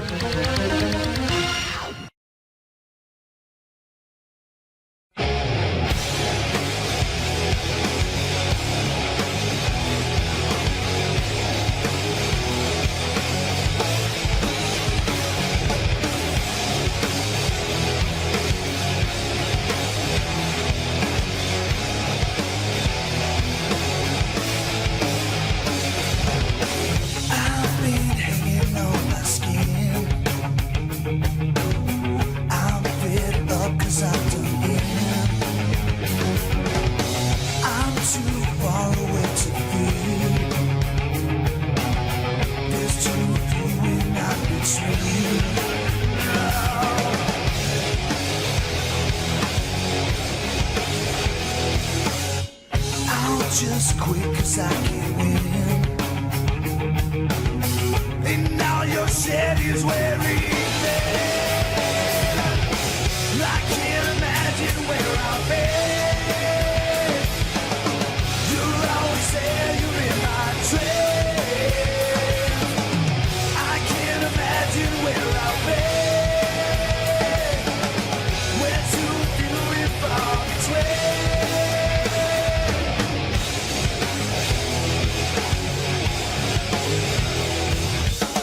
They've been lying to us all, set me up to take the fall. I'll take one right on the chin. I'm still hanging on my skin. I can't imagine where I've been. You're always there, you're in my dreams.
Welcome back to the Alex Jones Show. I'm David Knight, and this is the 50th anniversary of the JFK assassination. Alex is live in a freezing cold and rainy Dallas. He's exercising his First Amendment rights, and they've just been led into an area where they've held him out for the entire day. Now they've opened up the gates and they're walking in. But just before the break, I told you I was going to come back with a quote from JFK, and I want you to listen to this quote. And I want you to keep in mind that this was said about the Soviet Union at the time of JFK, but I want you to think about the NSA. I want you to think about the secretive FISA court. I want you to think about the Obama assassinations and listen to what he said about the Soviet Union at that time. Ask yourself if that doesn't apply today to our government. Its preparations are concealed, not published. Its mistakes are buried, not headlined. Its dissenters are silenced, not praised. No expenditure is questioned, no rumor is printed, no secret is revealed. Is that our government today, 50 years after JFK was assassinated? I think so. Alex, you're getting in now, right? Well said. No. That's what they originally said with the court. We're let in here after the thing, then we're let in there with at 2:30. It doesn't matter. There's nothing to see anyways. So now we're here. That's great. Public streets and free speech. Romanesque Praetorian the maneuver. Anyways, at least you got warmed up though, huh? Anyways, ladies and gentlemen, we're here. The mainstream corporate whore media, the state-run media. Anyways, the state-run media. Here, just go over here, Jacobson. Good job, Jacobson. Anyways, just had a little. Anyways, the point is that we're out here, and I'm kind of all over the map because it's crazy. I got a lot I want to say about the state-run media, but I'm sure the head cop let us in. They probably didn't even know we were coming over. That's why they're all freaking out. Anyways, Leanne McAdoo, you haven't said a lot today as you're over there all snuggled in, freezing. What do you make of the day? I think it's been a great victory. All these people, nobody's putting up with this, and they don't know what to think of it. And also, I felt like I was watching like Gotham City when the mayor was talking. He was like, we're amazing here in Dallas, and we've changed a lot in the last 50 years. And it made it all about Dallas. JFK wasn't the president of Dallas. He was the president of the United States of America. Ugh. That's all I got to say about that. Very, very well said, Leanne. Very, very good. This is very, very exciting. Oh, look, we have the Federal Protective Service here to keep the empty stands safe from the citizens. There's some corporate state-run media in there that is so royal that they have Federal Protective Services there to literally wipe their booties because they are completely royal. You know, the Queen of England actually has a groom of the stool, and I'm serious. The Queen of England, and I think all citizens of America should live like they do in North Korea, and that it should be a law that the federal government is God and that we wipe the hind end of anyone that is in the federal government. We already basically pay for their whole life and everything they do. So I think we should actually chop our children's heads off and spray their blood directly into the mouths of the feds to fatten the vampires even quicker. Of course, I'm being sarcastic before the New York Times runs that as a headline in a story. But we're here, and this is very, very successful. And then we got to find the culprit folks. We're going to go in there at 2:30, right? Okay, well, where are they? Because they're the ones we're supposed to be doing this with. We can just get this over with. That is a mustache. Oh, my God. That guy is a rock star right there. Oh, my goodness. I mean, that looks like a fake mustache. That's so good. I mean, that is spectacular. I mean, it's like the Russian Tsar. Oh, come on over here. You know you want to show it off. That's why you got it. I mean, that is spectacular. Anyways, ladies and gentlemen, we are broadcasting live and worldwide here. And I got a little dingy and a little goofy. I haven't been getting a lot of sleep. Because outside the hotel, there's a whole train depot. And it's not noisy during the day, but at night, all they do is ding, ding, ding, ding, ding, ding, ding, and go back and forth. Leanne, you were telling me you haven't been getting much sleep. No, not a lot. We have a great view. It's a spectacular view, but the train station is mighty loud at night. Ding, ding, ding, ding, ding, especially at about 3 in the morning. Again, it is so awesome to be out here with all of you. Hey, let's walk around to the front and get a better view over here. Come on. This is awesome. Again, David Knight, I'm about to get over here. I'm going to bullhorn some here in just a minute, but love you, Alex. Well, hold on. Oh, we can't go over there? Oh, I get it. Well, never mind. I thought that was open. Well, soon we'll be able to go do something. Isn't it great to have a free press and free speech, Alex? Oh, yeah, exactly what Kenny was talking about. All right, I'll go back down this way. Come on, let's go. Everybody, we're not going to do this much longer. We just had to show everybody that Today, when we were standing peaceably with that, where were we? When we weren't allowed to do the bullhorn. Where was that? I don't know. Anyway, there was this big dude, and he literally, I mean, he was just watching the thing, and he just went boom like that, and it was like, fuck. Oh, excuse me. Yeah, it's like, oh, you know, don't push me. Yeah, it was just so rude, but he seemed to hate me for holding that sign up, and it's like, oh my God. This is the First Amendment. Don't you want to know after... Well, that's it. They're mad because they know they're cowards, and they know the ones that get mad at you at least are a little bit conscious because it makes them feel bad what you're doing. You're freezing to death. Are you guys done? I think we've done a great job. Yeah! This is the last little crowd here with us. Amazing. All right. Well, that's it, folks. You're doing a great job. Hey, you guys want to go down to that deli down there if it's open and get a cup of tea? Let's do it. Let's do it. All right. By the way, you guys stay there the longest. If it's open, if not, I'll take it to the hotel. Food's on me. All right. Yeah, how do you like that, Dallas? How do you like that establishment listing on 104.1? Stanley Kubrick's daughter, huge filmmaker in her own right, here standing against your evil. We have the brains. We have the guts. We have the spirit. All you have is the New World Order and tyranny and death. And so just keep being arrogant. Keep doing all of it. You have no idea. I think I just... Anyways, the whole point is I'm on the radio so much I forget when I'm on the radio, just like babbling incessantly. But, well, I tell you, that was amazing. I hope this place is open. I'm so hungry. Oh, they're closed. Where's the nearest restaurant? Oh, I don't want a Subway. God.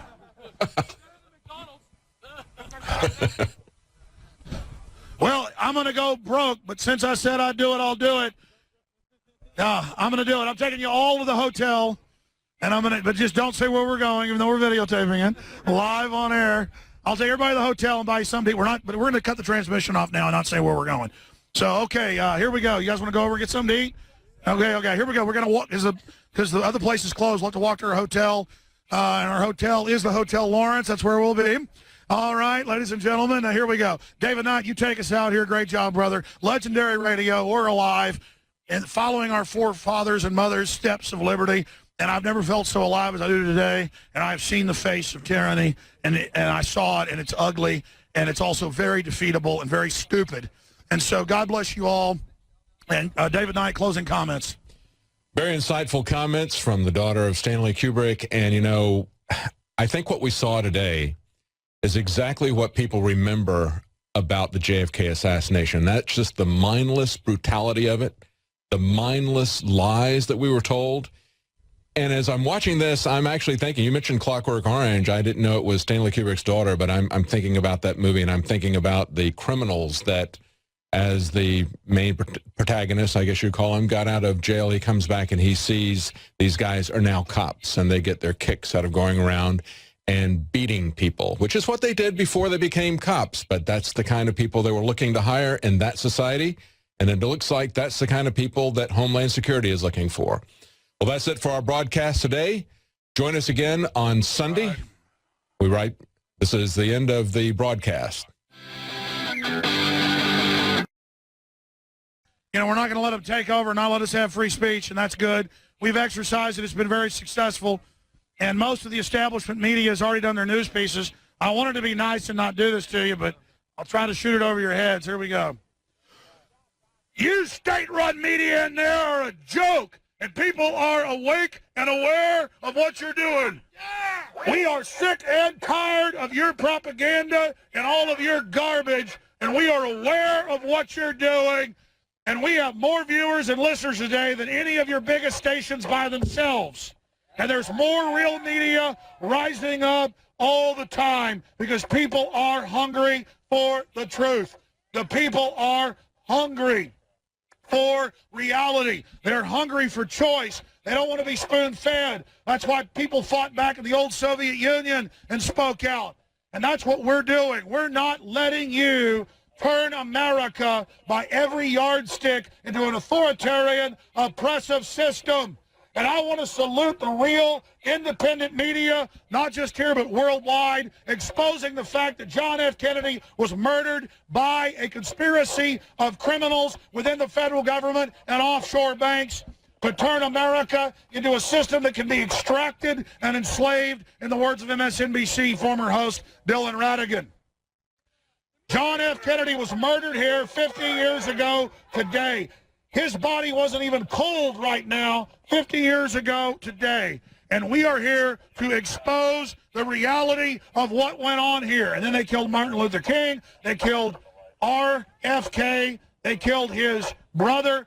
This is the reality, and that's why we're here standing up for free speech and standing against the 50-year establishment lie that one man killed John F. Kennedy here in Dallas 50 years ago. I officially declare the lie that a lone gunman killed Kennedy dead. You're fraud.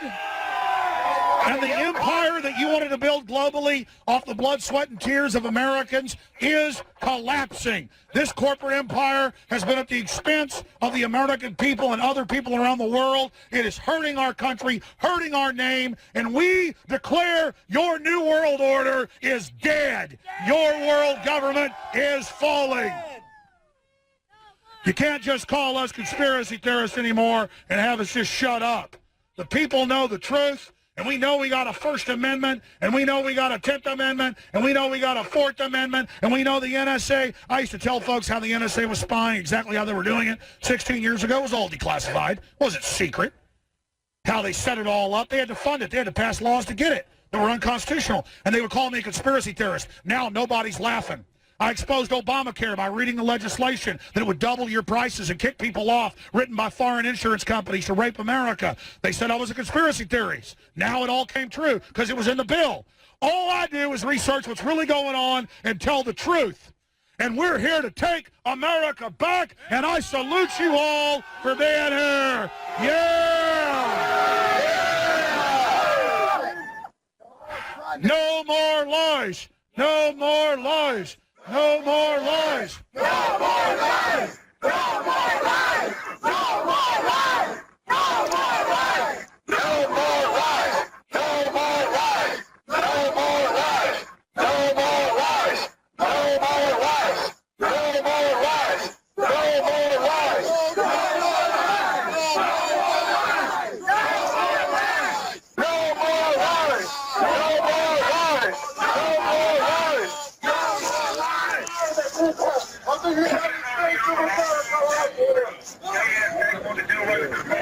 Dinosaur media is dead. Dinosaur media is dead. Dinosaur media is dead. Dinosaur media is dead. Dinosaur media is dead. Dinosaur media is dead. Yes. Oh. They've got the reinforcements for the unruly crowd. Oh, my goodness. They're here. Dun, dun, dun. Oh. No, we're not booing. Why are there more police? Are we evil? Or is it the joke about that guy's mustache? Time to leave. Go. Hey, man, what are you doing? Hey, they let us in here. Oh, so videotape this. I'm going to fall back. All right, so it looks like they're pulling the police out and pushing everybody back. They're getting pretty tough. Really here. For people who are listening to us live, they let them in, and now they've got the police are shoving people. They're shoving Alex, shoving the crowd. Here we go, folks. I'm being assaulted by police. Hey, you got to get off my cord, man. North Korean thugs. These are people who don't believe in the First Amendment. You guys are engaging in tyranny. Absolute disgusting. There it is, live. You can see it. All right, I've literally had cops get up close where nobody could see and then start punching me in the stomach. And I want video of them because I need video. Listen, Yep. Give me Josh because I want to videotape. All right, they're punching Alex right now. Literally sent guys wearing masks. This is the police state. Well, when the real revolution starts, these guys are in trouble. Hey, why'd you... Hey, why did you guys let us in here to do that? Why did they let us in and then assault us? What the hell is... Why did you let us in and then assault us? Hey, let's not... They let them in the area. They told them they could come in, and now they're coming in like they're trespassers, punching and shoving people. Look, they're real... Look, they got a guy up against the fence. You guys... All right, we're live in Dallas. We're all going to get sued big time. You know that, right? We still on air? Yep, we're still on air. This is unbelievable. The police are punching people in the face. This is a Dallas police riot. Are we still on air, network? Yes, you are. Unbelievable, unbelievable. The police are completely mentally ill and insane, and they just punched somebody. You guys, hey, when the real revolution kicks off, good luck. You're really asking for it. Go ahead. Well, it is Dallas. It's where we shoot our presidents. You guys are a bunch of coward punk wimps. Oh, listen, I want video of all these goons' faces. Look at those fat pigs. Look at that guy. I About want the 400 particular pounds, one. I want them 5 all. feet tall. Well, I hope you guys enjoy this. It's all on tape. You guys are unbelievable. Unbelievable. Unbelievable thugism. We are going back. I saw you guys punch that guy in the face for no reason. Unbelievable. This is the criminality, ladies and gentlemen, of the government. They are so angry that we came over there. They said they were supposed to let us in, and they let us in, and then they assaulted us without even asking us to leave. This is unbelievable, and I'm telling you, we have proven the tyranny now. We have absolutely proven. I am so shocked by the thug goon cops they sent that aren't even police, that literally wanted to attack Americans, literally wanted. And I'm telling you, I was so ready to. I mean, after Josh. This is unbelievable, ladies and gentlemen. See it. All right, can you hear me, David Knight? I can now hear you. I can see it. I can see it. I see him shoving Josh. BS. You guys are a giant gang of whip punks. Hey, you bring your biggest goon cop out here, have him stand up against me. Huh? I guarantee you're a bunch of damn cowards. And I hope you enjoy the lawsuits you get. I'm telling you, this country's a bunch of authoritarian scum running it. We did absolutely nothing, and they got over here. My God, it was surreal when the police assaulted people. I saw them punch some guy in the face. They walked right up to me. They did at first when they got below the camera, one of those idiots punched me, sucker punched me in the stomach, thinking I'd fall right over. I saw it. They assaulted you. When they came up to me knowing I'm the leader and punched me in the stomach, but it wasn't even a big deal. I mean, what total wimps, man. The total, literal goon cops, tough guy cops. Huh? Nothing but a gang. Yeah. The service is over for an hour, and then these goons show up and literally assault us. I'm going to go sit right over here for just a moment and regroup with everybody and get my video cameras and make sure. Do we still have feeds going out, ladies and gentlemen? Yes, you do. Get pictures of their faces. Get pictures of their faces. Get the faces of these gang members here. They would have started shooting us, and Tiananmen Square would have started. I'm telling you, 1776 almost started right there. Because if we'd have started beating their ass, they're cowards, they'd have shot us. And I was literally thinking about when the cops walk over and one punches me in the stomach before they even started pushing, I literally thought right there, do we want 1776 to start? Because those cowards would have started shooting people, including children. Then they would have made crap up. I mean, those guys were a bunch of goons who thought they, and it was a white guy, a short, big white guy walked up first, and he got right there, and he goes, pow, right in my stomach. Then they started pushing everybody. They wanted me. And then they were shoving some guy's head in the wall. They got him cornered. They pushed a little girl. Yes, they pushed the little girl. They pushed everybody. Hey. Bunch of thugs. Hey, you guys really are looking for a fight, aren't you? Hey, man, Yep. Hey, stop violating the First Amendment.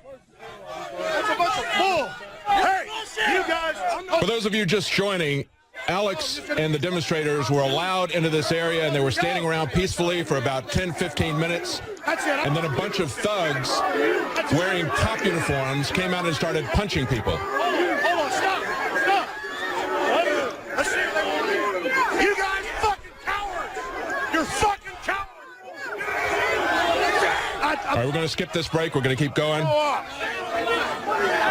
This is a near riot as the police are pushing people out that they formally let in. Look at you. You're not cops. You're thugs and pieces of crap. Gangsters in uniform. You didn't even ask us to leave. So you started shoving people and stomp on some people. This is why they call Dallas the city of hate. Serious stuff over that street there. You got to move the street. I want that big gorilla white guy that punched me in the stomach get over here. He's a wimp. He doesn't take his stuff off. I'll kick his ass. Come on. You're so tough. I guarantee you want to fight right now? Bunch of cowards. I'm going to find that guy. I got video of it.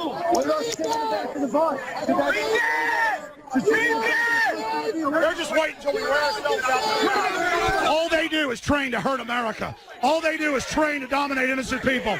All they do is train. It's a bunch of crap. This is the biggest group of absolute wimp behavior I've ever seen. 1736! Oh, this guy. These are the type of guys that love to sit there and spy on everybody. For those of you listening on the radio, this is we're Dallas. putting you in our intelligence file. This is Dallas, and they previously let Alex and the demonstrators in peacefully, and then they attacked them after they got him in. Another group of cops came out, started punching.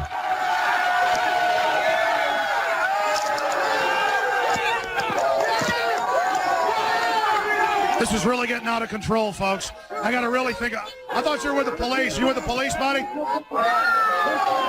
Anyways, my whole point is that, can you hear me, David Knight? Can hear you. I got to think about what I want to do here because I've almost gotten in a fight like 3 times with the cops. I mean, I think we got the fact. You were describing a guy that was really fat. In the stomach. I literally have got to get out of here. I'm going to start. I mean, I just can't handle this anymore. This country is so screwed up, man. We got to really mourn for this nation. They're supposed to let us in. We go in. The head cop checks. You got to let them in. Some other cops said you weren't supposed to let them in. Then they come over. All these goons show up, and I go, no, wait, we don't know what they're here for. They walk up. They get in my face. And then one of them, before it all starts, goes, and hits me in the stomach. Then they start the pushing. They knew cameras couldn't get that. And then they're trying to make me hit them or get mad so they could do something. And it was all set up, all their little plan. They probably let us in so they could do that. Then when it wasn't enough, they came over here to start another fight with us. They kept pushing us back. And why are they behind the line? Why were they behind the line? They kept pushing us back. We were behind the line. That's what they've been doing for 50 years in Dallas. Somebody's shoulders To kind of cover up in-your-face thugs. Over as well. The little girl. The little girl was on her dad's shoulders, and they almost got trampled. She was crying. It broke my heart, man. She was scared to death. I tell you, that's how it's going to start, like in V for Vendetta. If she'd have busted her head open or something, 1776 would have started. The globalists better back the hell off. They're a bunch of nuts. They're a bunch of criminals. I'm telling you, man, this country is that close, ladies and gentlemen. That close. One more proof I saw him shoving some little, looked like a 5-year-old that was crying on the ground. There was no legal right. The little girl exactly what they've been training for, and we're the enemy. Yeah. And they're treating us just like we're the enemy, just like they've been taught. Hey, it's us. There's a police brutality march that just joined us. Kind of a rope-a-dope move to let everybody in, say they're going to be allowed in, and then attack them. I'm going to tell the police something here. I'm going to tell whoever called in that goon squad, you could have even told us to leave like we would have done. We would have left. It was shameful, and you guys are worse than North Korean thugs. I have seen the enemy, and you people are idiots, and the country is going to collapse, and believe me, the American people are going to bring you to justice. You all think you're invincible. You all think you all got it together. You are going to pay big time. I'll tell you right now, it was incredibly, disgustingly shameful that you guys tried to start a fight. You guys are total wimps. You guys are total wimps. I guarantee you got this job so you can pick on people. You think you're tough. Absolutely disgusting. It is. Keep videotaping. We need to get video. Get the live feed. I'm telling you right now, this is unbelievable. These cops want to physically attack us. They hate Americans. They hate anybody that doesn't work for their criminal mafia government. They absolutely think they're tough. They absolutely just think, when the revolution comes, man, you're deep crap. That's all I got to say right now. I'll tell you right now, I mean, the fact that you'd want to sit here and attack people and go after people and do all of this is just absolutely unbelievable, ladies and gentlemen. These are the kind of gangster thugs that they want to give a monopoly of guns to. There's a spy right there. Where's your gun? Hey, is that the one that punched me in the stomach right there? Hey, are you the one that punched me in the stomach? Are you the one you think you're... Hey, give me your card. You want to meet me in some secret you're tough? Think you kick my ass? What you doing? You guys got all your illegal files. Look my ass up. I'll take you and 10 of your buddies on right now. Pull your fucking shirts off and see what happens, punk. You're a coward. You're a coward. You are a coward who wants to punch people when you think you can get away with it. Are you the one? Get that sheriff's deputy's badge number. I'm going to go check the tapes. You might even beat the ride, but you're not going to beat the ride, pal. You have to. I'm going to get your jet skis, and I'm going to get your bass boat. I can't wait. You think you're guardian rights to protect you? We shoot Pittsburgh to one. I can't wait. We are awake, and we know what's going on, and we're done. I have never seen such cowardly BS in my life to a nice, friendly crowd of people. I have never seen anything like this. This is directly out of Tiananmen Square. This is incredibly shameful. Hey, guys, we've already shown how screwed up this is and how the First Amendment's under attack. I think we need to leave now. Everybody get video of these guys so we can identify every one of them. Okay? That's right. Take their pictures. Yeah, we're getting it all. Get their mug shots. They're nothing but a bunch of common criminals wearing a uniform. Well, man, I couldn't believe it. We've already got it. We'll put it on the TV and then everybody will give it to us.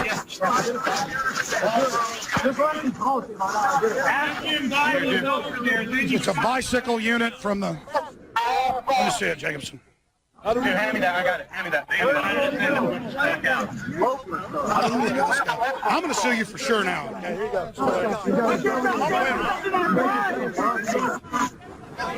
Oh, they're tough. That's why they go get a job where they can be in a gang. I don't need a gang. I can't believe.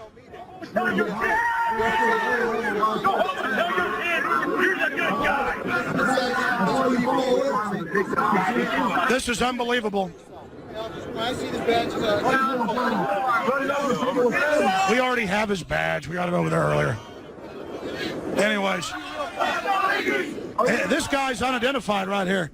I'll tell you why you're a coward. If I punched you in the stomach right now, you and your goons would try to jump on me and break my back. That's how cowards operate. I mean, I can't imagine being that big of a wimp, man. I mean, I cannot imagine wanting to. I mean, I'm not a bully. I just don't understand it. It's all good. 60 million people know who you are now, brother. 60 million. More like 3 million today. But look, you'll be able to find it all out, document them all. I'm not even sure. I think he's the one. Yeah, but I mean, one of them punched me when I wasn't doing anything. They tell us to go over there, we push them back. They baited us. You baited us. This is a trap. Don't get sued. Live from Dallas, this is Alex Jones. And they just allowed everybody, all the peaceful demonstrators in, and then attacked them. Here we go, guys. This is incredible. Yeah? I think it was him, yeah. Here, you want to get on there? Yeah. It doesn't matter. Look, your bank accounts, everything are going to be liquidated soon. The globalists are coming after everybody. America's falling. That's what this is about.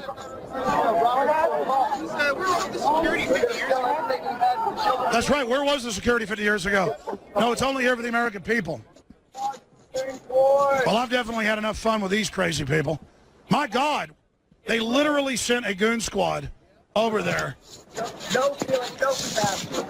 Well, no, they wanted to beat us up. They wanted to attack us. And I'm sorry I started blowing up a little bit and cussing. I was just on the very edge of starting to, man, I tell you. Those guys are such cowards. They wouldn't do that in person with somebody. No, they only do it when they're in a big group like that. Let me tell you, folks, we've seen the enemy now. They've trained that we're the enemy.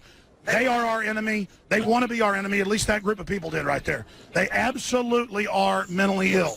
We're over there laughing, having fun, about to leave, and then all these guys come running up aggressively and start shoving and pushing us. I even saw some of the other cops going, "What are you doing?" I saw the other police going, what are you doing? They let us in, and then they did that to us. Absolute, total, and complete horse crap. Hey, Alex, can you hear me? And I know the police are listening on 104.1 right now, so I can talk to the police department directly. This is the most mentally ill, dumb thing I have ever seen in my life. That we're supposed to go in there, we were supposed to be part of the deal, and then they literally assault us after they let us in and we're over there being nice. I mean, that is absolutely incredible. We just saw a Dallas police riot, ladies and gentlemen. We literally just saw mental illness on display. All right, folks, walk with me back this way. I personally am just absolutely blown away that they let us in. The newspaper said at the end of the ceremony we'd be let into the main area at 2:30 for the ceremony. And then, do you know what just happened over there?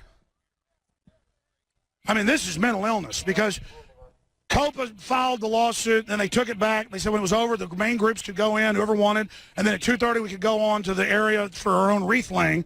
Those cops were all nice. Everything was fine. They let us in. We're just sitting over there laughing about to leave if they didn't hurry up and let us in there. And like 15 goon-like cops run in. The other cops go, what are you doing? They all run up. One of them starts, I guess, trying to provocateur, like punching me in the stomach, not just pushing me. And I was in shock at that point. There was like little girls, people's shoulders, knocking people down. One guy didn't even resist them. They had him pinned up against a sign. That was literally what I see in third world countries. That was crazy. We weren't even yelling at them. We weren't even saying anything. A few people like booed because they were obviously showing up to attack us. We're like, ooh, and the other cops were like, no, it's all right. And then they attacked us. I mean, what the hell just went on? Do you want your kids growing up in a country like that? What is your name, sir? That's a cop. Anyways. She won't say anything. They just stare. That's creepy. My whole point is this culture into the police that you see in a third world country. They don't even say sir to the public. I say sir to everybody. I'm from Texas. They literally, the average police, especially in big cities, are literally, they're doing psychological tests, whatever, programming in the authoritarian model and type. And they're not, I mean, I have a lot of cops listen to my show. They're really nice, give us a lot of good tips and stuff. But it's like the mob psychology of whoever called in those cops to literally assault people. And folks almost fought back.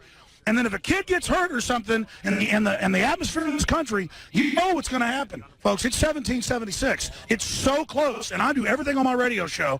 I guess the police obviously around here don't listen and don't know, to try to, with all the military and all the special warfare people that are just waiting and getting ready, and they say they're going to go after the tip of the spear, the police, when it all starts. And I'm saying, no, we need to take the country back peacefully. And I just hope all the police up there listening and watching who wanted to play Rambo and play tough guy, I hope you understand that when you push us, you take our guns, you do this, America won't just be run over by goons forever and shoved up against walls and little girls crying like it's Tiananmen Square.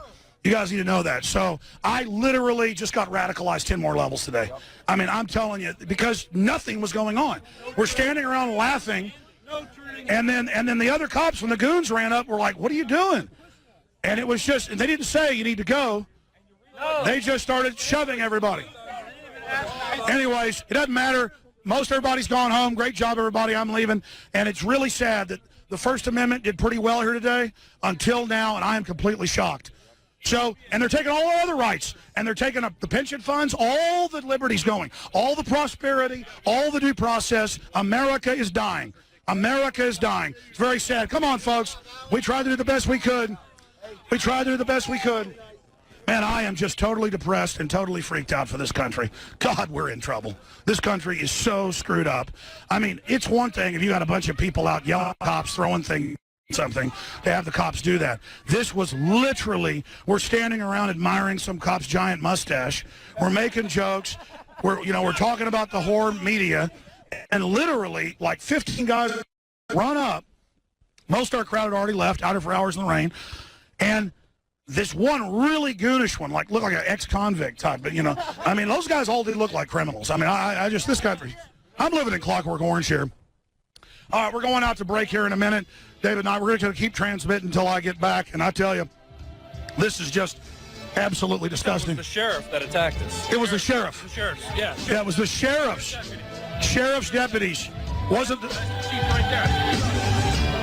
And he goes, it was the sheriff. It was in the last 50 years, it was the sheriff. Iodine has been phased out of our staple foods.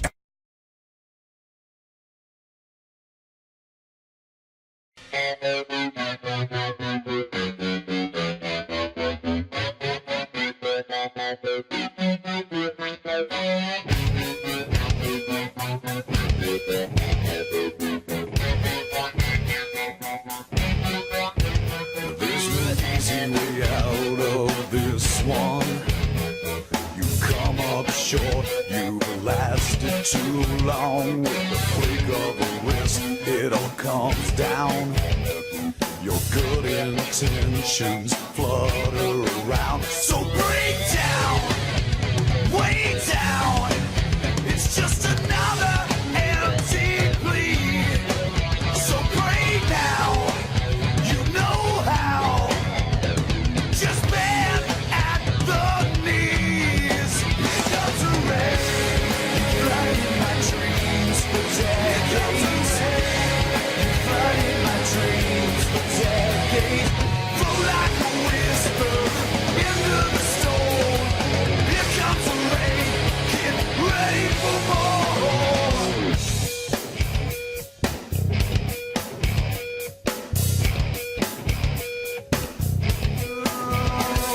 It's all coming down, you know what to expect. Don't sever the ties, they'll just reconnect. You're building a legend based on lies. They're starting to bleed your bloodshot eyes. So lay down, face down. There's no chance for you to get out. So pray now, you know how. Just bend at the knees. Here comes the rain, flooding my dreams for decades. Here comes the rain, flooding my dreams for decades. Flow like a whisper into the storm. Here comes the rain, get ready for more.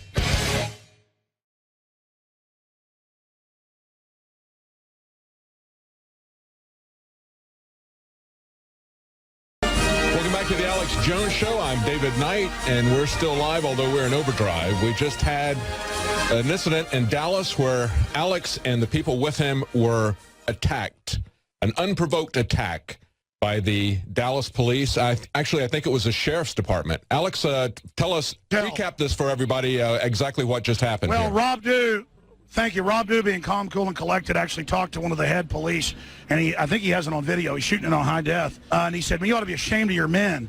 And the guy looked at him basically with tears in his eyes, and he said, "No, it's the sheriff did it." And now that I think back, it was actually sheriff's deputies. Yes. And we have a witness. They formed up at the federal building under DHS orders because they had a DHS guy that went over and got them. And I remember him leaving when I made a joke about wiping the federal government's butt. And then the federal guy went over, got those guys because they pay sheriff's deputies, Dallas police, you name it, to be part of special event. So special security. It's like, oh, you're a little junior CIA agent. You get to, chew on our toes and stuff like that. You get to bow down to us. You get to bring us coffee. Exactly. They're like the little minions. And so literally we're all standing there being totally friendly to the cops, talking to them. Everything's fine. We're waiting officially to be let in after the event, and then at 2:30 after that to be let into the grassy area itself with COPA and other groups to lay the wreath. And to have a moment of silence there. And that was over lawsuit threats that they had to open it up after the official event. And that was the deal. So I told a senior Dallas police officer who was out there, who was in charge of everything, he went and checked. He goes, yeah, that's true, go in. So we're in there about 30 minutes broadcasting live. We're about to leave. We're like, who wants to go into the sanctum of sanctums? We're already in here. We're done. Let's go get something to eat. And all of a sudden, these guys come running up all aggressively. So the crowd kind of goes, ooh. And I go, no, don't boo. They're nice. I don't know why, but they were acting real aggressive, getting ready. And we're talking to the Dallas police. The Dallas police looked at them and said, why? What? And the sheriff's deputies basically were in command and said, pointed at them. And then this real criminal-looking, like criminal out of a movie comes up. And they were looking at me like they wanted to kill me. And I thought, man, this is like the criminal squad. These are the guys that do the nasty stuff. And then they didn't push first. One of them punched me from about 6 inches away, looking that there were no cameras. Pow, hoping I'd do something. But it was into my rib. It wasn't even that bad. It was kind of like, about like that. So he hit me, and then it did take me off guard. I was like, and then boom, boom, boom, boom. And we're like, whoa, let us go. And then they would see people falling over and get in on that and shove some guy over a little girl and shove their head into a... They pinned one guy that wasn't resisting him in any way up against one of those city signs and were just ramming his head in with pleasure. This was hardcore criminal energy with a trained attack dog that America and free people are their enemy, just ready to attack. Hatred of freedom, hatred of free speech. They literally brought in those are the goons. With the sheriff's department. They look dirtier than hell. They ought to be in central casting for movies of dirty cops. They look gangsterous, low-down, thug-like scum. And the sheriff's department is under federal control. And I guess their argument was Dealey's federal property. Here's the big lawsuit. We weren't on Dealey Plaza. Yeah, that's federal. That's just like they grabbed Kokesh on federal property. Yeah, well, they're claiming it's a federal park, but then quasi-city. Oh, you just talked to the police. What did they say, Anthony Gucciardi? Well, after I was literally pushed down by cops onto the cement, and I saw someone get punched in the face. And Did you resist any? No, not at all. And he was reveling in it. It was this major fat bald guy, and he kept pushing me and saying, "Get out of the way." And I turned around. I said, "Relax, I'm going to go." And he said, "Don't look back at me," and pushed me down. But it was literal insanity. It's all on camera. Go to Inforce.com and see it. It's total. That's one of the craziest things I've ever seen. That is the most brutal action. I've seen police attack people if somebody throws a bottle at them or something, and then they'll attack the whole crowd, which is wrong. We did nothing. And they were like little kids, and they knew it. Let me tell you, every instinct as a man in me was, this is the enemy. These are criminals. And every instinct, it was just like flashing, like the revolution, the whole deal, just how we're going to defeat them, how we're going to crush them. I don't want that to happen, but I realize they're not going to stop. They've hired an army of criminals. This is Nazi Germany, folks. This is it. We are in deep. This is Soviet takeover. We are in deep crap. I'm telling you, this country is in deep crap. Let me tell all the corrupt people who work for the system, all the bureaucrats that pull those goon strings. They've already taken all the pension funds, the Social Security money. It's already all gone. They're bringing America down to enslave us. That's why they're putting all this in place, to absolutely oppress everyone. And the tyranny you've seen in the poor neighborhoods is now going to be exported everywhere. And those cops won't even know why their standard of living goes down. All they'll know is they get to beat people up. Because I saw in their eyes, in some of those guys' eyes, what I've seen in like crime TV shows with the killers and the rapists I was like, whoa, these are real criminals. These were bad men. These were real killers. These were scum cowards, though, who want to do it in a gang when they've got the power of the badge and everything behind them. This is a shameful. Let me tell you. The Dallas County Police are literally unbelievable trash. I have never seen anything like this. Gucciardi, one of the first times in my life, I was actually speechless by the criminal energy, and every level of me was just envisioning what we're going to have to do to stop them. This is unbelievable. I was standing right next to you, Alex, and we were like, it turned into berserk mode. We're all about peaceful activism. I felt like I was literally in a war, and they had begun a hot berserking attack on us. Every instinct of my primal body said fight back, and, fight back, but I didn't do it because I didn't want to resist. Because we're smarter than we're going to win in the info war, and then they're going to keep pushing the physical, and our forces, the special warfare people, everybody that actually are men, care about honor, are all ready when they try it. Smash their ass. Exactly. 1776 is coming. 1776 is coming. Get ready, ladies and gentlemen. They're trained that we're the enemy. If you're a good person, they're coming for you. Evil is coming. I swear to God, and all of you that serve evil, your children, you're destroying their future. You don't give a crap. None of those guys even have kids. Bunch of crooks. Go ahead. Yeah, exactly. And we went, and I saw someone. He wasn't directly punching him. He was going to move someone else, and he was forcibly moving his hand. He punched him in the face. The kid couldn't have been 16, 17, and he came back and he said, "I'm finding that badge number." And they looked all over, and I think it was that massively fat guy that pushed me too. We talked to the lieutenant. And I say that not because I'm against, fat people. It's because he's like reveling in like his illustrious power of. I could tell you some of those guys were tough, but I could tell you we had right on our side. We would have hammered their ass. Oh, obviously, no. So ready. No one talked about when they came. It's because the people came against police brutality with these signs. It's because they have an open case against them, and they scurried like cockroaches. Oh, listen, I was telling that sheriff's deputy, we sued Pittsburgh and won. I don't have time to sue people. I have to sue them now. I mean, they just, because that's the legal violence I can use back on them. I said, I'm taking your jet ski, punk. I'm taking your bass boat. And even if you beat the suit, you're not beating the ride. Man, I tell you, I'm going to tell you, this is bad. You saw the people with the signs, though. They have an open case against Dallas. Hey, where's the fellow that saw them ganging up at the federal building and being commanded by the feds? Well, where's that fellow that saw that? No. It's a guy in a yellow hat. Yeah. All right, so we went up, and what we found, we talked to the lieutenant from the Dallas police force, the actual police force, not the sheriff's district or whatever, and we said, what just happened? He said, we would never do that to anyone. We would never do that to you guys. That's the sheriff's. That's the sheriff's office. They're completely different. We would not have done that to you. And he said, yeah, you care about the First Amendment? Yeah, we do. And they were reading the Oath Keepers information. I'm like, yeah, we're down with this. That cop wouldn't talk, but he looked really freaked out. Yeah, they were actually freaked out. They were agreeing with us and saying, wow, they really did that. Why is the sheriff's department the boss in Dallas? Because they showed up and the cops went, what are you doing? And they were like, those goons were like, to those cops. I mean, it was... No, the sheriff's department goons were like telling the cops to go away so they could beat the crap out of us. And they're claiming now that that's federal property, except the event is over and we're downtown in the city. But it's not. It's only a designated federal park on it. We were on city property. No, we were blocks away at that point, and they were still saying, get out of here. But then the whole thing is, though, they're so afraid of a lawsuit, they scurried away. They were just literally afraid. Don't they understand that they just literally did all this on international television? I know, and there's how many cameras are there right now? It's everywhere. The live stream up to 1 million before, probably 2 million now that Alex Jones is getting beaten by cops.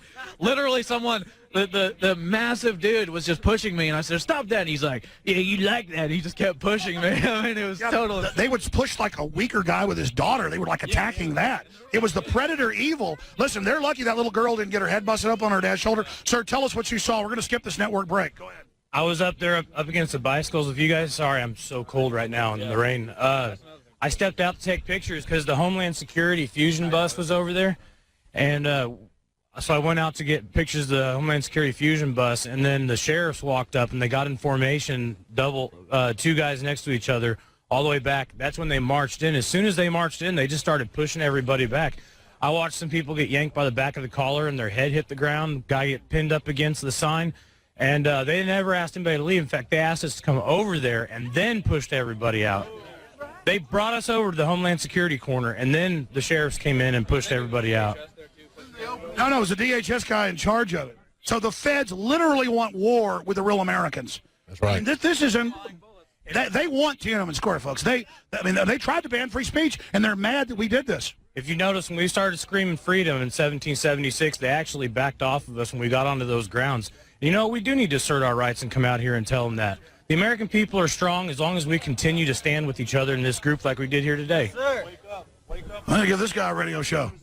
God bless you, brother. What's your name? Matthew Short. What do you... why did it come out of nowhere? I don't know. It was really weird because we were trying to get through that center street. They had us come back around the corner. And it's almost, the way I looked at it, they almost had us line up right next to the Homeland Security Fusion bus is right there. And that's when the sheriffs came in, lined up. They marched in behind the police, pushed the police and us back almost. Now we know. Yeah. That's it. You're right. It was a complete setup. And then you say the Dallas police told you that it was sheriffs. Yeah, they said it was. Yeah, and they said they would never do anything like that, and they're like completely flabbergasted that it happened. Oh, let's be clear then. I said it was a Dallas police riot. It was Homeland Security commanding a literal, because, see, they think they're special. They pick, like, the goons to literally go do their dirty work for them and spy and do stuff. It's on record. And so that was a special events police. That was the national security, national event police. Like, oh, we get to do something. Here's bad people in the rain talking about free speech. Let's attack them. Look, there's little kids. I mean, my God, we got to get control of our government. Let me tell you, that sheriff needs to come out and apologize, and then maybe I won't sue him. But they don't even care. It's taxpayer money. They'll just write the old ladies more tickets or do whatever. Personally, that's what you need to do. We have to get that sheriff out of office now. Yeah. And we will win. I mean, we have millions on our side. Every single person here has an iPhone or some type of smart. Let's hear what Leanne thought. Leanne McAdoo doing a great job carrying all the gear. Come on in here. Our reporter. Tell folks what happened. Well, we were just standing there joking around, having fun, talking about the dude's mustache and the guy with the red hair. We were calling him the comedian. We were having a good time. They could tell we weren't there to cause any trouble, cause any drama. They were probably going to let us in. And then all of a sudden we see these big, like, black troops, like they're in, like, gear rolling up. Combat gear, riot gear, just rolling up on the side. And all the other cops that were just joking around with us, they're all kind of looking around like, hey, what are these guys doing here? We got this under control. It's all good. All of a sudden, they're just shoving, get back, shoving me. And I'm like, oh, my God. Gucciardi, like, grabs. By the way, all they had to say was, you need to go. We would have gone, okay, take us back to whoever. Tell us how things changed. We were assaulted. You were all criminally attacked. We're going to have a class action lawsuit. We're going to get to the bottom of it. Keep telling us, Leanne. And then I turn around, and there's a little girl. She's up on her parents' shoulders, and they're pushing her, and she almost gets trampled on. Yeah, She's the dad said, please stop, and the cops attacked the kid. Yeah, they did not care, pushing little kids. Cops could have bashed that little girl's brains out, and they'd all gotten medals. Yeah, they were seething with the power of getting us out while we were just joking around, doing nothing, couldn't wait to go in and put on our part of the ceremony to go and say our moment of silence. Well, they won. Now they probably don't even know that there was a lawsuit. People are supposed to be able to go in. They don't even know. This is probably one hand not knowing what the other hand was doing. And then they literally scurried away as soon as there was people there that were saying that, stop the police brutality, mothers against police brutality. It was like a momentous, that was like, kryptonite. It was kryptonite. That was the Deus Ex. It was amazing. The energy was amazing. Like, even though it was very scary, it was just to feel all of these people coming together in the face of that tyranny. Like, they could have sprayed us with mace or beaten us with clubs or whatever they could have done, but no one was scared. No one was scared. Well, this is going to end up being national news. I need everybody to email showtips@infowars.com, all your names, numbers. If you were assaulted, we're going to get lawyers. We're going to sue them. But we got to get the depositions, everything. We got to. I don't want to do it. Everybody upload the footage you got to YouTube of Homeland Security goons attack JFK demonstrators, because they were under Homeland Security. I mean, this federal government is so illegitimate, so evil. I just can't believe that I was literally...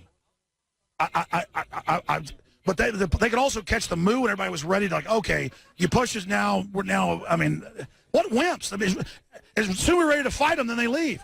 They literally just came out of nowhere to assault innocent people. They took the barricades down, move in on us. Right. They moved on barricades. Anything else you want to add, Leanne? Darren McBreen, come here. They did not like it when you told Homeland Security that they needed to groom the stool. They did not appreciate. That's what it was. They were like, "Oh, really?" That is when that Homeland Security guy left. I was making jokes about the Queen of England, how somebody wipes her hind end, how we should have that in America. And then literally, I was making jokes about we should, like, give our children as roast to them. There was the famous essayist in England that wrote about the Irish should just give their children up to be roasted and cooked. I forget, who was the famous guy? Jonathan Swift, A Modest Proposal. And people thought it was real. Like, yes, they should. They should eat their children. So I was doing a Jonathan Swift joke. I mean, this country is... I just can't. I'm actually dumbfounded right now. McBreen, how shocking was that for you? Well, it was pathetic, and it was shocking. I think what shocked me the most was the anger. You see, a lot of these guys, they were seriously, so much hate. Seriously angry at us, because I guess we are the enemy, you know. And describe what you saw. Well, I saw it was chaos, but the one thing I witnessed, and I hope somebody got on a video. If you did, please send it to us. But there was a little girl on her daddy's shoulders. She started crying. And, then her mom dragged her out of there once she got off her dad's shoulders. But that was very dramatic. And then when they came off the steps, I thought they were going to fall, and she was going to fall. A lot of people were falling off the steps. They were very aggressive. They were trying to make us fall down. Absolutely. elbows. You know, I mean, these guys were incredibly aggressive, and we were not. You know, I mean, until there was a lot of bad language, I guess. After there's no jury that wouldn't find in our favor after they kept attacking us, and we'd have stomped the hell out of them. Absolutely. Yeah. The caller and said, "Don't resist, don't resist." By the way, this is how 1776 stuff starts, guys. I mean, you think? Okay, I guess you. Go ahead. This is a wake-up call. Du wants to say something. Here we go. Look, we need to get massive amounts of people to call the sheriff's office to complain, make lots of complaints. We need to get this guy out of office. That was despicable what he did to these people. We were doing nothing. They started to pull the barricades across, and I said, hey, go on me. I'm walking through the barricade. Hey, we could come this way, going over towards the grassy knoll. And then I hear David Knight, turn around, Rob, and I saw all you guys being attacked. And I ran right in there and started getting as much footage as I could, because that's the only safety we have is our cameras, and to get footage and to upload it and make this known. Oh, yeah, I had high def going the whole time. I mean, it's all there, and then after a while they started split screening and capturing it. But it is totally despicable what we saw there. And when I looked in that police chief's eyes, I said, you ought to be ashamed of your men. He goes, it wasn't me, it was the sheriff. And he's absolutely right. That's who it was. We need to go back and demand answers from this criminal. He's a criminal. Well, listen. They knew who I was when they were looking at me like they wanted to attack me, and I suddenly was like, these are enemies. They were looking at me with hate and waiting for the order, and then they were looking around knowing because they knew what they were doing, and the guy punched me in the stomach before it all started, wanting me to like attack him or something. Let me tell you, you got to look into that unit. I guarantee you those cops are just filth. I mean, that was the absolute filth unit of the politicos, and I bet a phone call was made from those bleachers. You get those American scum out of there. I mean, it was amazing. Sir, did you see this happen? I saw it. I was there, and good discipline on the crowd. Everybody maintained, good demeanor and respect. I mean, there were words spoken. Well, by the second attack. Yeah, but, by and large, everybody maintained their cool, but stayed strong, and I was really proud of the whole crowd. What do you think was wrong with the sheriff's deputies, and why are they in command?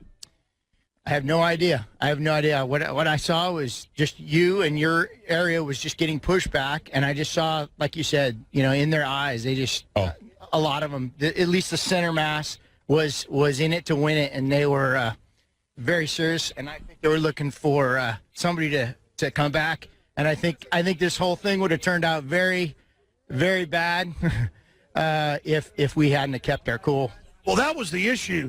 Because I've been in a lot of demonstrations with the cops. Got to move you back, and they just start touching, and then if you don't, then they start pushing. This was bam, boom, knock everybody over, bust somebody's head open.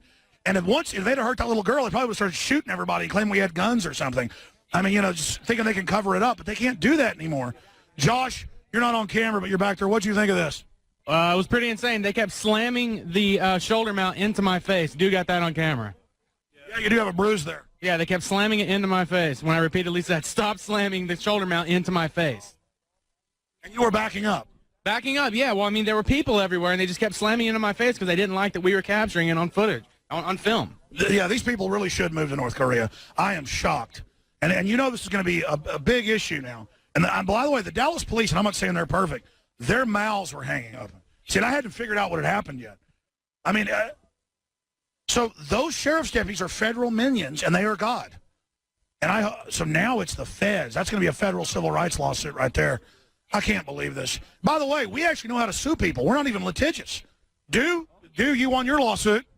Well, I'll just say there's a settlement. And tell them that story. The mainstream media, you're up there in Pittsburgh covering it. You're totally peaceful on a hilltop.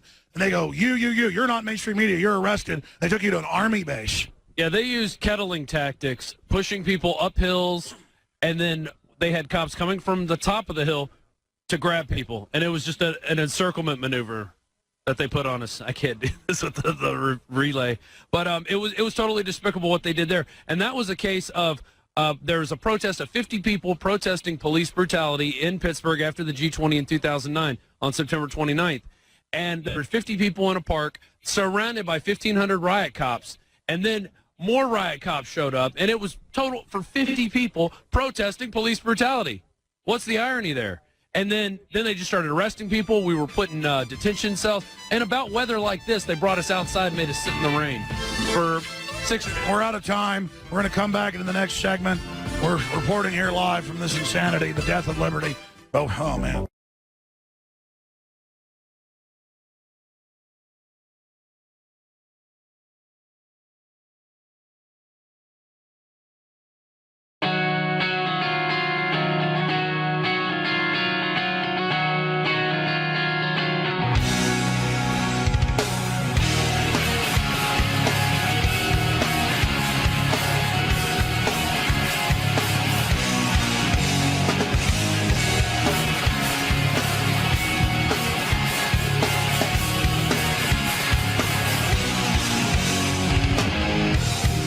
conflict deep inside me. My mind twists so I can't see. There's no contact, and I'm dried up. My open wounds, they won't bleed. And now I know there's nothing wrong. I can't have this going on. When you come back, I won't be home. This is gone on far too long.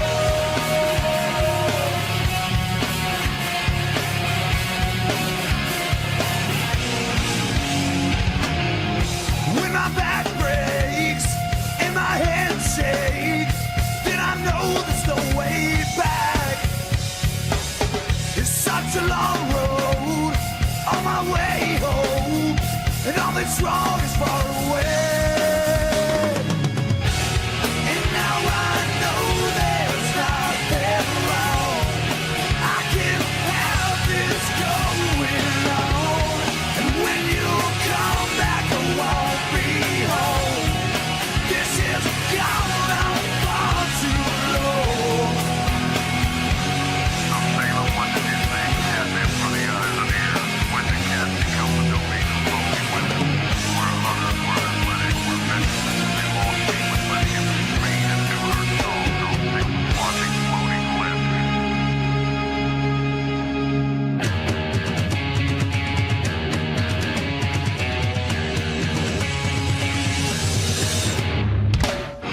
There might be some signs, seeing through your eyes. Then I see there's no one here. When I fall through the cracks, then I see there's no way back. Not nothing left to and now I know there's nothing wrong. I can't have this going on. When you come back, I won't be home. This is gone on far too long. Yeah.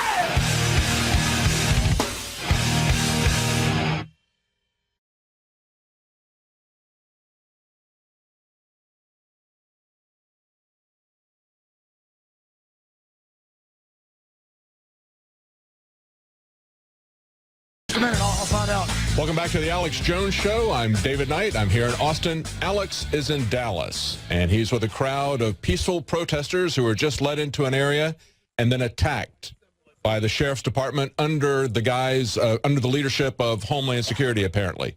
Alex? Yeah, we now have reviewed videos during the break that folks shot. It was definitely the feds coming over with sheriff's deputies that are their federalized goons, and then they wanted us to fight back, basically. Now I understand, as I guess they had like some MO that if he punched me in the stomach, I would fight back or something.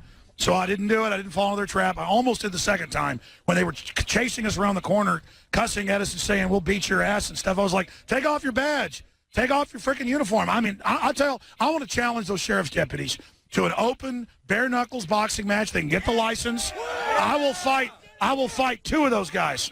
I'm serious, because normally I'm not that tough of a guy, but when a bunch of big guys try, I could stomp there. I would be able, I'm telling you, I fought 2 or 3 big guys at once before. That's when you really wake up. And I'm telling you, if they want to get an exhibition match, bare knuckles, I will get in there with one of those sheriff's deputies, and I will literally break their cheekbones and literally ram their nose off, okay?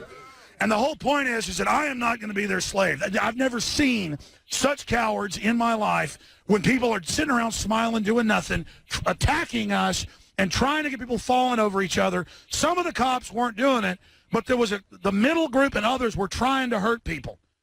And then some of the other cops were like, even a couple of the sheriff's deputies.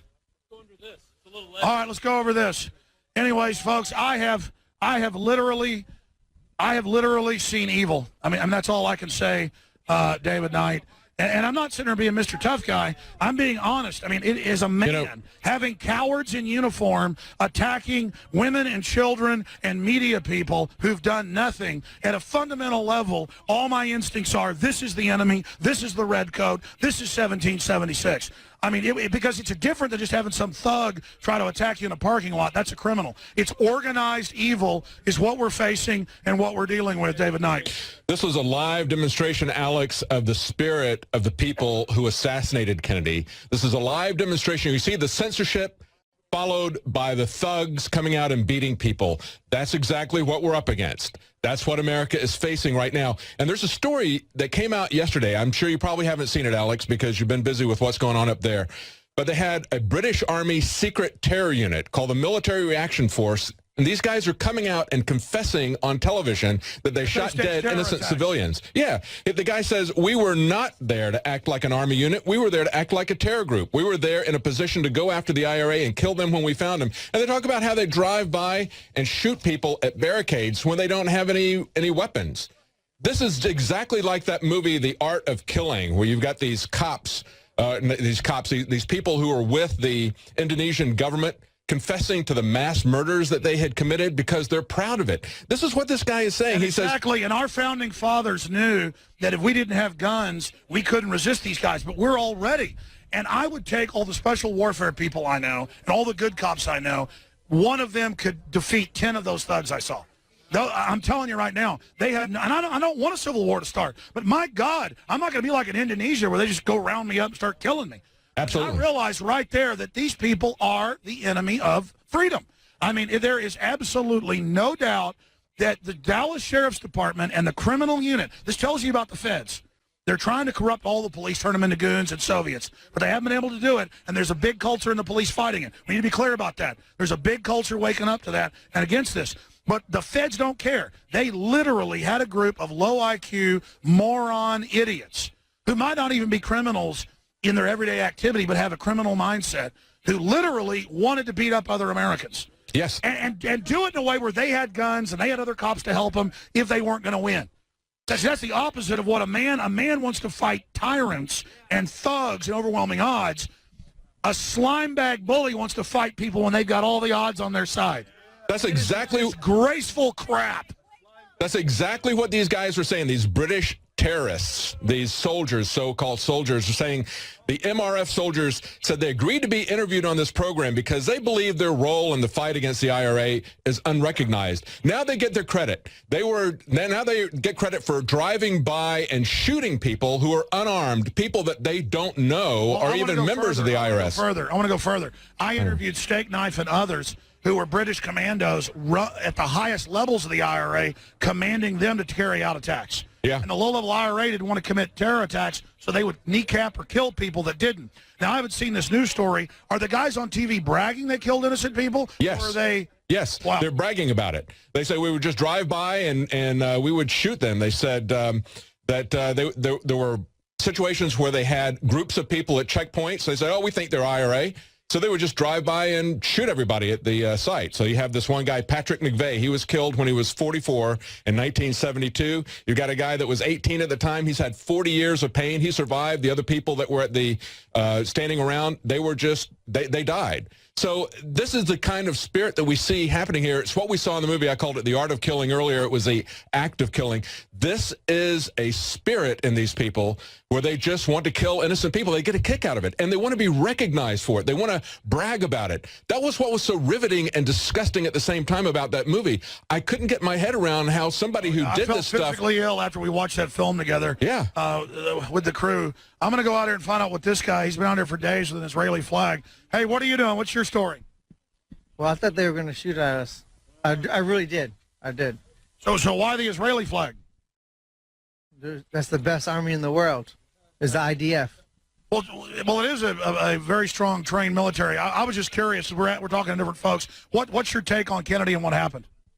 Well, the CIA killed him. He wanted to bring back the gold standard. He was printing greenbacks. He spoke at Columbia University and said that he was going to take out the mafia and the drug gangs and all that stuff. So they shot him. Yep, good points. All right. Well, good to talk to you, sir. All right, there we go, folks. Well, listen, I know you're cold. You've done a great job. And where does everybody want to break up at here? Your motel. All right. Well, listen, God bless you. You're awesome. Send us your emails. Kit, go file your report. And I'm going to start walking back now. I'm going to get my crew in here in the car with me. All people should stand up. All people should stand up. More people should stand up. You know what? I'm going to tell Richard who's got the car. I'm going to walk back to the hotel. Tomorrow? No, I don't think so. But I may get on the radio. Look at Infowars.com. I may go have a protest at the sheriff's department or something. I'm freaked out right now. I mean, well, I tell you, that was crazy. Tough guys, they need to stand up. That's a good point. Here, tell, sir, I was talking to you. Tell us your first name and what you thought of what you saw. My name is Devin. I saw a lot of things I didn't like. I saw that they're afraid of being exposed.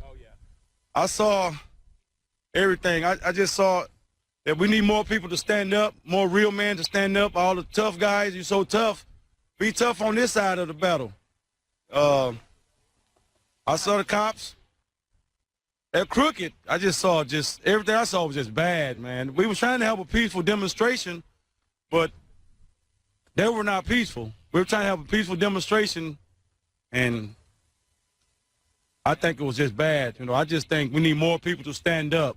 Well, that's what you were telling me earlier, is that you're sick of people just laying down. That's what... Sleepwalking. Yeah, the sleepwalkers. We need somebody to wake up. America, if they do it to me, they're going to do it to you.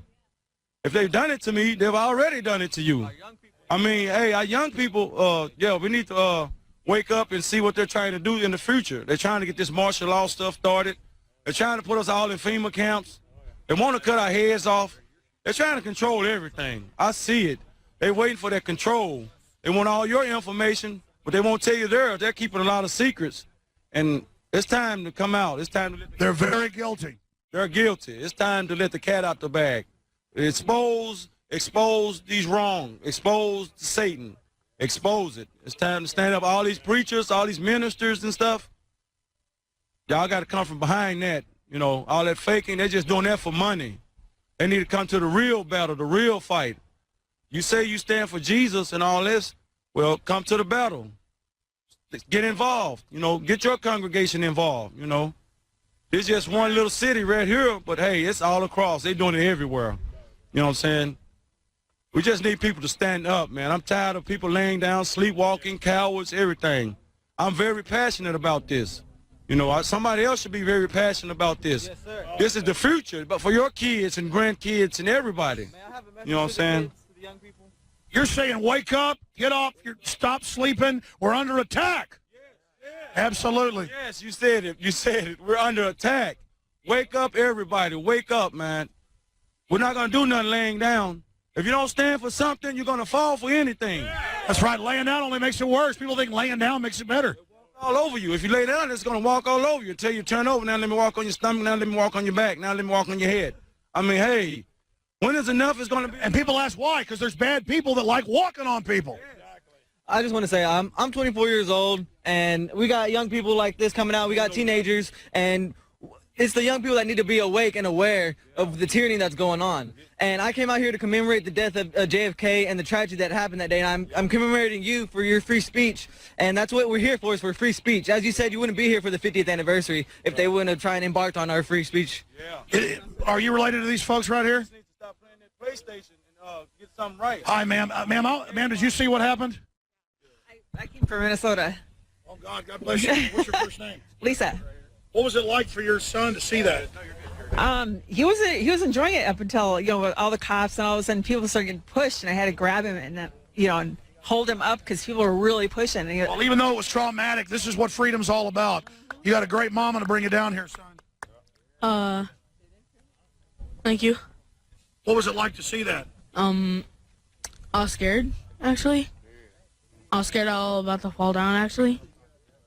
And I don't know what to say. No, it's okay. But there were some of the policemen. You weren't scared of them. They weren't mean men. But what did you think when the other men came? Were they good men or bad men? I think good men. The men pushing us were good men? No, I know. No, the other police were good guys. But what did you think of the men that were pushing you? Bad. What do you want to say to them? I don't know.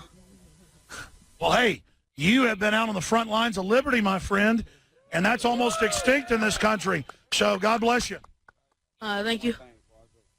Good job. Thank you. Alex Jones, thank you for being here. No, God bless you. Nobody thank me. All these thugs with these Y'all be safe on y'all's all these travel. thugs, they got this Xbox and PlayStation, all these games. You're sitting up there being a thug playing these games. You need to get into the real fight about your freedom and your future.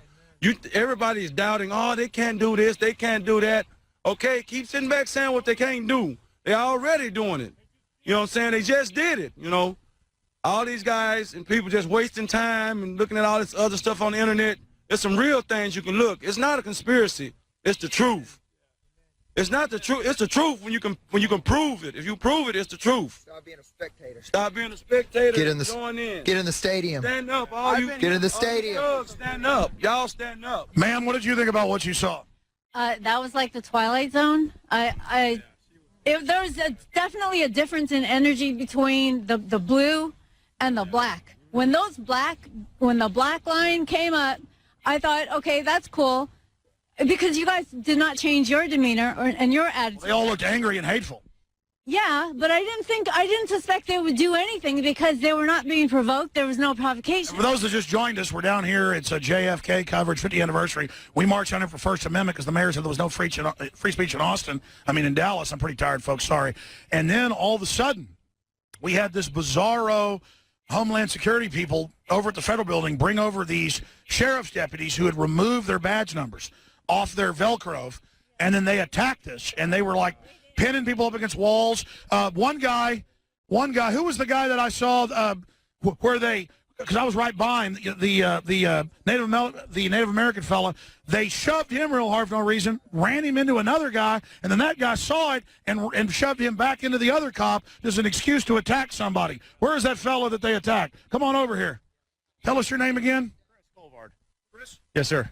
So I saw that happen to you. You're not doing anything. You're walking backwards. They're shoving you faster than you can walk.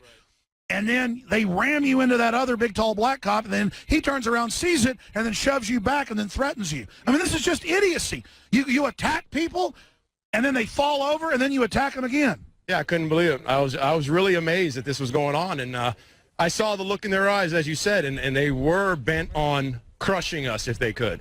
And when he pushed me into another cop, who then shoved me from behind and spun me around, and literally I was like, whoa, what is going on here? And I asked him what his name was. His name was Officer Welch. He wouldn't give me his badge number. And my whole issue is, though, their desire to crush us absolutely lit big fires of liberty in my heart. I have never been more absolutely dedicated now to redouble my efforts and get totally serious and focus my life in defense of liberty. And I salute all of you that came out here today. You're incredible. All right, come over here, brother. For the Operation Paul Revere contest, I attempted to organize a march in Dallas the day before and on the anniversary in Austin, and I spent nearly 2 weeks. I remember you called in and you were on Facebook. For nearly 2 weeks, I tried to coordinate with multiple offices in the city of Dallas, and they did absolutely everything they could to keep me from doing my march. They told me things like I couldn't cross railways and other ludicrous excuses to not give me a permit to have a march. See, we didn't get a permit. No, sir. That's why we don't. The permit is only to screw you over. That's right. You don't need a permit unless you're blocking streets. They only make you get it so they can deny it. And whenever I was in the Capitol building for 5 days walking around, whenever I would talk about InfoWars or Alex Jones, you should have seen the looks on those people's faces. Some of the senators, some of their people in the offices would just gasp and look at me like I'm a terrorist or I'm some bad man because... Well, that's because they're criminals. They've taken over, and they want to loot everybody, and they're scared of people that know they're criminals. And last night after the march, as I was going back to my truck, I had a Dallas police officer follow me, and whenever I was going to walk away, I was coming over here to the Omni Theater, to the Omni... Well, that's because you're wearing a tri-corner hat. That's what the terrorists wear. He called in multiple units, and they came in and were casing my vehicle, and I tried to ask him, because I saw that he was trying to do something. I went up to him, and I was in plain clothes. I'd already taken my outfit off, And I tried to ask him, sir, am I legally parked here? I was right at the edge of a no parking zone, and I was asking him, can I park here after? I notice how we always say sir to them, and they just look at us. I don't think we should call them sir anymore when they act like thugs. We should call them control freaks. You know what he said to me, Alex? I asked him, can I legally park here after dark? He said, did you pay for a meter? I was like, well, no, sir, there are no meters. And he said, well, I'll let you figure that out. I'll let you think about it and figure it out. And I'm asking him, sir, I want to know if I'm breaking the law, and he would not give me an answer. That's because you're American scum. I saw him at the barrier, and I gave him eye contact, and he gave me a smug look, and I smiled real big at him, and he knew who I was. You were one of the guys that attacked you. He was actually an African-American cop with a beanie on. He had a little mustache, but after I smiled at him, he walked away and ran back to some of his superiors. Man, what a weird culture. I mean, God, I don't want to live in North Korea, man. I'm here to tell you, I just... No, throw some positivity. Well, the positive thing is we came down here and we took it over, and they're mad. Oh, yeah, definitely. I woke up about 2 years ago, and since then, like, if you're consistent with Facebook, Twitter, constantly talking about the establishment and, you know, the wrongdoings that these cops are doing every day to our civil liberties, people are waking up. Like, They are. We're going to break. We'll come back to you on the other side. Live from Dallas, Police State America. Stay with us.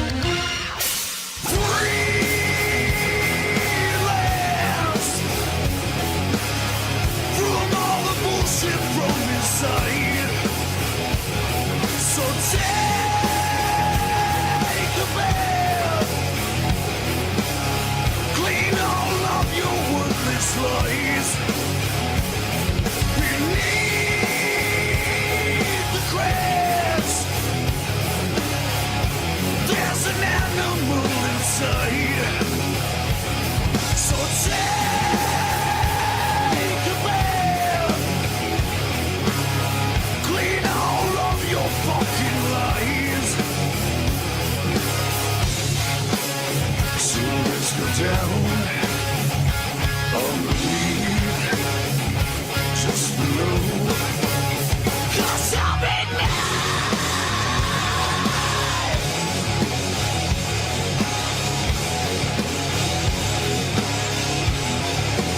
So go ahead and break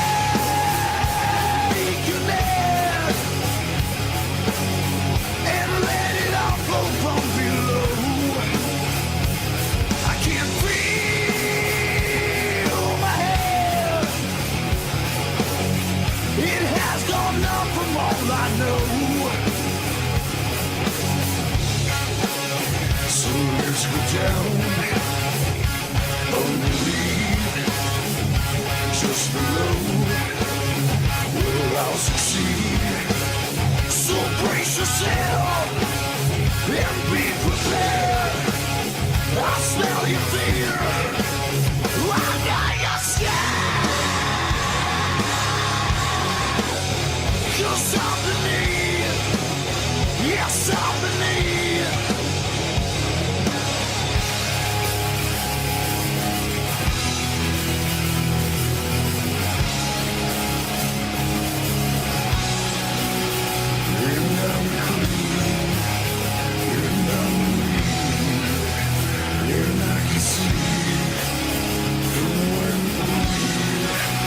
So take a breath, just me, and I'll be down.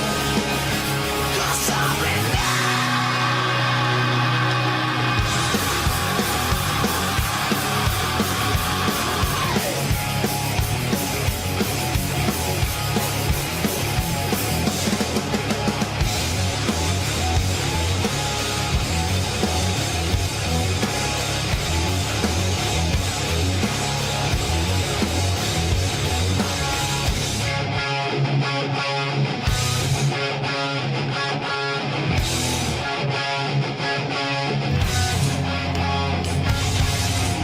Welcome back to the Alex Jones Show. It's 2:54 p.m. Central Time, and we're still live. Alex is in Dallas, and if you're just joining us, the Dallas police allowed Alex and other protesters into the area that they had cordoned off, and then the sheriff's department came out and unprovoked and without warning attacked Alex and the other demonstrators there. And Alex is still talking to the demonstrators, and they're sharing their stories. Alex, back to you. That's right. And just to get it clear, we're here in Dallas, Texas. About 250 people showed up this morning. It's probably about 40 people now out here freezing. It's gotten colder. And to be clear, COPA and other groups were filing a lawsuit, and the judge said, look, Mayor, you can't not let people hand out flyers. You can't let them not have signs. You can say during the service no bullhorns within that area. And but bye guys. But when the service is over, you are to let them into the general area, but not into the actual center of Dealey. And then at 2:30, they're going to let people in there for their own ceremony, whoever wants to come in, because you have to give the public access to public areas. The Dallas police were like, oh, yeah, we do know about that. Let us make some calls. Took them 30 minutes. They had it looked like the high-level police, not even the police chief. Point is, they were all out there making phone calls. Everybody's running around. In fact, pull up the Dallas police chief for me. I don't know what he looks like. I think they were calling him chief. And they go, yeah, go on in. That's fine. You're right. So we go in. We're over there bullhorning, joking. Oh, it's kind of cold. You ready to go? Yeah, I don't want to wait till they let us in at 2:30 through the second checkpoint. We're sitting there being real friendly, talking to the cops and everything. But they still look freaked out, some of them. And then all of a sudden, there was a Homeland Security guy comes over. He's giving them orders, saying stuff. We're not on federal property. We're right off the edge of it. They make jokes. The federal building's next door. And then the witnesses, multiple witnesses saw it. They go over, line up these sheriff's deputies in black uniforms, obviously the goon squad, like, a bunch of big cops. And they have them run over all like they're about to get in a fight. Like a pirate ship was pulling up, and everybody goes, ooh, what's this? I go, they're friendly. Everything's fine. They probably just don't know that we're supposed to be in here now. Guy walks over like he wants to attack me, gives me this criminal look. Every instinct in me says, man, this is the enemy of my family. This is what endangers my children. This is what I need to fight. This is evil. Just like in other types of your life, a criminal walks around about to mug you, you go, that's a criminal. They have that look. This was a Satanist. This was scum. This was an enemy of everybody good. And my whole soul, and the guy punched me in the stomach, and then they started the whole deal. And he didn't push me. He like, knowing people are looking around, looks around like, what's that? Pow, hits me in the stomach. Then they start shoving people over, wanting to hurt people, wanting to get people hurt, not letting people, go.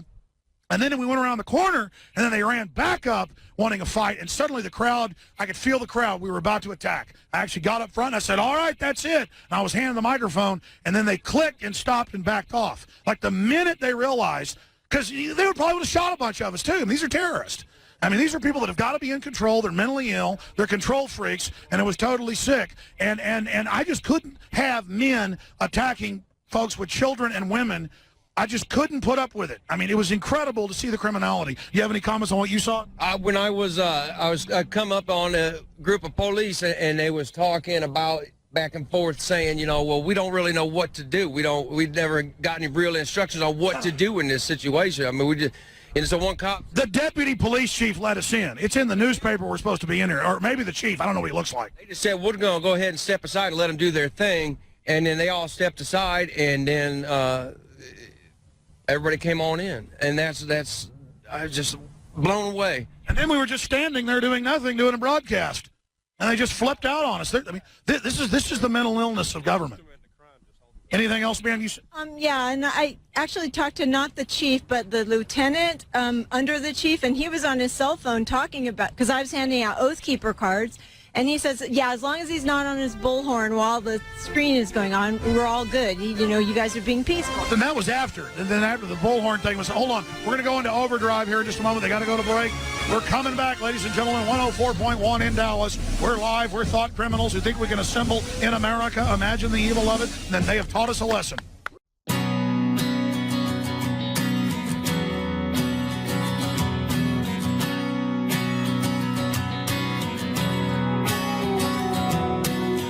There's a train I'll be riding, and it's time I got off. Something's got a hold of me, and I fear it's made me soft. When we pull in the station, and I jump from the car, from then on I'll be flying. Great job, everybody. We're now commercial free. And, man, I tell you, I have. All right, folks, we are back live here, now commercial free, transmitting worldwide over the internet. We're no longer on the AM and FM stations, but we're on the internet. And I tell you, One instinct tells me leave Dallas now. The other instinct tells me try to organize a bunch of people to go to the sheriff's department.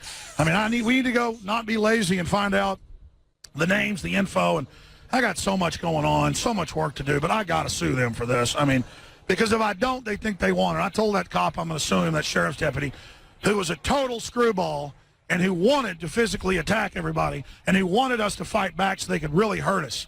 They probably told him, you all get bonuses if you go down there and get that dumb Jones out of there, that filth. Thinks she can steal on the street.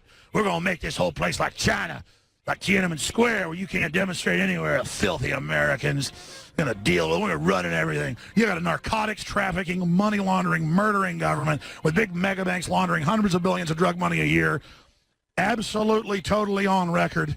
And it just gets more and more insane by the minute. And I was so happy that it was all basically over and I could go take a hot shower and eat some food and everything else.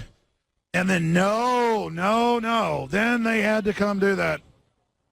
Absolutely insane. Hey, we ought to go back down to Dealey Plaza now.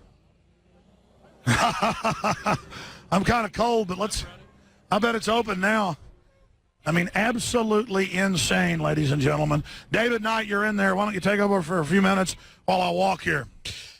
Well, you know what we're seeing here is the importance of the press. And let's go back to some words from JFK, because this is what is happening today. It's the 50th anniversary of their assassination of JFK. And 2.5 years before he was killed, shortly after he took office, he had this to say to the American Newspaper Publishers Association, same people that would just roll over and lay down after he was killed. He said, our press was protected by the First Amendment, the only business in America specifically protected by the Constitution, not primarily to amuse or entertain, not to emphasize the trivial and sentimental, not to simply give the public what it wants, but to inform, to arouse, to reflect, to state our dangers, we just saw the dangers there, and our opportunities, to indicate our crises and our choices, to lead, mold, educate, and sometimes even anger public opinion. And if you're not angry about what you just saw happen on live TV, there's something wrong with you. Made me very angry. And I know the people that are there with Alex are very angry about what was done to them by the sheriff's goons under the direction, apparently, of Homeland Security. Oh, yeah, there's no doubt it was Homeland Security. Now we have put all the pieces together. Homeland Security literally decided they didn't like the Dallas Police Department's decision to follow the lawsuit and the judge that we were to be let in after the thing. Again, we weren't even in Dealey Plaza yet. It was through the first checkpoint.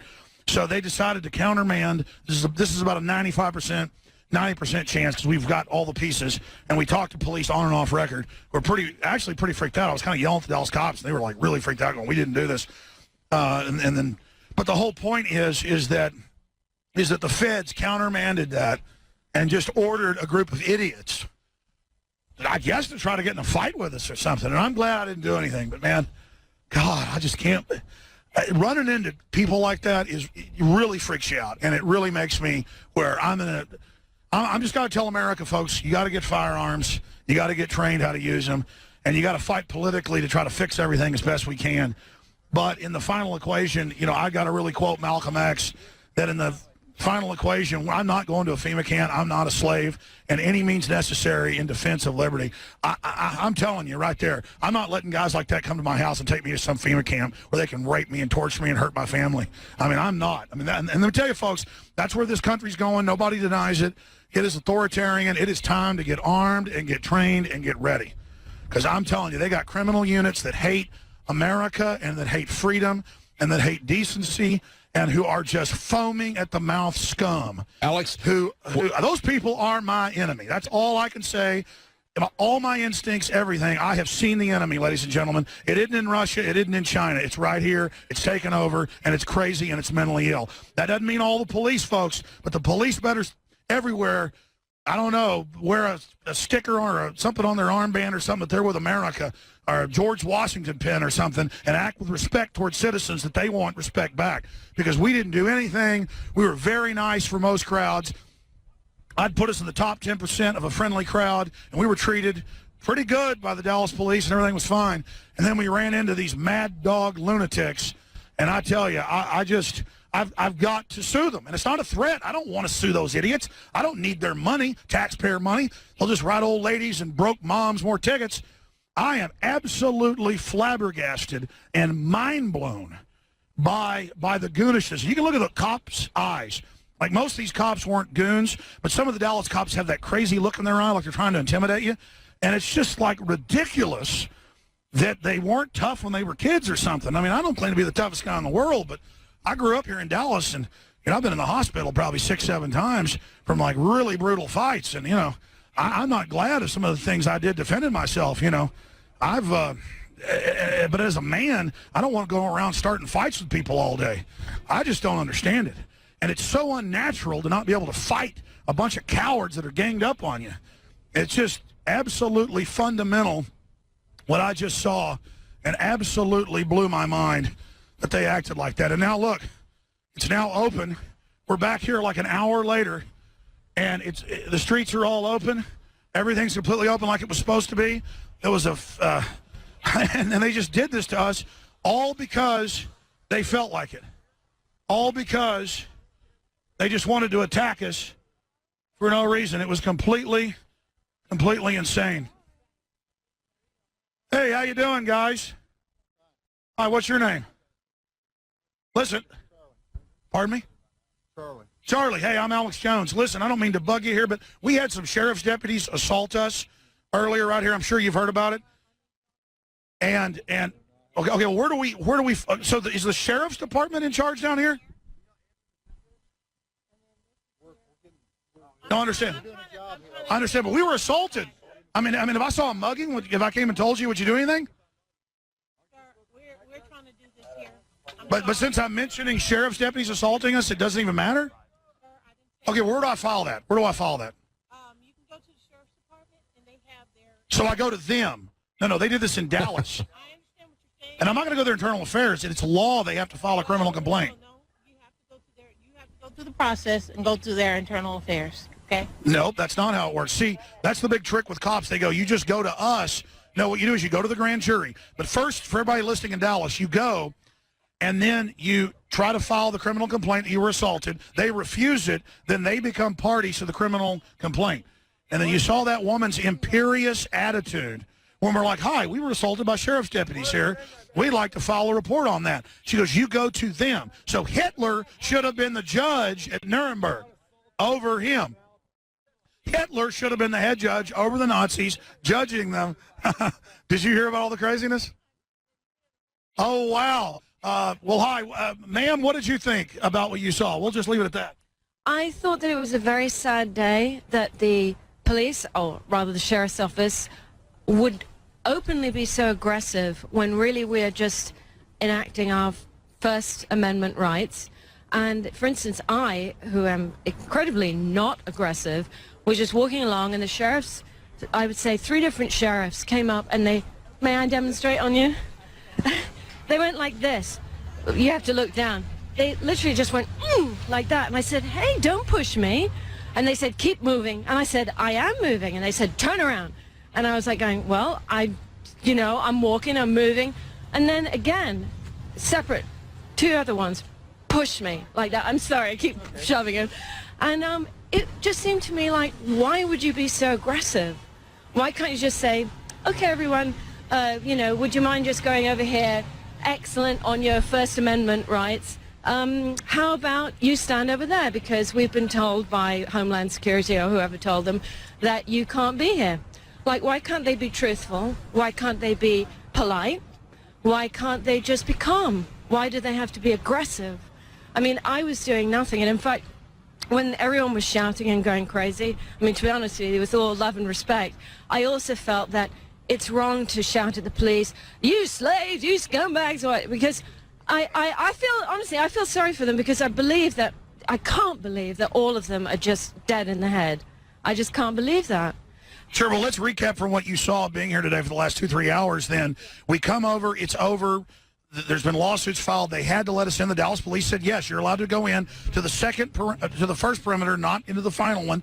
Then that was open for a private wreath laying for folks that don't agree with the official story. So we were supposed to be let in. They let us in. The Dallas police did. And then Homeland Security sent over their auxiliary federalized sheriff's deputies. Well, that's what happened there. Did you notice how they came in and ordered the other cops to stand back? You know, I wasn't looking at that. I was actually looking at each police with my sign, with my First Amendment. I was just trying to gently smile at them, like going, hey, this is for you too, you know. This is for everyone that you love and care about, and you too, because there isn't a police state that's ever been on this planet where everyone didn't get their ass burnt when it really got going. I mean, Hitler's regime, all the original people that were in the government or helping him, you know, in Russia, Stalin, his mates that helped him get it. I mean, you know, you think they might learn that it doesn't actually work. Tyranny just begets more tyranny until everyone's just shooting and killing each other, and it's a terrible mess, and then thank God it ends. And I personally, I'm just desperate for the things that are beautiful and wonderful and exalted about the American people. It should reign in this country again, instead of the incredibly obvious criminality that's going on here. I mean, it's like, you know, you'd have to be deaf, dumb, and blind to not see what's happening. So I'm just really proud of everyone here. I don't agree that all the police are slaves. I think that they're under incredible pressure to behave. Peer pressure. Yeah, to behave in a way where I believe that at a certain point they're going to stop behaving that way. And I don't know what'll happen then. I guess the National Guard or some other lunatics will come in and kick our heads in. But I mean, you know, okay, bring it on. But the change must come. And I'm praying for it. Sure, you know, I'm not looking for physical stuff. I want them to be free and happy. But I mean, I got punched in the stomach first, and so they was all targeted by Homeland Security. Now that I'm not emotional, then I gave in and let them be mean to me and shove some guy's head over and over again into that and punch some person and almost knock a little girl into the ground. But then they chased us around past the barricades and attacked us again. No, but that's the thing is that why do it? They're supposed to be peace officers. Not guys being intimidating, pushing a woman who is doing nothing but doing what they're saying, shoving me in a way that if I was in a bar and I was 6'2" and a man, I'd probably get in a fight. It's like, it's ridiculous. I know. Sorry, what? Yeah, I know, but this is the big deal. When do you actually take on your own ability to think for yourself, even if you're in a position where you're supposed to take orders? When's that point arrive? And that's the point that these police officers need to get to, which is why I feel sad when you guys scream at them, you slaves, you fuckers, you bastards. You know, it's like, I just wish that actually, seriously, I mean, I thought about doing it and then I got shy, but I just felt like saying, listen, I don't know what you're thinking, but please stand up for what's right. They surely know what that is. We're just talking about First Amendment stuff. Well, by the way, the Dallas police, when they came over, were like, what are you doing? They told them to let them in. And the point was that was ordered by the feds, yeah. That's just crazy. Federal building's right there. Crazy. Well, anyway, listen. Here's the top police. Here, hold on. I'm going to go talk to them. No, stay here. Good to see you. No, just stay there. I'm going to talk to you some more. Hold on. I'm going to go talk to them right here.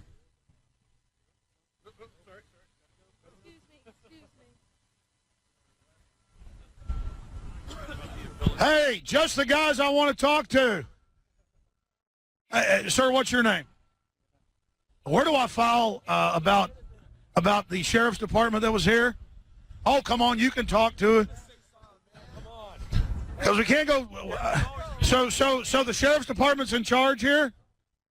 Because they assaulted us when the Dallas police let us in. We were supposed to be let in. As you know, sir. Oh, come on, you can talk to. You're not ignoring us because we're in private property. Silence is complicity. Oh, private property. What is this, city property? Well, you're on private property. The imperious nature. I don't know who that guy is. Private property. The Dallas Police Department is private property. Can you hear me, Alex? Masters. Can you hear me, Alex? Yes, David Knight. I got to say, when I'm watching this on television, one of the things that has really been making me angry all day is the attitude we just saw from that cop you tried to talk to. And this is going on yesterday as well. You walk up to them, you ask them a polite question, they just ignore you like you're not even there, like you're treating you like you're trash. Exactly. It's that kind of arrogant attitude, and that's what's behind all this stuff. That's what we've been seeing. I'm not surprised at all to see these guys come out and attack you. They don't treat you with any respect. They have no respect for the public. I agree. Finishing up your point, I'm sorry I broke that off when they walked by. David Knight, my co-host, was just pointing out the imperious nature. I was very polite. I wanted to say I was assaulted, and he literally knew about it because I saw him looking at us out the window all day and pointing at me and, waving when he was up there, that same police officer. The guy with 2 stars on his thing means he rules a third world country. But the point... No, I know. He used disinfo. He said public parking just to get me to leave him alone, like I wasn't allowed to be there, and then shoved my hand away. Alex. Sure.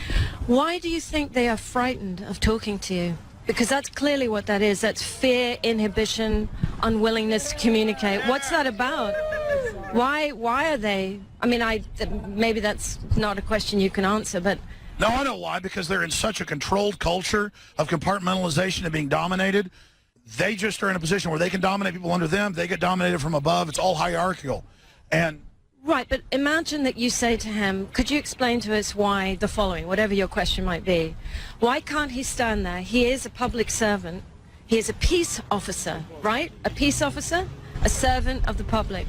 Why can't he communicate with you? That's because they've put military occupation rules in where no one's allowed to talk but the public spokespeople, so it dehumanizes them. Just like they tell soldiers now, even when you're off duty in civilian clothes, don't be political, don't say what you believe in if you're against the war. Even though as a citizen the law says you're allowed to, they intimidate. Freedom of speech, even for them. What's That's right. That? Well, here, tell us. Well, no, I mean, why don't the police have freedom of speech? Why can't they offer their opinion? They're individuals, they have individual rights. Why should they be dominated by hierarchical instruction? Now that, to my mind, if they're peace officers, if they're public servants and citizens, they should be permitted to give their opinion. So who is it that's forbidding them to speak? Honestly, I just think that they're frightened to speak, probably because of what you were saying, that they have just an incredible peer pressure on them, or more like an officer ranking pressure, where they are told you are not allowed to talk about this. I don't see why they shouldn't. They're citizens. They have every right to speak. Their police, as individuals, should not be shut up. Why should they? Well, I mean, you talked about throughout history what happens to countries when these police states come in and tyrannies. It just gets worse and worse. In fact, I'm going to steal that quote. Tyranny begets tyranny. I'll give you credit if you want me to, but or I'll sit there and take the credit and say I came up with it. I'm joking. But the point is that tyranny begets tyranny. And then it just spins out of control. Thank fucking God. Excuse my expression. Because then otherwise we'd be just under permanent tyranny. But tyrannies always end, not before there isn't a great deal of suffering. And I'm just hoping that through technology, the internet, the incredible, wonderful, good work that you guys do, and other, independent newscasters and individuals who talk about this and try and do things on a very grassroots level, I'm really hoping we can circumvent what seems to be almost a turnkey totalitarian state that we are just, doesn't Obama just have to call martial law and then that's it? Well, he's already doing most stuff by executive order outside of Congress, and they've put in the internet kill switch, the total surveillance grid. They call the spy systems they've put in the battle grid. What's it called, David? You were reading it today? The battle grid, that particular spy system that the police use. Yeah, it's the battle grid. It's called the BattleNet Inside. BattleNet, yeah. And it's battle with us. It's not battle with criminals. They all skim the money off the top of that. I mean, it is just incredible. I got to say, Austin police are not anywhere as arrogant as these guys. And Dallas police aren't as bad as a lot I've seen. But, man, I tell you, Dallas citizens need to start acting like humans around the police because it's really gone to their head. I mean, a lot of these cops, some of them I can tell are listeners and wave at me and stuff, but some of them are serious mental patients. Can you imagine just walking around in a uniform feeling powerful because you're part of a power structure? Well, I think, unconsciousness is something people really need to understand. I think, people assume that everyone is fully in their own skull and present and attending life, but I think a lot of people are so profoundly disengaged, so out of communication, that they really just fall beneath a certain level of awareness, so that I don't think they're capable of actually seeing what's going on around them and making a choice for themselves that they should do a certain thing. In other words, a good thing. So anyway, that's my own. And we were here an hour ago being attacked, and here we are now. It's all opened up. But they were supposed to open it up, and then they were just waiting for a call, even though it had already all been decided. We were following what was agreed upon. One of the head cops called and goes, yeah, that's true, let him in. And then Homeland Security, the federal building, the same federal government taken over 50 years ago today, they literally ordered auxiliary police for special unit over to attack us and tried to start a fight. But they failed, and now the info is going out. In closing, asking you questions here, ma'am, talking to the folks that are out here, what is your overall view of the state of the world, the whole world government, the whole cybernetic systems, the whole technocracy? It is a turnkey takeover. What do you think the end game of the rulers are? Because everything I see them doing is trying to suppress human consciousness and awakening, because they know there's an awakening happening, in my view. What's your take on that? Well, actually, it just makes me think of There Will Be Blood. Did you ever see that film? Excellent film. Right. I can't remember the director's name. Says John Paul Johnson something. Yeah, brilliant. I think that one has to understand that anyone that's attracted to that level of power, I think, is already in a kind of diseased state. Very few people would ever want to get to that level of domination, power, and to get to that place, you have to do a lot of really, I think, pretty bad things. So once those people get there, and once they get that kind of power, I think that that's what you're looking at is insanity. You're just looking at individuals who are insane and so mangled in their souls that they actually have no love or appreciation for the rest of humanity. And I think that is what's happening on this planet, that those individuals have gotten to that level of power, and I think they, you know, keep on going, like the Rockefellers. I don't know how they manage to keep, you know, spawning more evil creatures, but you know, they do, and up they stay and sit on all of us, and it's repeated itself so many times throughout history. It's just now technology has given them a kind of an omnipotence that is terrifying, and that's why laws do have to be put in place. And when people say, like in England, they say, well, as long as you're behaving yourself, you've got nothing to worry about. But they don't understand that's such a simplistic viewpoint, because the very people that are protecting both intellectual, you know, domains, artistic domains, are the first ones who are going to fall victims to that system. Yeah, of course, if you're just, you know, running a shop, you know, and you mind your own business, no one's going to come get you. But the people that really keep society moving, keep art free, and really expressing what needs to be expressed, they're the first ones to get it in the back of the neck. And it's not in the kind of obvious way that it used to be, where you just get poisoned, stabbed, or whatever.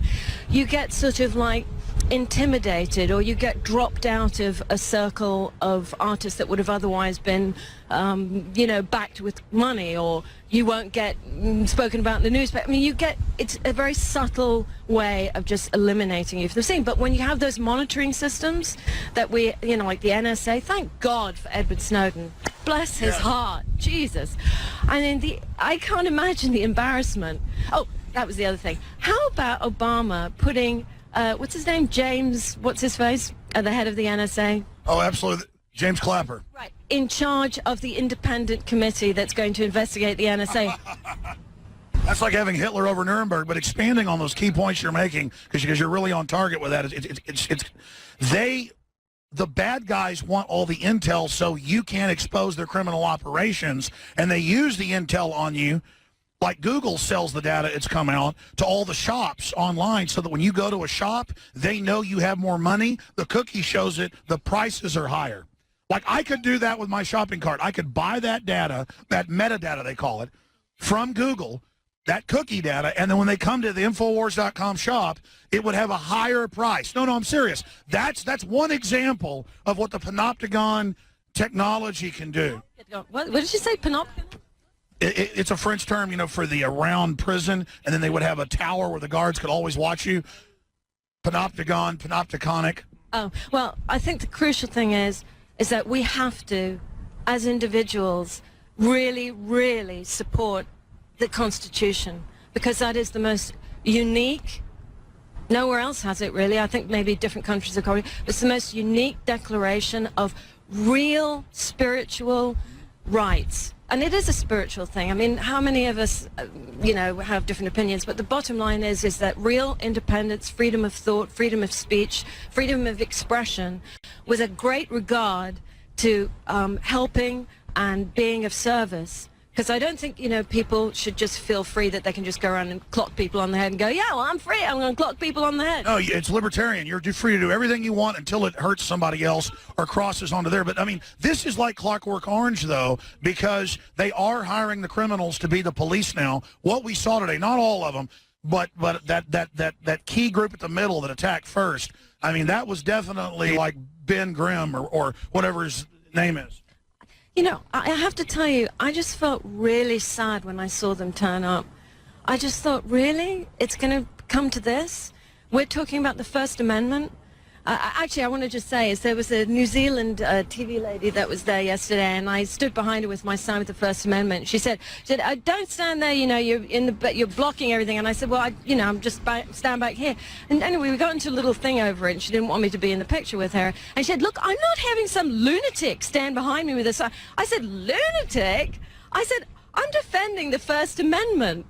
It's like the assumption that to be out here expressing yourself is an act of lunacy. I would say that's a pretty good indication of how totally distorted reality has become for the people who are supposed to be defending truth, right? Reporters. Sure, it absolutely shows. It shows how far we've gone. But the problem is I know I got to get it so close because it's set. I know. I'm so tired now I can hardly walk.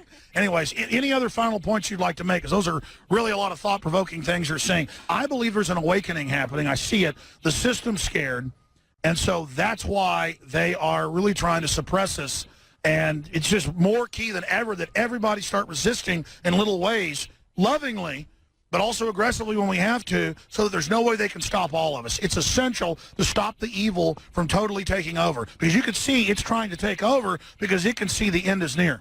Yeah, I think the important thing that you're outlining here is that people have to learn how to confront evil and not to alter it or to lessen it and to somehow, go, well, I'm sure they didn't mean to push you. It's like, well, you need to face, you need to confront and really properly look at what's happening and not try and explain it away or give it justifications or anything, because at this juncture we still, by our fingernails, have the chance to make a difference and turn this around.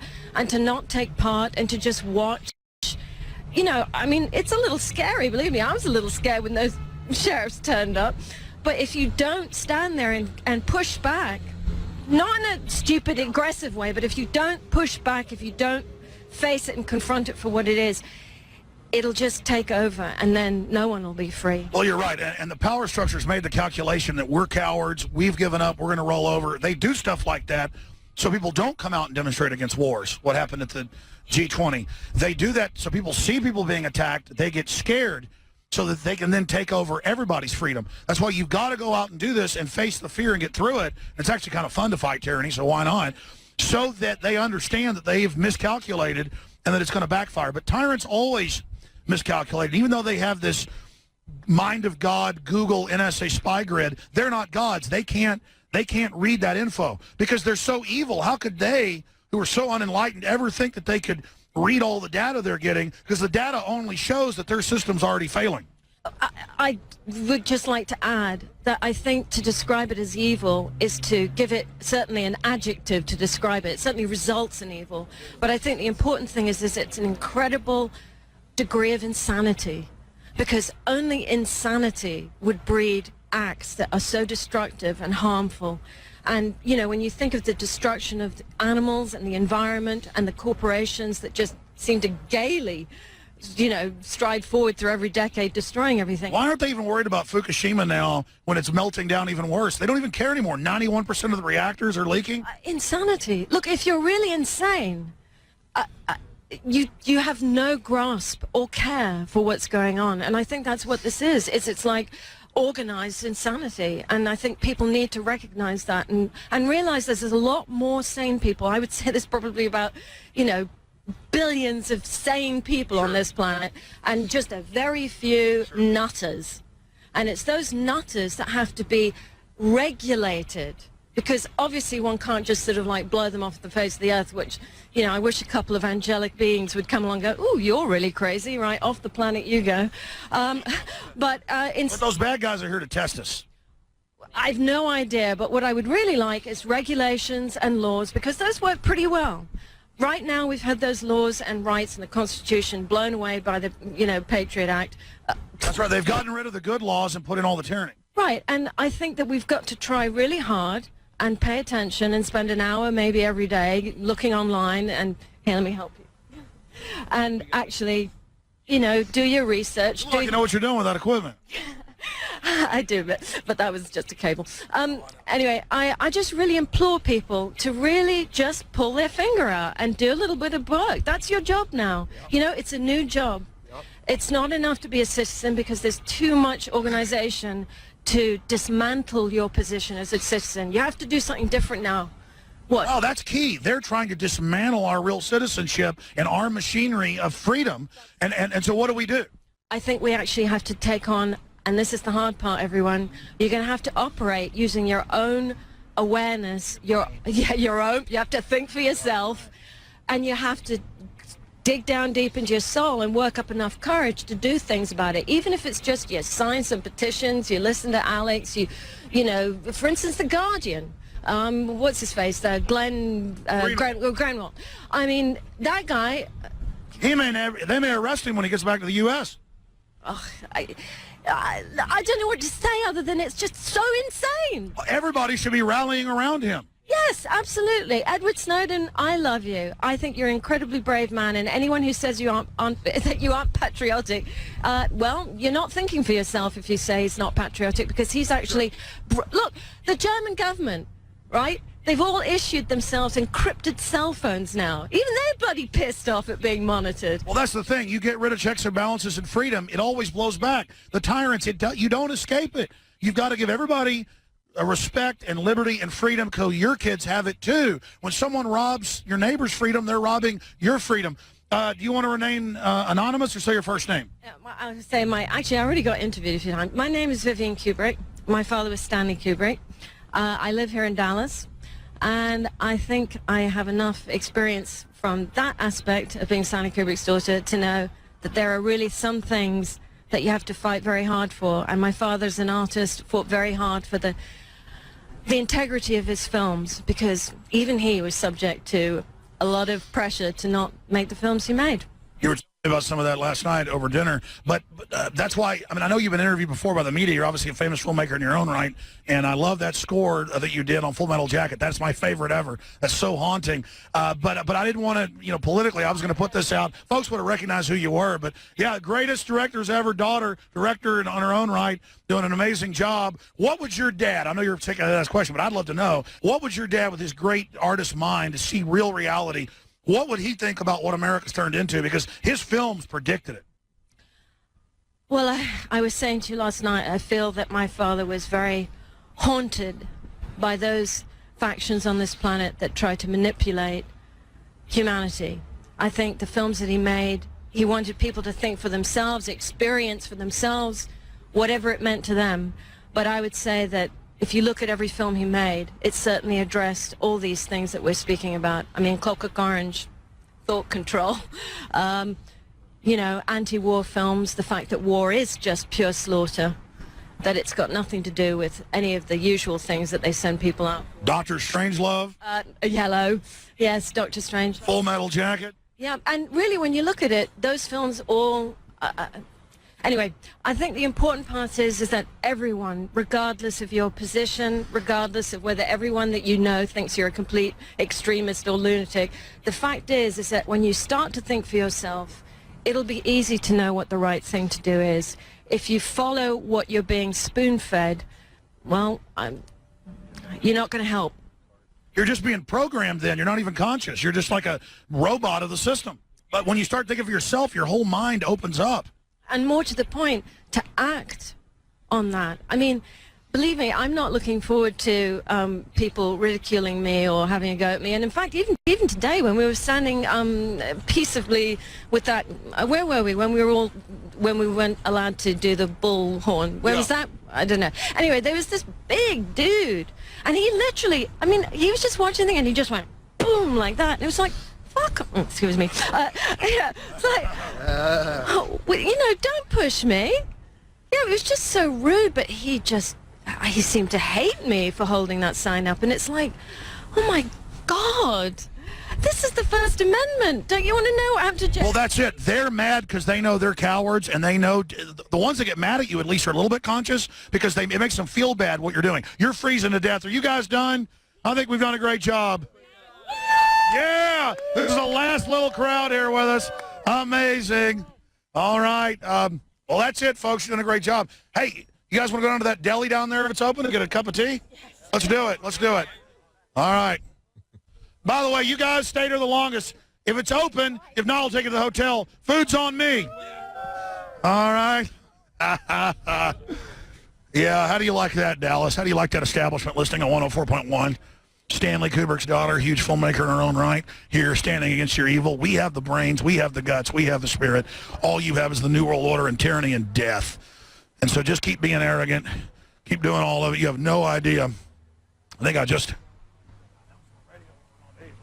Anyways, the whole point is I'm on the radio so much I forget when I'm on the radio, just like babbling incessantly. But, well, I tell you, that was amazing. I hope this place is open. I'm so hungry. Oh, they're closed. Where's the nearest restaurant? Oh, I don't want a Subway. God.